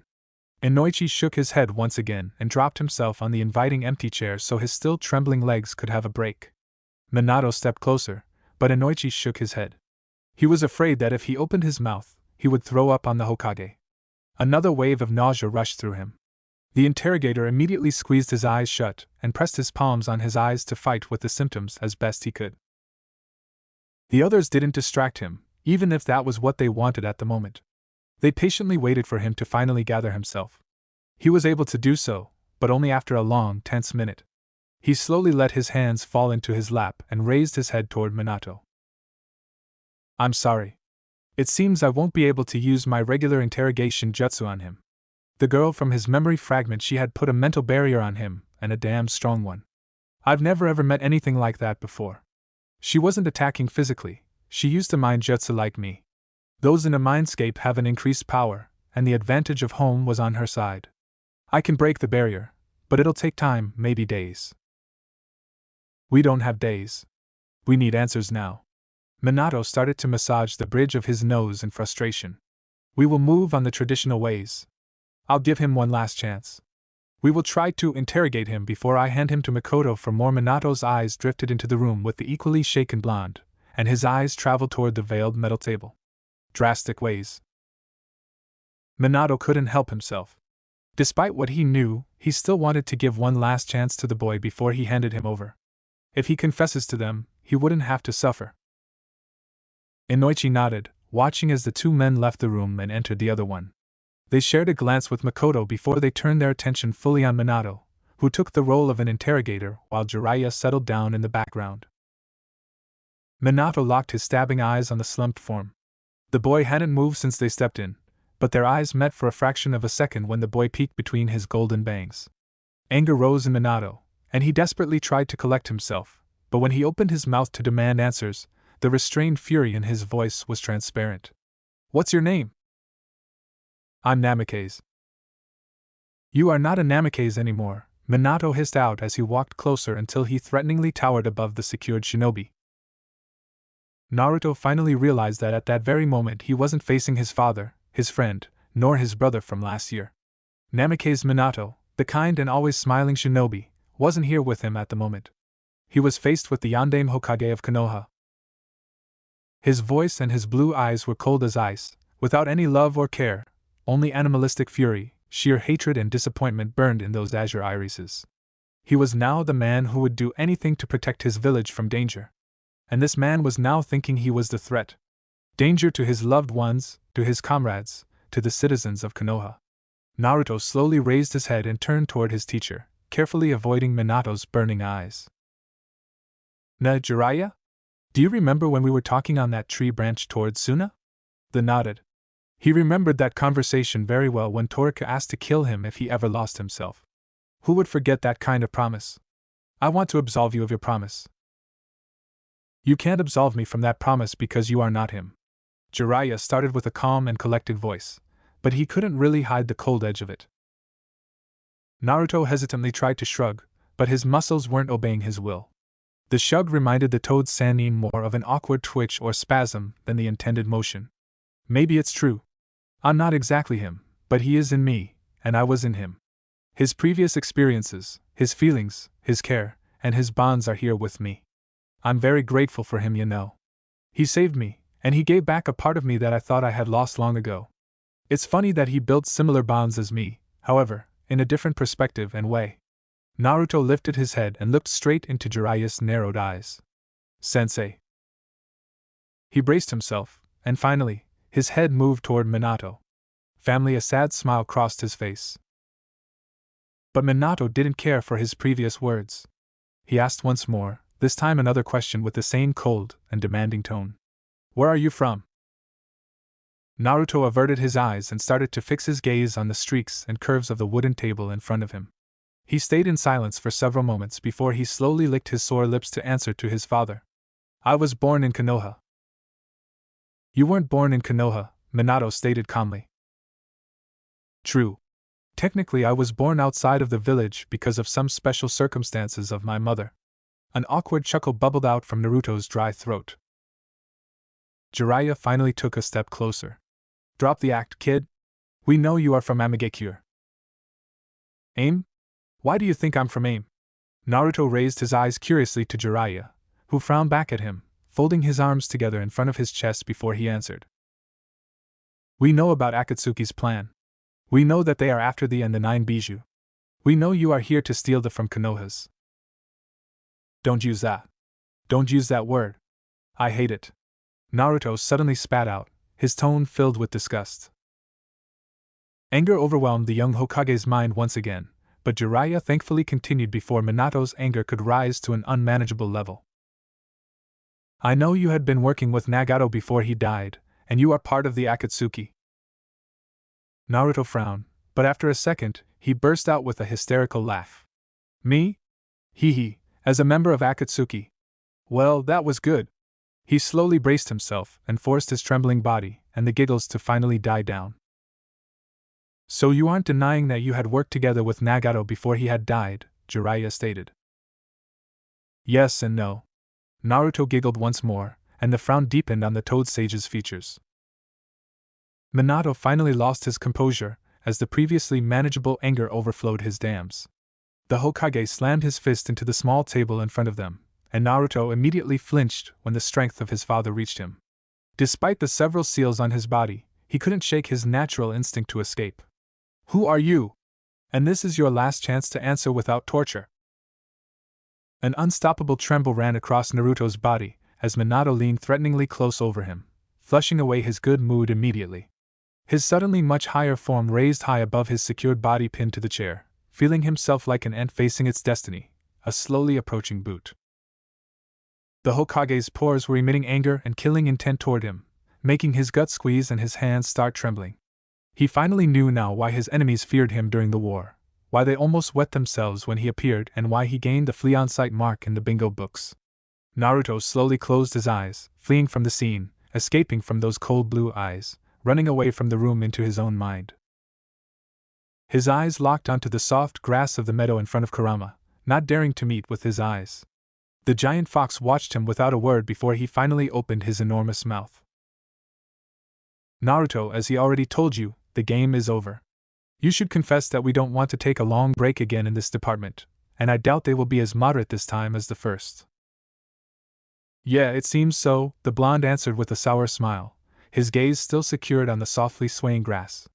He gradually raised his head to meet with Kurama's searching sight. I don't want it to happen like this. I know, brat, he murmured with an unusually soft whisper. Go now. Show them that Uzumaki Naruto can do everything. Even messing with time.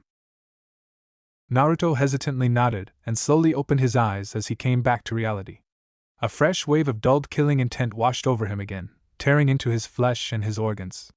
He forced his limbs to stop trembling, and without looking up, he heard his distant voice.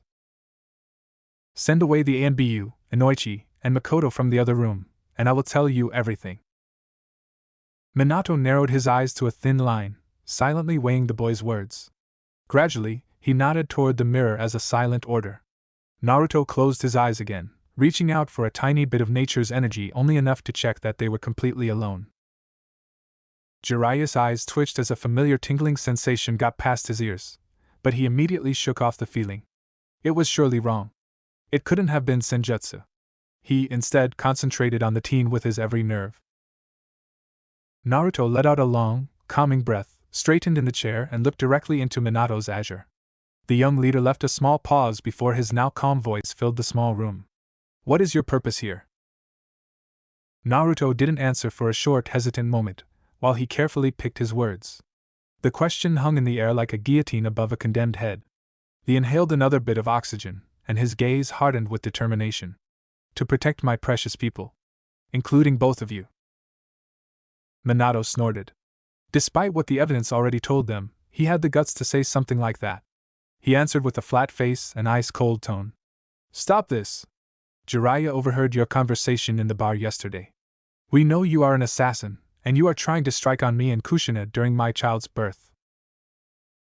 The skin on Naruto's forehead wrinkled as he desperately tried to recall every single word of their previous conversation at the bar. And when he made that 2 times in a row, he gave a mental slap to himself and to Kurama. That is just half of the truth. I do plan an assassination, but I would never hurt you. My target is someone else. Minato narrowed his eyes even more. Who? Naruto tried and failed to shake his head, but the unsteadiness just vaporized from his pores. Who? Minato repeated, this time not as calm as before. I don't want to hurt you, Naruto protested, but the toad couldn't shake off the feeling that he actually answered. The sage eyed the nervous teen until he made his decision. What was your original rank and village? Jiraiya's voice stabbed the weary and weak voice of the kid like a knife, and he made a satisfied mental smirk when the boy relaxed and moved his attention on him. A false safety before he could move back to the previous issue. Genin, he couldn't finish his sentence. Minato slammed his fist onto the table once more, causing Naruto another violent twitch. The Hokage's eyes slitted dangerously. He hissed and spit out the words between his teeth like they were sour venom, leaning into Naruto's personal space. Do you think we are stupid? Do you think we really believe that? You are not a genin. Naruto blinked, and a shiver ran through his spine as killing intent started to leak again from the pores of the Hokage. He didn't avert his gaze. Their eyes were locked defiantly while he answered. My official rank was genin. I had only one opportunity to participate in a Chunin exam when I was 13, but I was distracted by an attack. After that, I had other things to be aware of. I never got another opportunity to take part in the exam. The blue orbs darkened several shades, but after a blink it was replaced by the familiar, cheeky sparkle, and a soft chuckle left him, a nostalgic expression appearing on his face. You know, I even failed the academy exams 3 times because of those damn bunshins, and I received an on-field promotion. I was the dead last of my class. I was so damn pathetic. Minato's eyes narrowed one more time. You got Namikaze's blood in your veins, but not from my father. I'm not your half-brother, but I am your blood relative. Then who are you? Who made you? Was it Orochimaru? Are you one of the products of his wicked experiments? Jiraiya burst out in his frustration. He wanted answers. Now. He was slowly getting tired of this cat and mouse play. Made? Ah no, I wasn't made. And especially not by the hand of that snake freak. I was born. I was born from the love of a man and a woman. But I don't think I should explain it to you, Erosenin. You know bees and stuff like that. It was embarrassing enough hearing it for the first time from you, and I don't want to repeat your own lecture. Naruto chuckled awkwardly. Erosenin? Jiraiya repeated slowly, and deep down, he really acknowledged the nickname. Naruto looked around, eyeing them one by one. It hurt. It hurt to see as much suspicion and ice in those eyes which were once filled with love and care for him. He fixed his gaze now on Minato and gave him a small desperate smile, letting out a long breath before he proudly straightened himself in the chair as much as he could in his restraints, and with the paralysis seals on his body. I am Konoha's #1 unpredictable hyperactive, knucklehead ninja Databao. My mother is the beautiful bloody habanero of Konoha, Uzumaki Kushina. My father is the yellow flash, Namikaze Minato, the Yandame Hokage of Konohagakure no Sato. Everybody froze in the room, but he didn't bother to glance around, just continued. He feared that if he stopped he wouldn't be able to restart. My name is Uzumaki Naruto. I will bear it on the 10th of October, next month, and I have died, or I'll die, 17 years from now in summer, sacrificing my own life during a battle. Things went wrong, very wrong. I wanted to use a modified Shiki Fujin to seal away that damn Uchiha and the well, actually I used it. At least, I think Naruto made a wandering look before he continued with a grimace on his face. But I always mess up everything. I couldn't even die like a normal person. I wanted to become a hero, to die with the pride that I managed to save everyone at the price of my own life. I was maybe a little bit selfish. His gaze suddenly became distant and hazed, but it was gone with his next blink. Then I find myself here in the past. First, I thought I had failed, and that bastard got me with the Sharingan, and I'm in a genjutsu. Especially when I saw you in that passage. You know you were my role model even when I didn't know who you were, Dad. And when I heard Gigi behind the Shinobi, I thought that is my story. Time travel. Crazy stuff, huh? A small awkward chuckle left his mouth. Then Naruto sank in the chair, letting his head hang down onto his chest and his golden locks cover his eyes. You probably don't believe what I said. Sure. I also wouldn't believe it. It was hard for me to accept myself. But that is the truth. I'm from the damn future. No one spoke a word for a long, silent minute until Minato finally opened his mouth and broke the stillness of the room. You are insane. Naruto didn't bother to look up into the cold eyes of his father. His voice was weak while he whispered into the oppressive silence of the room. If I can get back my scroll you found with me, I could show you some things. I stored my personal stuff there. Training plans, the first script of the Gutsy Ninja with Ero Sennin's autograph to you, Dad. Pictures of not yet born or newborn children as teenagers. My aid I got from Irika-sensei. I can show you how Kakashi-sensei will look. But I can't open it until Ero Sennin lets me sign the Toad summoning contract again. I can tell you things I shouldn't know, or I can show you techniques no one else is capable of. He let out a sour chuckle in his frustration, then slowly shook his head, or at least tried. My only real evidence is in my blood and memories. Jiraiya snapped his finger, and his chakra flickered like a beacon. An ANBU appeared in the room in an instant. Make another blood test, and this time, compare it with Shinobi ID U3458. Security level SS. Do it. Now. With record speed. The ANBU gave a small nod, not to but to Minato, and then left the room with a puff, leaving some slowly whirling leaves in the still room. None of them dared to move or voice their thoughts. Only the secured teen's faint mumbling could be heard in the tense room. I'm glad that I managed to see you all again. I was happy. I'm really happy. I'm sorry, Dad. I'm really sorry. I'm sorry, Ero Sennin. I failed you in your legacy. But now I will protect all of you. This time, I won't let you die. None of you. He whispered more to himself than to the people in the room. He was scared now, to his very bone. Everything was a big mess, and he was bushed. This isn't going too well, muttered the fox with a deep frown on his face. I know, Kurama. I messed up again. Naruto's voice was soft, nearly enough to call it a whisper, but Minato narrowed his eyes more, if that is even possible, when he picked up the words. Kurama. Back at the hospital when they had first met, he said the same name. And don't talk to me aloud. They will think you are insane. It doesn't matter if I'm talking to you aloud. They already think I'm insane. Idiot. Furball. A soft chuckle escaped him, which only worsened his status. Naruto finally raised his head and looked around the room, eyeing the two motionless men inside the small space. Finally, Minato unfolded his arms and turned toward the door to leave the place without a single word. Dad, wait. Please. Naruto's desperate voice cracked. The village leader stiffened at the door, his muscles tensing, ready to jump over and tear out his organs in his already rising anger. You are going to stay here and be interrogated until you either decide to tell us the truth, or your mind breaks. Please, Naruto pleaded, but it only fueled Minato's slowly rising fury, holding on to the thin line that restrained him from snapping. The Toad Sage let out a long sigh. We are finished, Gaki.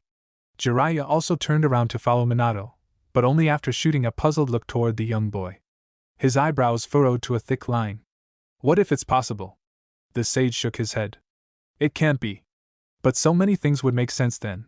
His scroll and those closing seals, the third layer with the fox's chakra, the fourth with the summoning contract, the trap on the last layer from Mount Maiboku.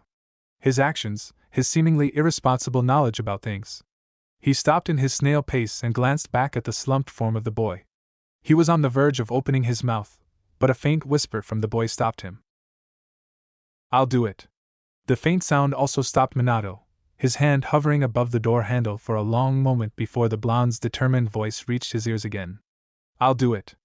I'll allow you inside my mind. She won't resist this time. I'll take care of her somehow. I can show you my memories. Minato gritted his teeth and didn't answer immediately. The suffocating silence was stretched to its limits. Gradually, the Hokage turned around, his azure blue orbs meeting with identical blue ones. The same orbs which sparkled with ploy during the past months, which he watched with care and love. They were desperate. Pleading. He didn't want to see those emotions behind those eyes anymore. The only thing he wanted to see were the eyes of a man who deceived him, who was after the life of his family, who influenced his decisions, his life, and who knows what else he had already done inside the shadows. But this time, he wasn't here as Namikaze Minato. He had to act on the behalf of Konoha, and he needed answers to ensure her safety. He calmed his waving emotions and made his decision with a clear head. Minato finally nodded, and after a short hand sign and a flicker of his chakra, the weary Inoichi stepped inside the room again. He rested his eyes for a long moment on the slumped form of the blonde boy and handed over 2 devices to the 2 men inside the room, which connected them with the captive's mind and his technique. Naruto felt the familiar warmth of the man's palm on his forehead, but he didn't move his body, nor reacted to the touch in any way. He could feel the gathering chakra inside Inoichi's palm, and Naruto's mouth moved to warn the interrogator in advance. Before you step in, I must warn you, Aji-san. You will see strange and confusing things. Don't freak out. Inoichi's eyes narrowed, but after a long break, he released the gathering chakra and his technique. 3 men stood inside a long passage lined with shelves slumping under scrolls and books. It was a familiar scene for the veteran interrogator. He had already been in this place dozens of times during his weekly checkups with Toraku. However, just like half an hour ago, they found themselves in front of a frowning blonde kunoichi. She definitely stood there just like last time, her lean arms folded in front of her chest to keep them from moving any further in the captive's psyche. I've already told you. I won't let you go further. Wow. I have never been here before. The 3 men and the girl immediately flung their heads toward the cheerful voice to face the young blonde man, currently observing the shelves in front of him curiously, running his fingers through the titles until a confused grimace appeared on his fine features. How I didn't know that I even learned this technique. It's okay. He is here to lead us. The interrogator stepped out from the group and approached Naruto with a stern look on his face. Why have you never appeared before? The teen shrugged, and a well-known foxy grin appeared on his face after he finally turned toward them, slowly putting the scroll back on the shelf. I've never tried. What are you going to do with her? Inoichi pointed toward the blonde girl, who still stood there, her blue eyes wandering suspiciously from one intruder to another. Try to ask her kindly to let us in. Naruto shrugged once more and stepped closer to the projection of Ino with a soft smile on his face, his movement followed by Inoichi's raised eyebrow and surprised eyes. Naruto slowly approached his late comrade until there were only some steps between them. Her gaze immediately flung on his small, kind smile. They stood there, either of them talking for some time. Naruto's soft voice was the first to interrupt the peace. It's been a long time. Yeah, I think. Her voice was equally soft, but it still echoed back and forth between the shelves. Naruto eyed the girl for another stretched and silent minute before he gradually reached out to touch her hand, to make sure she was really there. But it simply slipped through her. This is your consciousness, Baka. I can't hurt you, and you can't touch me. A curious frown appeared on Naruto's face. When did you do this? The girl shook her head, her long ponytail fluidly following her motion. I don't know. I don't have memories. I'm only a projection. The essence of my original self's will. That is, to protect your mind. Inoichi frowned at the new information. There was a technique like that in the family archive. Or at least something similar to that. A Yamanaka mental barrier, which puts the protective projection of the user against an intruder. But no one had been able to use that technique for decades. And this girl looked young. Or was very young when she had died. Maybe at the same age as Toraku. Inoichi stepped forward. Will you let us pass this time? A hesitant frown appeared on the blonde girl's face. It depends on him. If he is willing to let you pass, you can pass. But only with him. I shouldn't even be here. Maybe your forced entry triggered the defensive mechanism. I think my original wasn't counting on a Yamanaka invading his mind instead of an Uchiha. Another soft smile appeared on Naruto's face. But his eyes sparkled with playful mirth. I've always known you never hated me. Even when you told me so? Baka. How should I know that? I told you, I don't have any memories.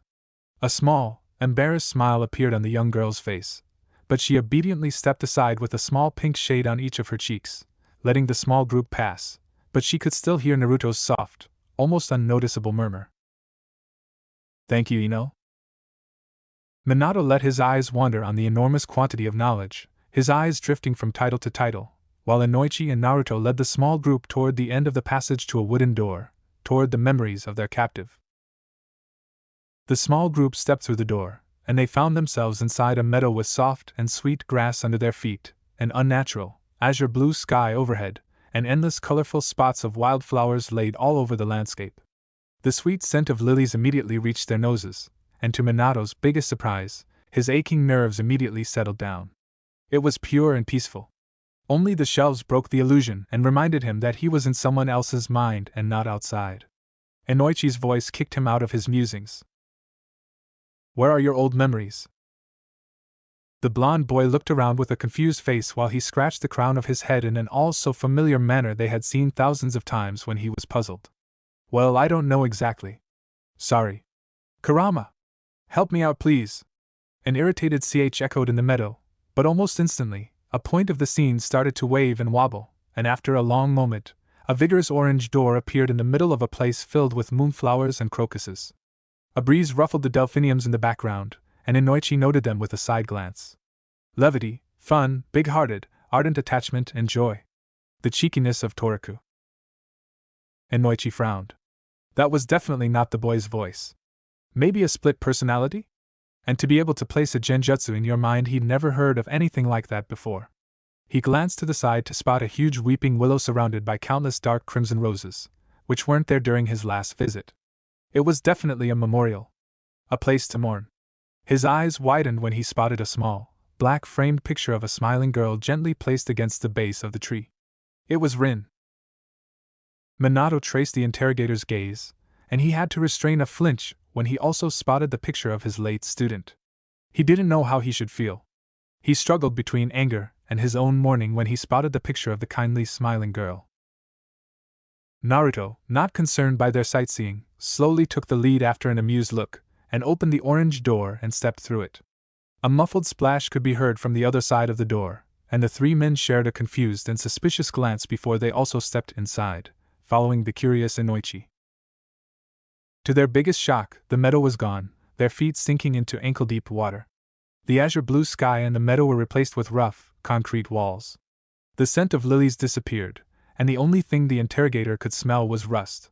Inoichi frowned. That was definitely very different from his previous mindscape. A result of a harsh past.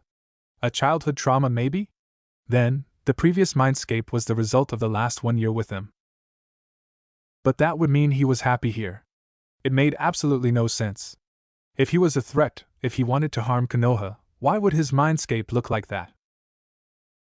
Minato glanced toward his sensei, who also noted the extreme change with narrowed eyes and answered with a shrug. They followed the two blondes without a word, trailing behind them across the long tunnels and passageways until the ankle-deep water suddenly disappeared, and they found themselves in a giant hall filled with shelves, slumping under the enormous amount of books and scrolls, under their captives' uncountable number of old memories, stretching high toward the unreachable ceiling. How on earth Inoichi felt his jaw drop until it almost hit the ground, and the teen let out a small amused chuckle at the face. It's this much because of the mass amount of shadow clones I use. Their memories are also here somewhere. Inoichi glanced at one of the shelves and spotted one title almost immediately. Shadow Clone, No. 928-156. Naruto spaced his steps and headed to the back of the hall where his newest memories lay.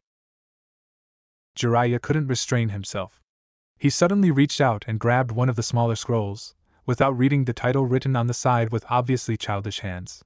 He opened the scroll, and at that very moment the blonde teen turned back to continue his explanation and noticed just what his white-haired companion had done.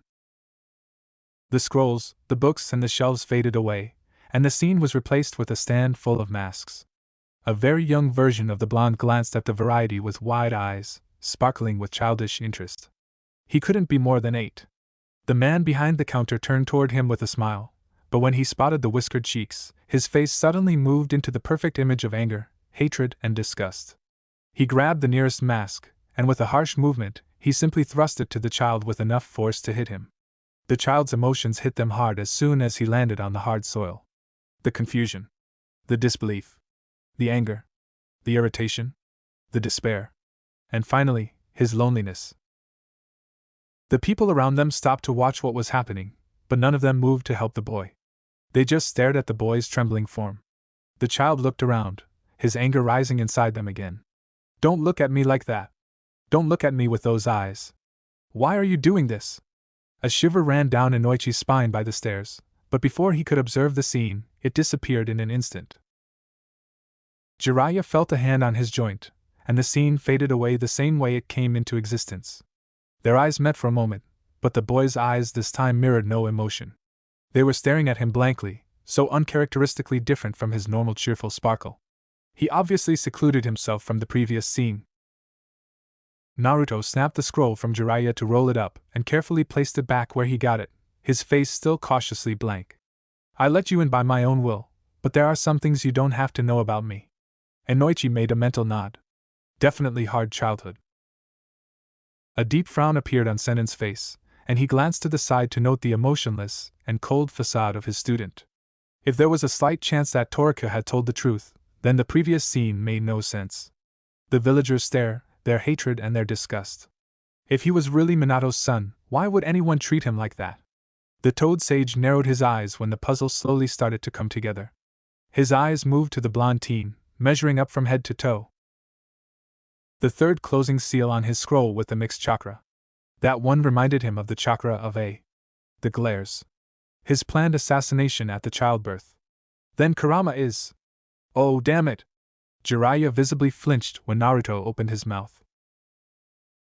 These are my memories, carefully locked away from you, from Inoichi, and for a short time, also from me.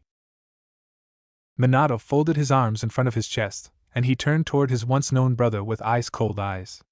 For how long? Naruto winced and turned away from his father's piercing gaze. Since the kidnapping attempt in Iowa. I regained all of my memories back there. A satisfied snort could be heard from Jiraiya's direction. The veteran shook off his previous shock and braced himself to look as calm as he could. I knew something had changed in you back then. Yes. You were always good at it. You always knew when something was wrong. Minato broke the chat, his voice cold and demanding. Show what you want to show, and don't steal any more of our time. The soft smile immediately melted away from Naruto's face, replaced by an emotionless mask. But Jiraiya could still see the hurt in those blue eyes. As you wish, Hokage-sama. I will answer your every question. Naruto made a slight bow. If you aren't after my life, then who is your target? Naruto stayed in silence for a long, hesitant moment, chewing on his lips slowly. Then, in the end, he let out a sigh. He made a hesitant step toward one of the shelves and gently took out a scroll.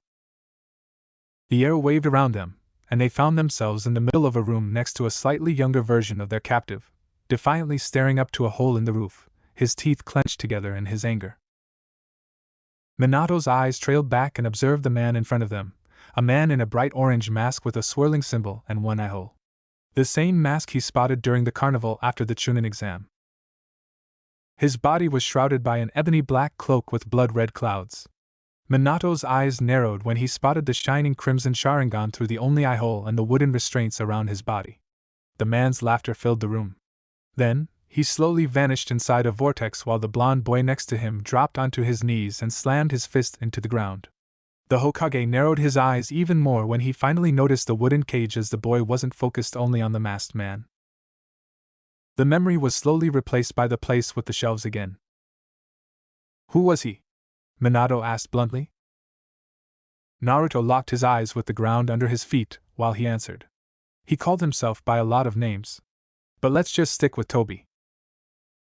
He is an Uchiha. Jiraiya took a step toward the blonde, who only nodded as an answer, and in the next second, Minato's still cold voice reached them. You were fighting with him when you appeared. And now you want to finish what you began. But why would he be there during childbirth? The blonde boy made a thoughtful face, then shook his head. I wasn't fighting with him. I was fighting with Uchiha Madara. But I have to stop him from stopping Madara's plan, because he knows when the seal is going to be the weakest. He wants the fox. Minato's frown deepened while Jiraiya gulped. He was right then.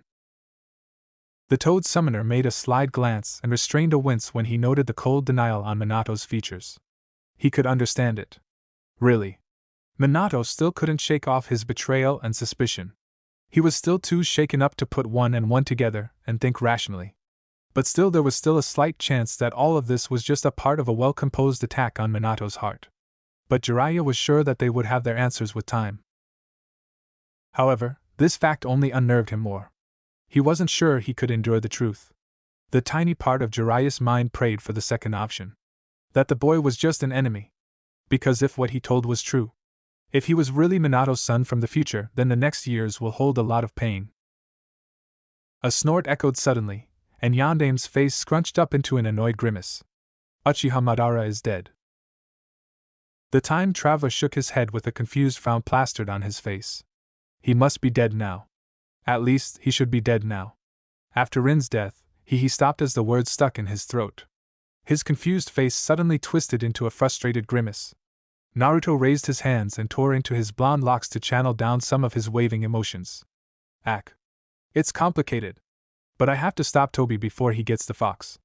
Naruto let his hands fall to his sides and finally raised his head, and his blue eyes locked with his father's. Jiraiya narrowed his eyes while he observed the flaming blue pools. They seemed so determined, so sincere. The sage let out a sigh and asked a question which had bugged him if his theory was right. What was your previous relation to the Sandaime? The boy didn't answer. Instead, he slowly walked toward another shelf, fetching a second scroll.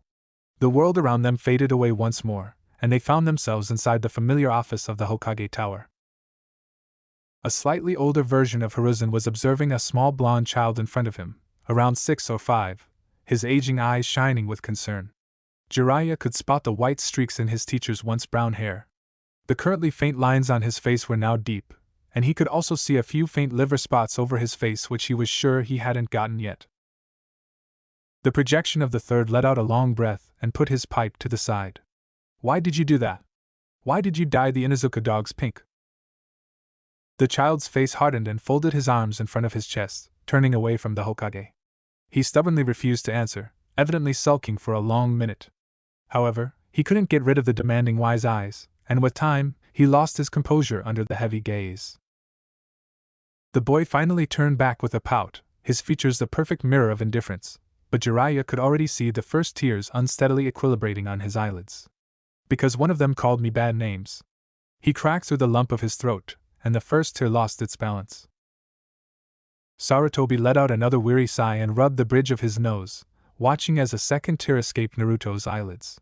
Hiruzen gently beckoned, and the blonde child hesitantly obeyed, squeezing his eyes shut when he reached Hiruzen's side, waiting for a punishment, but it didn't come.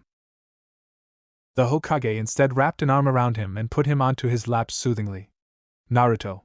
Pulling pranks on them isn't the right answer.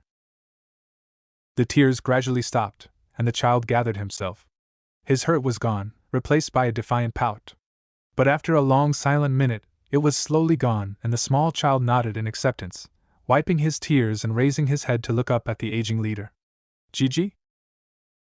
Yes, Naruto? Hiruzen asked soothingly. I'm sorry.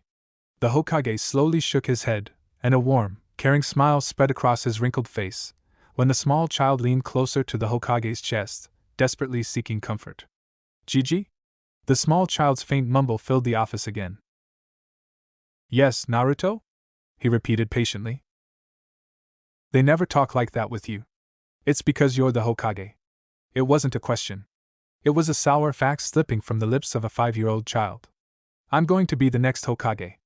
And then all of them will look up at me. Jiraiya frowned. Sarutobi wore the Hokage's robe, and the child called him that. He was in charge again?